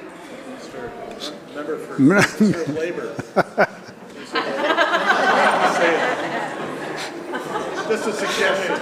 Just a suggestion. Minister of Labour. Thank you very much, Honourable Speaker. Mr. Speaker, I move the bill be read now a second time. Mr. Speaker, this bill amends the Employment Standards Act to support BC's commitment to ease the administrative burden on doctors and other healthcare providers, while supporting the health and well-being of workers needing to take sick leave. Mr. Speaker, I'm talking about sick notes, which some employers demand as proof that a worker is or has been, in fact, sick. And it may seem like a small issue, but we have heard very loudly and very clearly from medical professionals that it represents a significant administrative burden for them, as well, of course, as placing an unnecessary burden on people who are sick, as well as posing risks to those around them. Healthcare professional organizations and labor advocates have long raised concerns about employers requiring sick notes for workers' short-term absences. And in fact, last year, the Canadian Medical Association and BC Family Doctors called for the elimination of this practice of requiring sick notes altogether in order to reduce the tedious and outdated paperwork that it causes for doctors and other medical professionals. And we know that business leaders have also echoed that call. Both the Canadian Medical Association and the BC College of Family Physicians have expressed strong concerns about the amount of time that Canadian doctors spend on administrative tasks. In fact, they estimate that family physicians can devote as much as up to 30% of their time doing administrative work, including writing sick notes. And this has been illustrated in Nova Scotia, where sick note restrictions were put in place in 2023, along with a suite of other measures to reduce the administrative burden on physicians.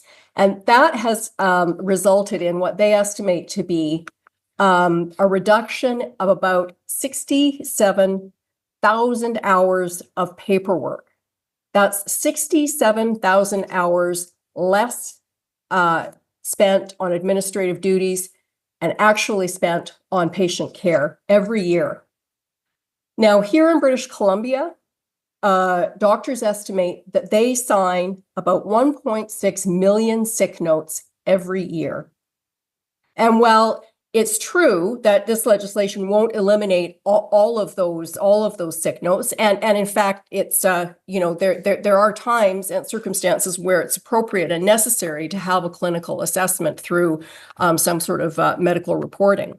But it is really clear that removing the need for sick notes and the ability of employers to require sick notes is going to be a significant step to freeing up time for our medical professionals to do what they do best, to do what they want to do what we need them to be doing, which is providing care for their patients. The primary concern, as we have heard it directly from doctors on the front lines, is that precious appointment time that they have in their practices gets taken up by individuals who have been required by their employers to go see a doctor or a nurse practitioner or a registered nurse to get a sick note. In circumstances, though, where that healthcare professional can't actually provide a meaningful clinical intervention. There is, in my circumstance today, having just a terrible head cold, nothing that a doctor is going to be able to do for me. And this is a situation that is replicated many, many thousands of times across our province. And of course, with these changes, it's not just doctors and nurse practitioners and nurses who will benefit from eliminating this requirement, but it's very much so the patients themselves. Because frankly, if you're sick, the last thing you should have to do is get up, go out, get dressed, go out, and go to see your doctor or go to a medical clinic in order to get a piece of paper that says that you're sick. It doesn't make much sense. It doesn't help you get better any faster. And it just doesn't make any sense in the context of our current healthcare environment. Now, we know that today, many people still don't necessarily have a family doctor, although I will say that situation, as we have seen, is improving very rapidly in our province. And it is the case that sometimes getting an appointment at a walk-in clinic can be challenging. But not only that, there is often a fee charged for the sick note. And that is an expense that many people really can't afford. So they are often faced with the choice of going to work sick or paying a fee to get a note. But frankly, either way, it's the person who is ill and really needs to be at home recovering. They're the ones who is paying the price for that. It's not fair, it's not reasonable, it's not safe.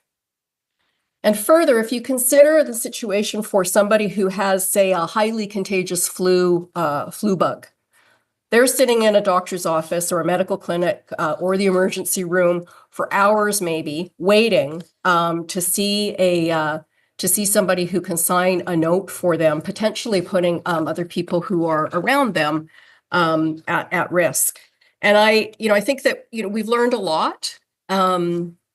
And I think some of our sort of standards and practices have changed since our experience with the COVID-19 pandemic. And what we really learned during COVID-19 was that distancing from other people when you're sick is really, it's really important, plain and simple. And that, Mr. Speaker, is why I'm speaking to you from my office today, because I have a cold and I don't want to make anybody else sick. And I just, with reference to our experience during the pandemic, at the very beginning of COVID, the Employment Standards Act was amended to specifically say that an employer could not require a sick note from a worker for a COVID-related illness, because we really understood at the beginning of COVID that this was a novel virus. We didn't have a vaccine. We really had to go out of our way to protect each other from that potentially deadly disease, deadly in many cases, in fact, until we had a vaccine.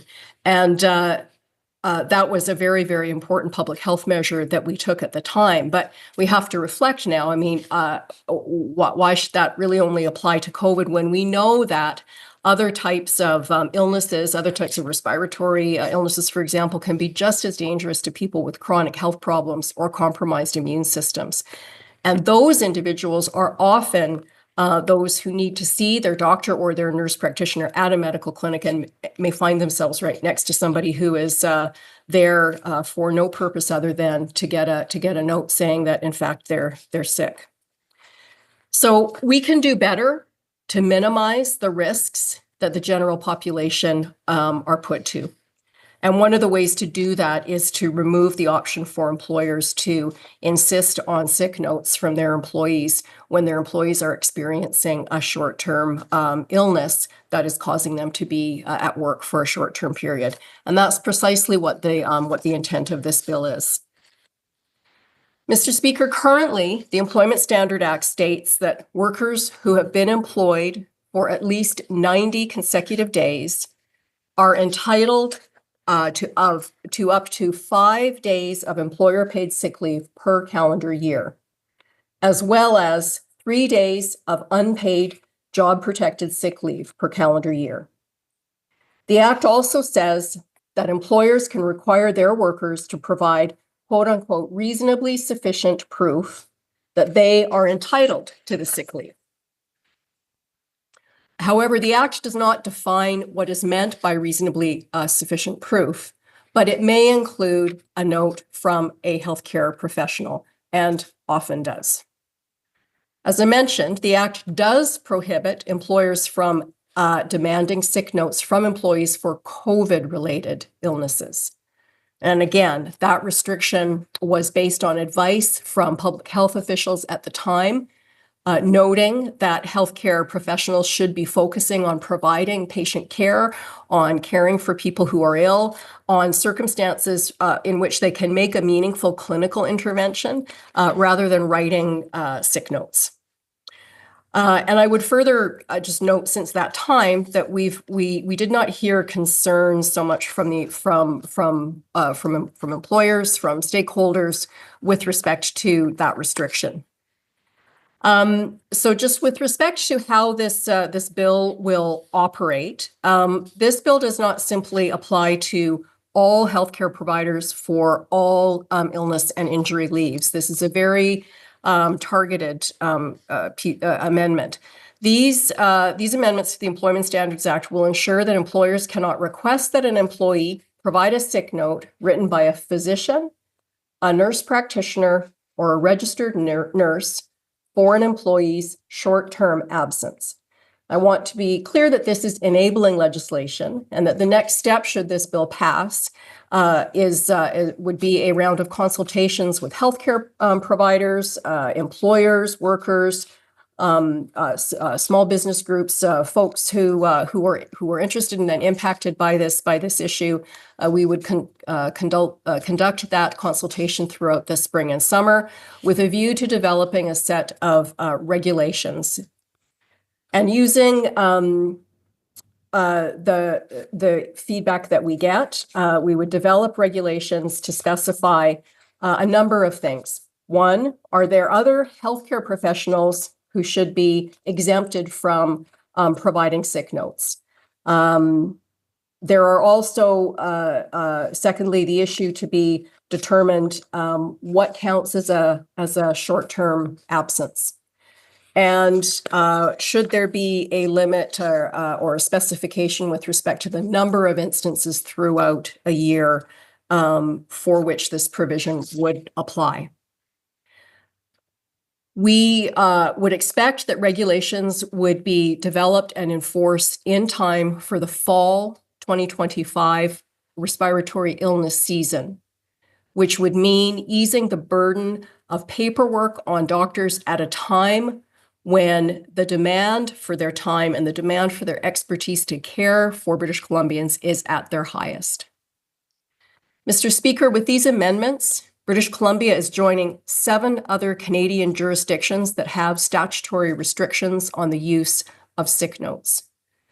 The goal here is to provide a balance between easing the burden on healthcare professionals, supporting the well-being of sick workers, and allowing the production of medical documents to continue where they are appropriate and necessary. The restriction established under this bill is limited to sick notes that employers request to support a short-term absence from work due to an illness or injury. Employers, of course, will still be able to request documents from healthcare practitioners that contain useful clinical information to support a longer-term absence, to develop an appropriate return to a work program for an ill or injured worker, or to design a workplace accommodation for a worker's medical or health-related condition. As well, health practitioners will continue to write medical reports and documents that are necessary for workers' compensation, ICBC, and other insurance purposes. This bill places no restrictions in that regard. Mr. Speaker, the recent throne speech made it clear that our government is prioritizing improved access to primary health care in our province. We want to see improved efficiency, and we want to see better conditions for working people. And this bill is just one part of a much broader, comprehensive strategy focused on that priority. But for both workers and healthcare professionals, this is a significant step in the right direction. Thank you very much, Mr. Speaker. I'm looking forward to the debate on this bill. Thank you, Minister. Recognizing the member from Prince George Mackenzie. Thank you, Madam Speaker. I rise to speak to Bill 11, the Employment Standards Amendment Act. This is an interesting bill for the government to bring forward. It's one of a series of changes that the NDP government have made to this act over the years, and I understand that it was included in their party's platform in the election last fall. I want to wish the minister a speedy recovery from her head cold, as she noted there. And it's ironic that she's bringing this bill forward or to second reading on a day when she's feeling a bit unwell, but I know she'll bounce back quickly here. I can appreciate the words of the Minister of Labour, and I believe they're sincere However, I would caution the government not to get into too much bragging or claiming a victory on this issue, and I'll get into what I mean by that in my remarks shortly here. I have taken the time to examine this bill, and I really sincerely appreciate the technical briefing provided by staff from the Ministry of Labour. That was quite helpful, so I really appreciate their service and their work. We do understand that Bill 11 is about waiving the requirement for a doctor's note for workers to be able to get approval from their employer to get short-term sick leave. And in this day and age, this is proving to be a burden on the sick employees, and yes, I would agree with that. It's also a burden for doctors, drowning in administration, and the minister noted some of that in her remarks. And I agree with her remarks on that. The only thing is that a lot of that administration are mandates from health authorities that are of the government's own making. And I'll get into that a little bit more shortly. We need to streamline our healthcare system. We need to cut the red tape that is making it too difficult for doctors to care for patients. But let's turn to what this bill is aiming to achieve with the Employment Standards Act. This isn't solving a broken system in the employee-employer relationship. It's not necessarily about the labor market at all. In reality, this bill is responding to a specific practical problem. Our healthcare system is broken, and the NDP government are trying to put a Band-Aid solution on to address this problem. Members here likely know that under the existing legislation, employers may request medical documentation to substantiate an illness, and that was talked about by the minister previously. Some of these can keep an employee off the job, obviously. Typically, this is a sick note, but there are other proof points that can technically be used, like a hospital medical bracelet, for example. In principle, that requirement aims to balance workplace integrity, so a functional workplace staffed with paid employees. It aims to balance that workplace integrity with legitimate sick time if an employee is ill and shouldn't actually be at work. In practice, however, it does collide with today's reality. British Columbians struggle, often unsuccessfully, to see a family doctor.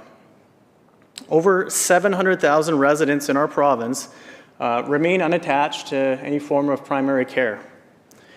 Rural ERs, and I represent Prince George Mackenzie riding, these include communities that are really struggling. So Mackenzie, in my riding, and many places in northern British Columbia and the interior British Columbia face repeated diversions. And in fact, I just saw a notice right before coming into this debate that Mackenzie's hospital is going to be closed from 7 a.m. to 7 p.m. tomorrow. This is nearly 20 times this has happened so far in 2025. And often I'll be watching to see this diversion if it extends into the next day. It often does. It usually covers a 24-hour period. But that's unacceptable for rural British Columbians who are trying to access our healthcare system. Walk-in clinics often close earlier than their posted hours because there's no physician available. And of course, the urgent and primary care centers, they were something that the former Minister of Health talked about at length, but they're struggling to remain staffed. In Prince George, in my riding, it's been a real struggle to keep that urgent primary care center staffed. They've had to completely change the way it's administered to keep that open and save it. It's been a real challenge for Northern Health and for the doctors and nurses who are trying to provide care to patients. So when workers can't actually get an appointment, the simple act of obtaining a doctor's note becomes a logistical marathon. Lost wages, long drives, or hours in walk-in clinics or emergency departments. Last year, a report from Medimap Canada showed that BC had the highest average walk-in wait times in the country at 93 minutes. I know these are issues in my own riding. In Prince George, I was recently talking to a constituent, a single parent, who waited 4 hours at a walk-in clinic just to prove she had the flu. I agree that that's an inefficient use of our healthcare resources and certainly an unfair burden on employees when they're waiting that long for trying to get a doctor's note in that case. But even with those that have a family doctor, they can't get in to see them for weeks sometimes. I know many people in that situation, they either end up going to the walk-in clinic at 6:30 in the morning to line up, or if they're lucky, they use workarounds with people they know in the system. It's kind of like in the former Soviet Union, to be honest.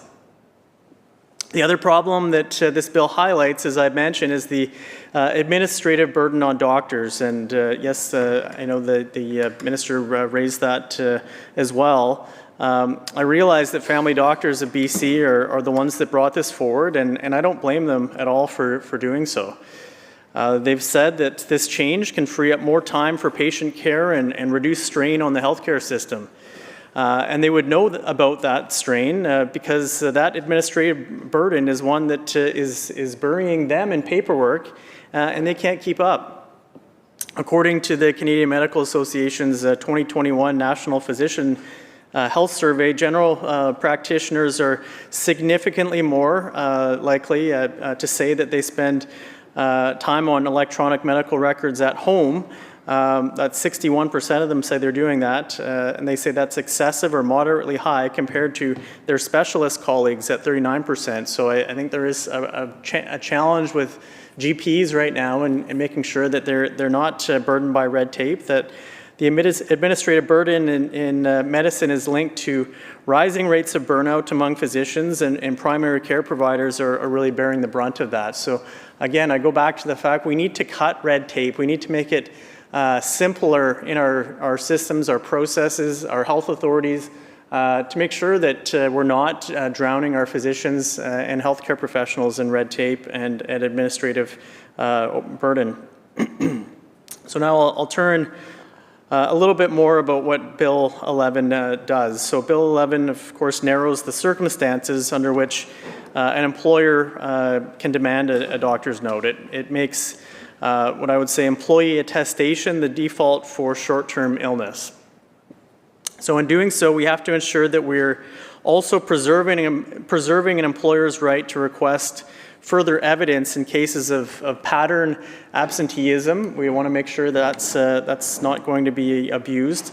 Or in the case of extended leave, we need to make sure that that's practical. This has to be pragmatic and well-crafted adjustment so that we're not creating conflict between employees and employers. We don't want a rash of employment standards claims coming out of this, so the regulations, as the Minister said, this is enabling legislation, so the regulations would be critical in this regard. We don't currently know the regulations in that enabling part, so this bill isn't prescriptive. And we don't know how the government intends to remove the potential for conflict. So I hope we can learn a little bit more about that from the government as we go through this. The Minister has also noted publicly that consultation hasn't occurred fulsomely yet, and hope it can be true consultation when it does occur. We heard that the plan is for much of that to happen this spring and summer, but it's important to get the balance right. But let me be clear, this bill does not upend the overall paid sick leave framework. Whether one believes the existing 5 paid days are too many, too few, or just right is a debate for another day. Today's question is quite a bit narrower. So what constitutes reasonable proof of illness in a time when access to physicians in primary care is severely constrained? On that narrower question, I will admit the legislation offers a sensible remedy. Again, I would call this a Band-Aid solution to a problem. So, Madam Speaker, we should not mistake a Band-Aid for a cure. Bill 11 is needed precisely because the public healthcare system can't fulfill its mandate. That's timely, longitudinal primary care for British Columbians. If every British Columbian had a family physician or timely access to the healthcare system, this amendment would actually be redundant. It wouldn't be something we'd be discussing today. The most recent primary care report confirms that we still have nearly 1 in 5, as I said, unattached from a primary care. So those who are attached, they can be nearly 13 days for that routine appointment. In the interior and the north, where I'm from, that's 16 to 18 days. Walk-in clinic queues, as I've mentioned earlier, also an issue. But in looking at this bill, we will consider administrative load. So talking about those primary care clinics, the continuity of care is certainly a problem, and then we don't have that equity across the province of access to our system. Some members will interpret my remarks and this bill and as an endorsement or a critique of the existing paid sick leave, and I'm not going to get into either of those debates or discussions today. Employees should not be forced to choose between health and wages. But likewise, employers need confidence that this leave is taken honestly. Both are actually legitimate aims, and Bill 11 zeroes in on the documentation bottleneck without reopening the broader debate. I'm okay with that in this context. I think it is important to put these amendments in the context that I've been discussing, though, and also put BC, these amendments in context within Canada. And the minister did reference some of the other provinces that have variations of prescriptions on paid sick leave. Or sick leave provisions or those of doctor's notes. But BC, of course, is a rare example of a jurisdiction in Canada with paid sick days. So it's important to put this legislation in that context within the country. And it's something to consider as we discuss the bill further into committee stage and when the regulations are being crafted, because BC is in a bit of a unique situation, I think. For members in the House benefit, I just want to provide just some updates from other jurisdictions in Canada to highlight some of the ways other jurisdictions are looking at this topic, because there are a couple that have it before them currently. There are a few that have made changes in recent years. In Saskatchewan, Bill 5 introduced in December of 24. As of now, it's not brought into force yet. It's still before the legislature there, but what I've read from that, we're introducing amendments to limit sick notes, but it would restrict employers from asking for a sick note unless the employee had been absent for more than 5 consecutive working days or has been absent twice or for 2 or more days in the preceding 12 months. So still differences from what BC has with these amendments. In Ontario, employers are no longer allowed to ask for sick notes from a qualified health practitioner, but they're still allowed to ask employees to provide evidence reasonable in the circumstances that they are entitled to leave. So an attestation is part of that. But it's a little bit different still. Businesses that offer paid sick days beyond the Employment Standards Act in Ontario can continue to ask employees for sick notes from doctors and other qualified health practitioners. So this is a real difference from the BC approach, and I think is notable for members' context. I'll go on. In Quebec, no employer can request employees to provide documentation to attesting to the reasons for their absences for the first 3 periods of absence, not exceeding 3 consecutive days taken over a period of 12 months. So in this case, it's a very prescriptive, a little bit different. Again, we don't have those prescriptions necessarily. We'll find that out in regulation a little bit more clearly. In Nova Scotia, employers can still request sick notes if an employee is absent for more than 5 working days or has already had 2 absences of 5 or fewer working days in the previous 12-month period. So the government there allows notes from any regulated healthcare provider, so nurses, dentists, pharmacists, who is providing the care. Again, that's quite different from what we're seeing in this amendment, and it does have a little bit more leeway, I think, for the employers with the, if there is any pattern or anything like that. New Brunswick, where an employee due to an illness or injury requests a leave of absence of 4 or more consecutive calendar days, the employer can require the employer with a medical certificate certifying that the employee is incapable of working due to illness or injury. So there are no restrictions on sick notes for shorter absences, though, from that. PEI is got some similarities to BC because I do believe that they have paid sick days as part of their employment standards. If the employee takes 3 consecutive days, the employer may ask for a medical certificate.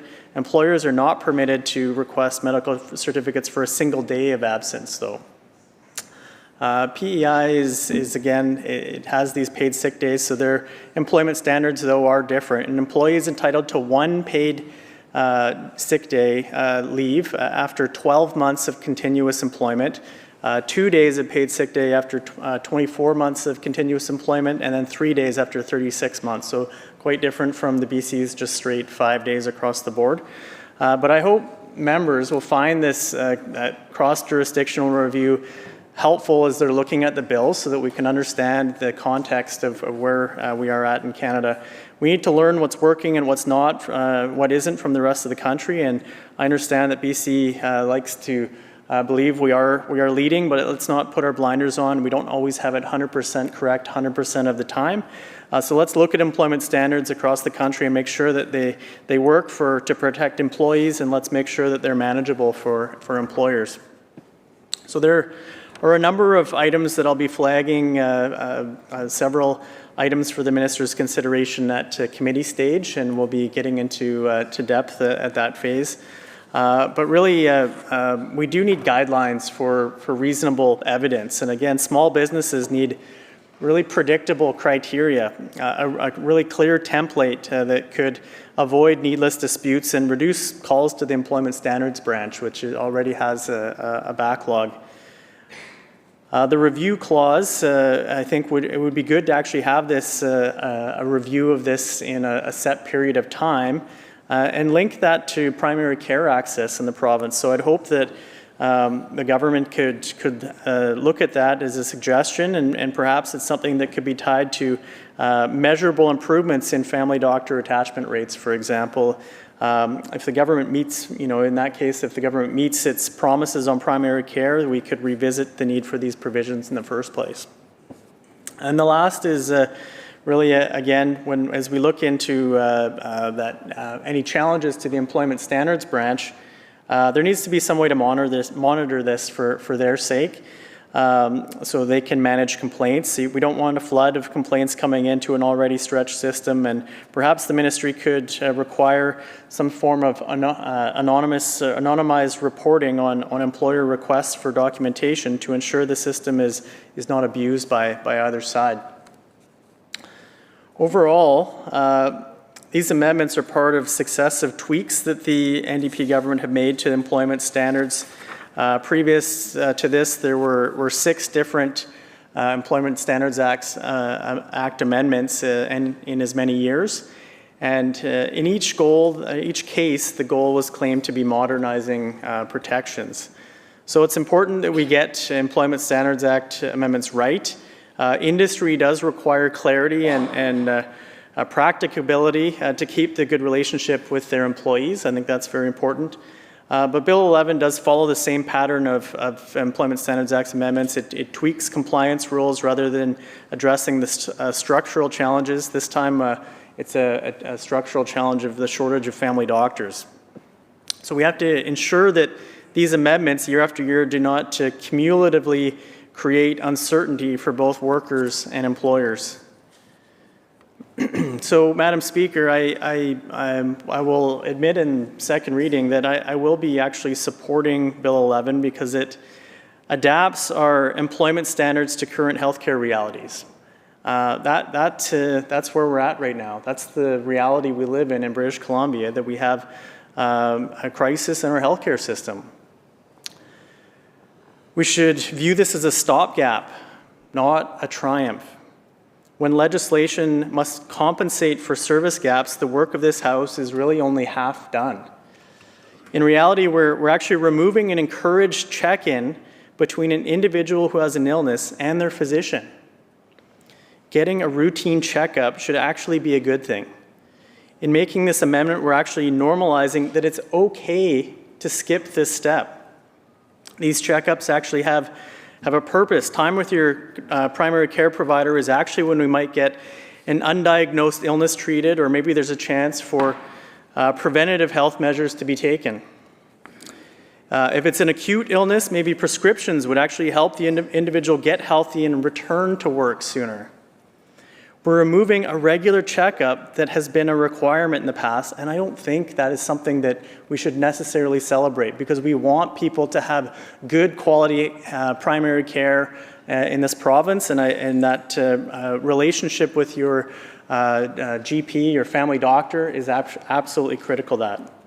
So yes, we can move this bill forward, but let's also redouble our efforts to recruit and retain family physicians in this province, to expand team-based primary care, and to ensure that no British Columbians' first thought when they fall ill is, how on earth am I supposed to get a sick note?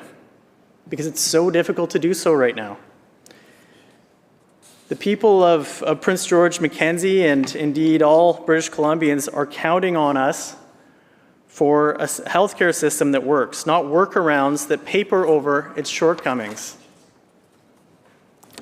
So Band-Aids are for small wounds. British Columbians deserve a healthcare system that heals. I look forward to rigorous examination in committee stage of this bill, so we'll have a lot more chance to get into clause by clause. Again, I want to thank the staff from the Ministry of Labour for providing a briefing, and hopefully we can get into some constructive discussions on how we can protect both employees' health and employers' need for certainty. I think this is at this time, I encourage other members to share their thoughts on this bill. I think it's important to discuss where our healthcare system is at and where this bill fits into that in the relationship with employers. So I do hope to hear from other members. With that, I'll end my time, and thank you very much, Madam Speaker. Thank you, member.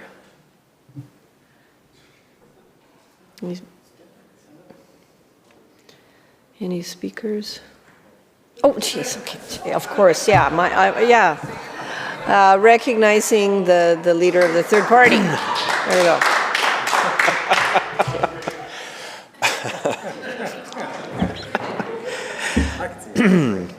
Thank you, Madam Speaker.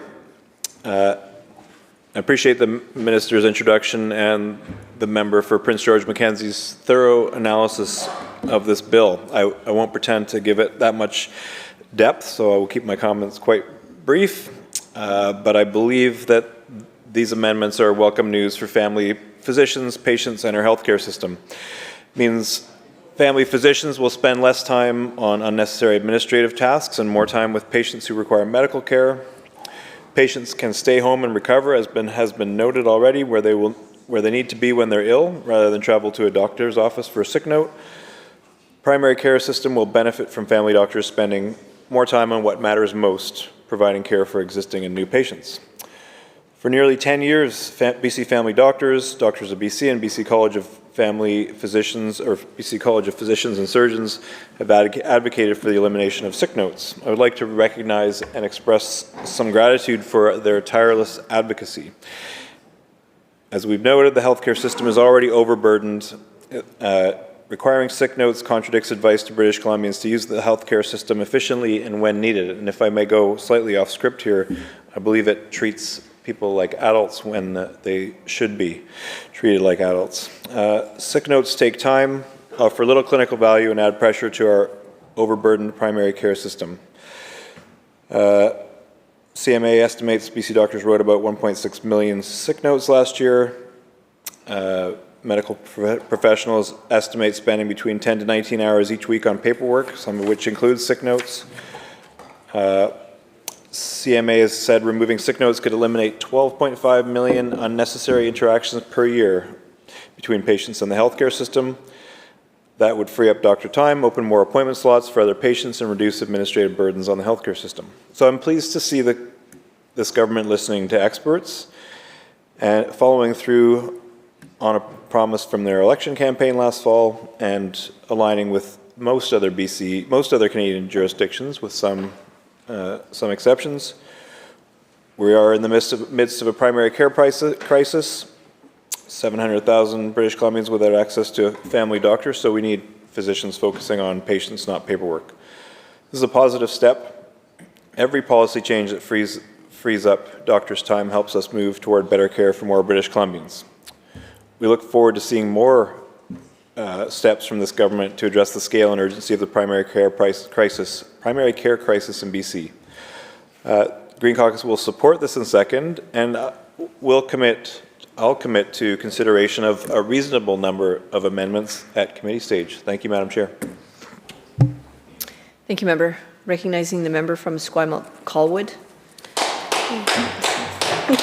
Thank you, Honourable Speaker. It's with great pleasure that I stand before you today to offer my full support for Bill 11, amending the Employment Standards Act. As well as being the Parliamentary Secretary for Labour, I have a long-standing history of activism within the labour movement and for workers, standing up for their rights as well as working with, to be fair, I will say some good employers in collaboration. Anything we can do to support our healthcare professionals and improve the well-being of workers is really just simply a no-brainer. Most recently, I heard a story, and I was shocked at how stupid it was, to be quite frank. An employee was sent home from work because they were sick by their employer. That was great. Don't want you at work. Don't want to make people sick work. With 3 hours left of their shift. And then they get a call from their employer to be like, well, actually, I want you to go get a sick note. So you sent the person home because they were sick, great thing to do. But then you told them to go get a sick note. You're now making the doctor's office sick, potentially the doctor sick, and anyone else you're going to come in contact.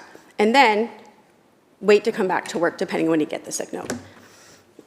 As the minister said, the amendments will eliminate the need for workers to get sick notes for short-term absence from work. On the face of it, it seems like a minor adjustment.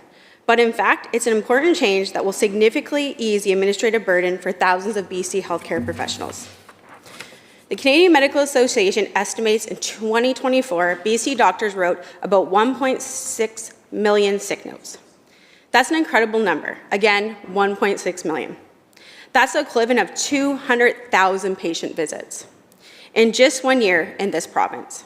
And that doesn't include notes written by nurse practitioners or our registered nurses, who will also be covered by these amendments. Now you may think, so what's the big deal? How long can it take for a doctor to write a sick note? We'll look at it this way. Every patient coming to the doctor or healthcare practitioner just to get a sick note takes up an appointment spot that could have been used for a person who has actually had serious illness. It's time that could have been spent treating the patients that need the real help, instead of doing unreasonable paperwork, because quite frankly, it is unreasonable. So think about it. These amendments will only cover short-term absence from work for illness or injury. And again, very clear, short-term. If it's an injury, say, broken leg, well, that will be obvious when the worker gets to the job supporting a new cast. And if an illness, say about a flu, that leaves them burdened for a few days, how does it make sense to force that worker to get out of bed, make an appointment, travel to a doctor, sit in a clinic, surrounded by people, possibly spreading their illness, and spreading their illness to people who have critical illness, low immune systems, and I could go on. Just to see a doctor who will say, yes, you've got the flu, it's a virus, go home, get some sleep, and you'll be fine. The best thing we can do is to go to bed. That person can do is go to bed, stay away from other people, get some rest so they are 100% so they can go back to work. And there's a paper but then there's just a piece of paper that says you're sick, which is quite frankly a complete waste of time. Again, it doesn't make sense. But that's what the current employment standard allows employers to do. Demand a sick note from workers who take short-term sick leaves. And that's why these legislative amendments are very much needed, to remove the unnecessary and heavy burdens on our medical practitioners and their patients. Again, I can't count the amount of numerous times employers, even at my past work sites, have gone in and requested sick notes for people who had the flu. Again, taking up time, making them spread their illness, and like you could even go I'll actually put one step further. So say you don't have a car, you live in an urban setting, you have the luxury of being able to take transit. Now you're putting that person on the bus, who's now infecting everyone on the bus to get to said medical appointment. Again, we're spreading the illness, we're not making sure we're taking care of ourselves.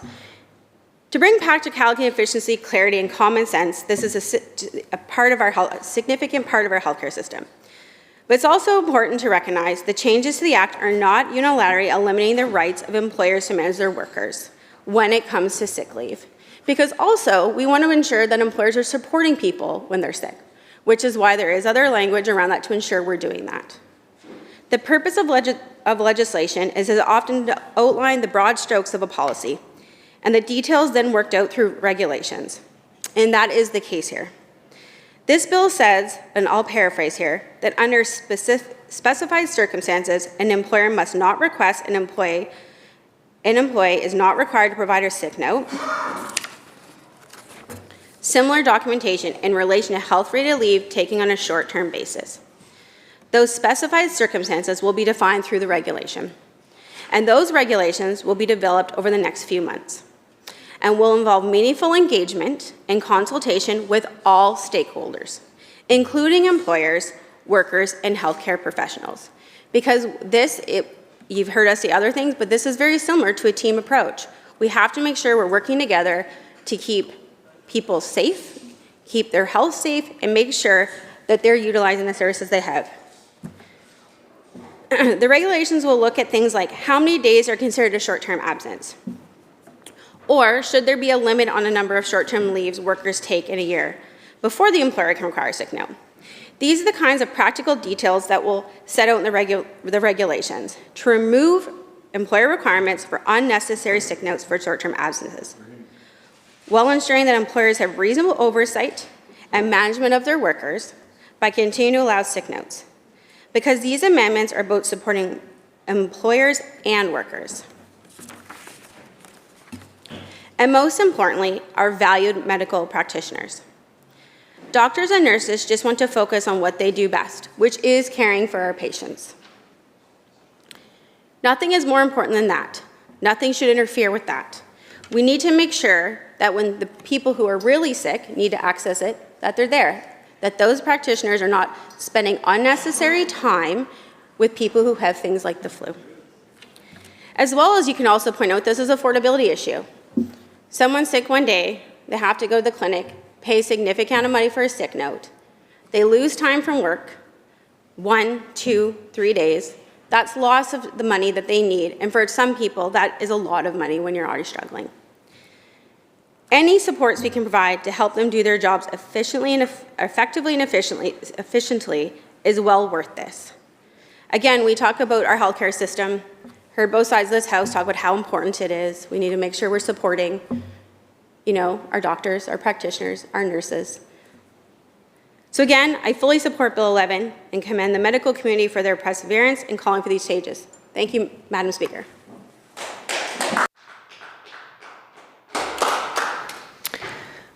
Recognizing the member from Courtenay Comox. Thank you, Madam Speaker. I think we can all agree, most people here.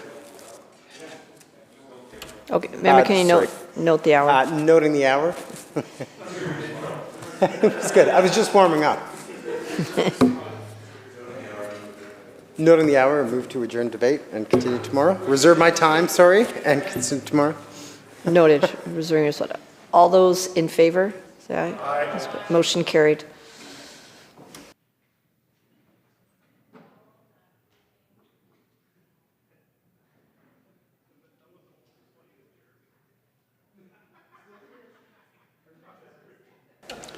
Committee Chair. Mr. Speaker, Committee of Supply Section A reports resolution and completion of the estimates of the Ministry of Social Development and Poverty Reduction and the Ministry of Jobs, Economic Development and Innovation, and reports progress on the Ministry of Transportation and Transit, and asks leave to sit again. When shall the committee sit again, Government House Leader? Next sitting. So ordered. Committee Chair.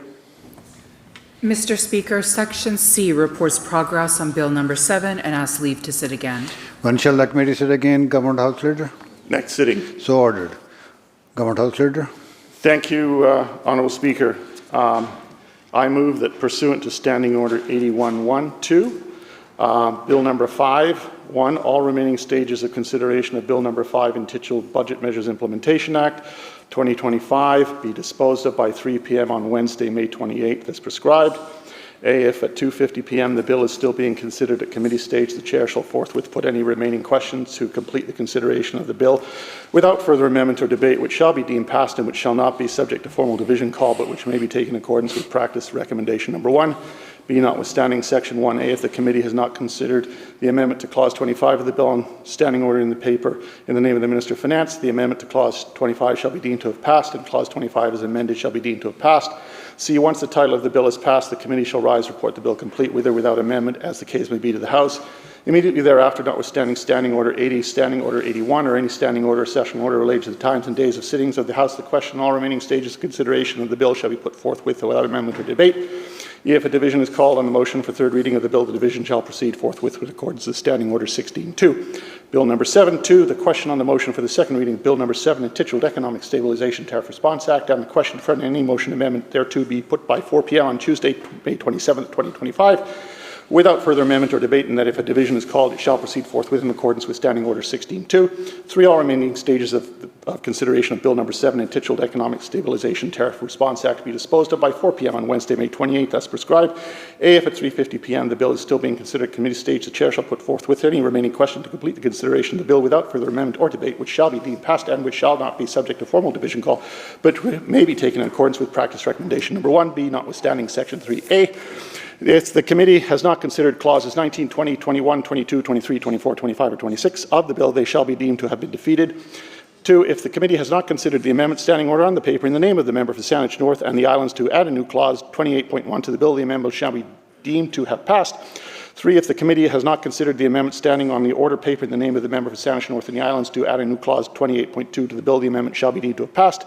4, if the committee has not considered the amendment to Clause 29 of the bill standing on the order paper in the name of the Attorney General, the amendment to Clause 29 shall be deemed to have passed, and Clause 29 as amended shall be deemed to have passed. C, once the title of the bill has passed, the committee shall rise, report the bill complete with or without amendment, as the case may be, to the House. D, immediately thereafter, notwithstanding Standing Order 80, Standing Order 81, or any standing order or sessional order relating to the times and days of the sittings of the House, the question on all remaining stages of consideration of the bill shall be put forthwith without amendment or debate. E, if a division is called on the motion for third reading of the bill, the division shall proceed forthwith in accordance with Standing Order 16-2.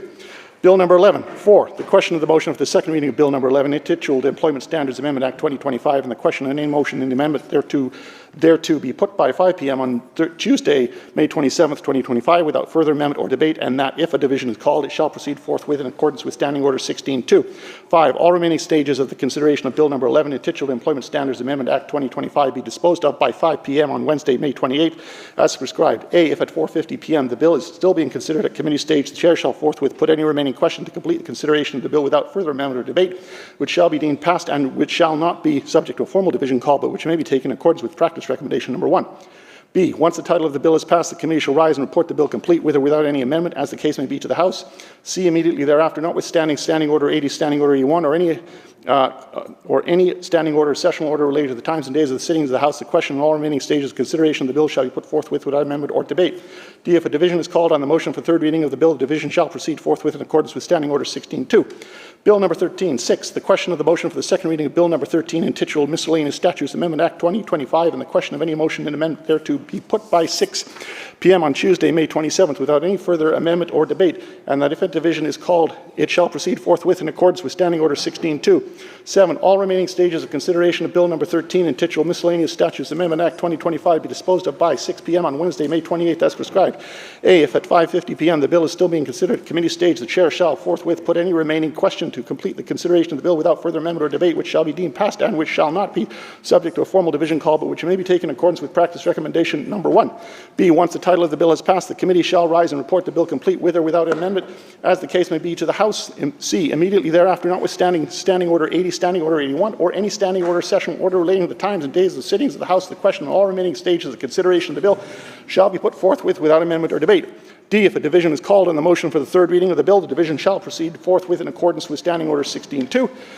Bill 14.8, the question on the motion for second reading of Bill number 14 entitled Renewable Energy Project Streamlining Permitting Act, and the question on any motion, the amendment thereof, be put by 7 p.m. on Tuesday, May 27th, 2025, without further amendment or debate, and that if a division is called, it shall proceed forthwith in accordance with Standing Order 16.2. 9, all remaining stages of consideration of Bill number 14 entitled Renewable Energy Project Streamlining Permitting Act be disposed of by 7 p.m. on Wednesday, May 28th, 2025, as prescribed. If at 6:50 p.m. the bill is still being considered in committee stage, the chair shall forthwith put any remaining question to complete the consideration of the bill without further amendment or debate, which shall be deemed passed and which shall not be subject to formal division call, but which may be taken in accordance with the practice of recommendation number 1. B, once the title of the bill is passed, the committee shall rise and report the bill complete with or without amendment, as the case may be, to the House. C, immediately thereafter, notwithstanding Standing Order 80, Standing Order 81, or any standing order or sessional order relating to the times and days of sittings of the House, the question on all remaining stages of consideration of the bill shall be put forthwith without amendment or debate. D, if a division is called on the motion for third reading of the bill, then division shall proceed forthwith in accordance with Standing Order 16.2. Bill number 15, the question on the motion for second reading of Bill number 15 entitled Infrastructure Projects Act, and the question of any motion amendment thereto be put by 8 p.m. on Tuesday, May the 27th, 2025, without further amendment or debate, and that if a division is called, it shall proceed forthwith in accordance with Standing Order 16.2.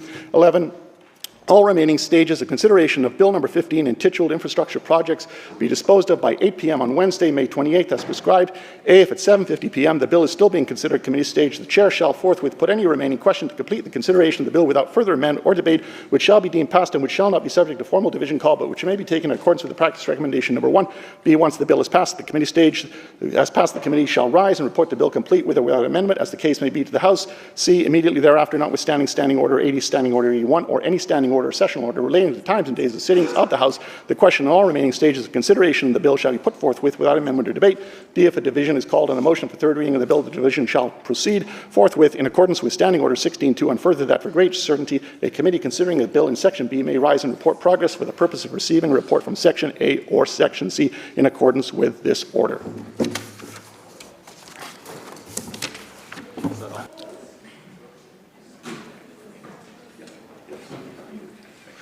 Members, given the length of the motion, we will be making copies and distribute to all members shortly.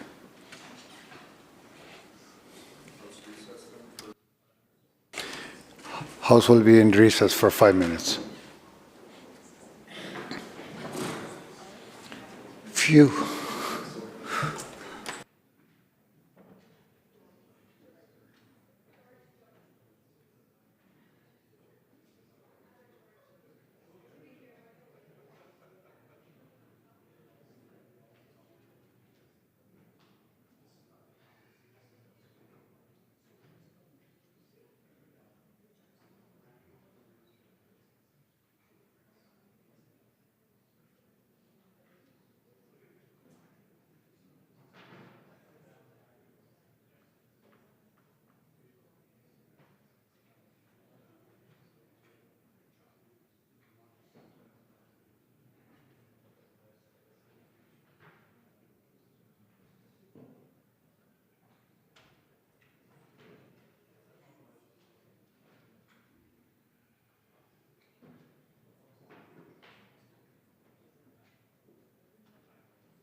Calling the House back to order.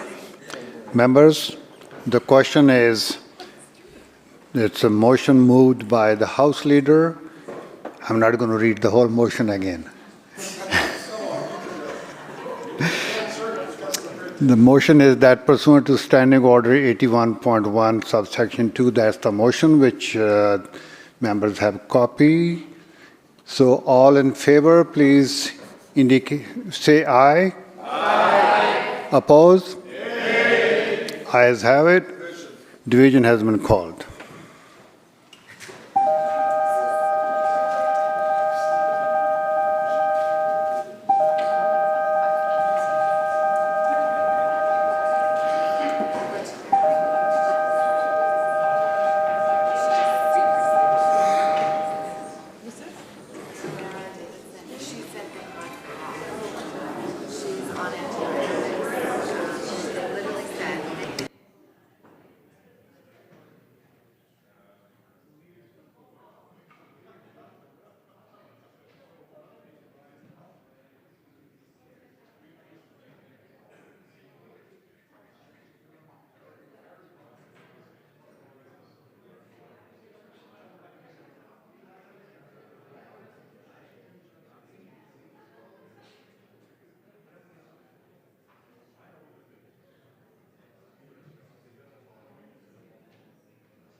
Members online, please make sure your cameras are on.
Members, the question is motion moved by the Government House Leader.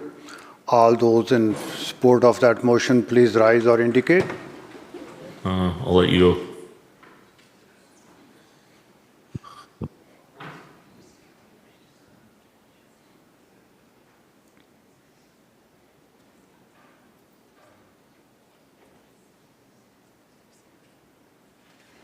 Thank you. Be seated. Those who oppose, please rise or indicate.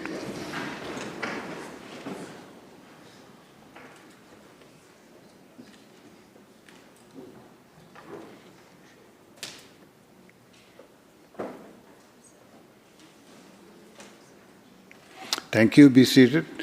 Madam Clerk will connect with the members online. Minister Baer. I vote aye. Minister Davidson. I vote aye. Emily Hartwell. Emily Hartwell. I vote nay. Minister Kang. I vote aye. Emily Keeley. I vote nay. Minister Lohr. I vote aye. Minister Whiteside.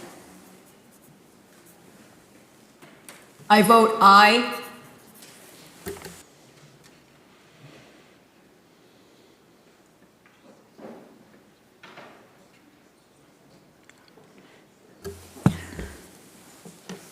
Those voting aye, Lohr. G. Anderson, Blatherwick, Elmore, Sunner, Toporowski, B. Anderson, Neal, Osborne, Brar, Davidson, Callon, Parmar, Gibson, Baer, Chandra, Herbert, Wickens, Kang, Morissette, Sandhu, Krieger, Chant, Lejeunesse, Choi, Rochford, Hickinson, Rutledge, Popham, Dix, Sharma, Farnworth, Evie, Bailey, Begg, Green, Whiteside, Boyle, Ma, Young, Malcolmson, Chow, Glumac, Aurora, Shaw, Phillip, and Deer, 46. Those voting nay. Sturco, Kindy, Millibar, Warbus, Rustad, Banman, Watt, Cooner, Halford, Hartwell, Neufeld, Van Popta, Dew, Gasper, Neufeld, K. Neufeld, Day, Block, Bangu, Peyton, Boltby, Chan, Tour, Giddens, Rattay, Davis, McInnes, Bird, Luck, Stamer, Maz, Tepper, Mock, Clare, Wilson, Williams, Lowen, Dollywell, Dirksen, Chapman, McCall, Valeriot, Botterill, Keeley, and Brody, 44. Motion passed.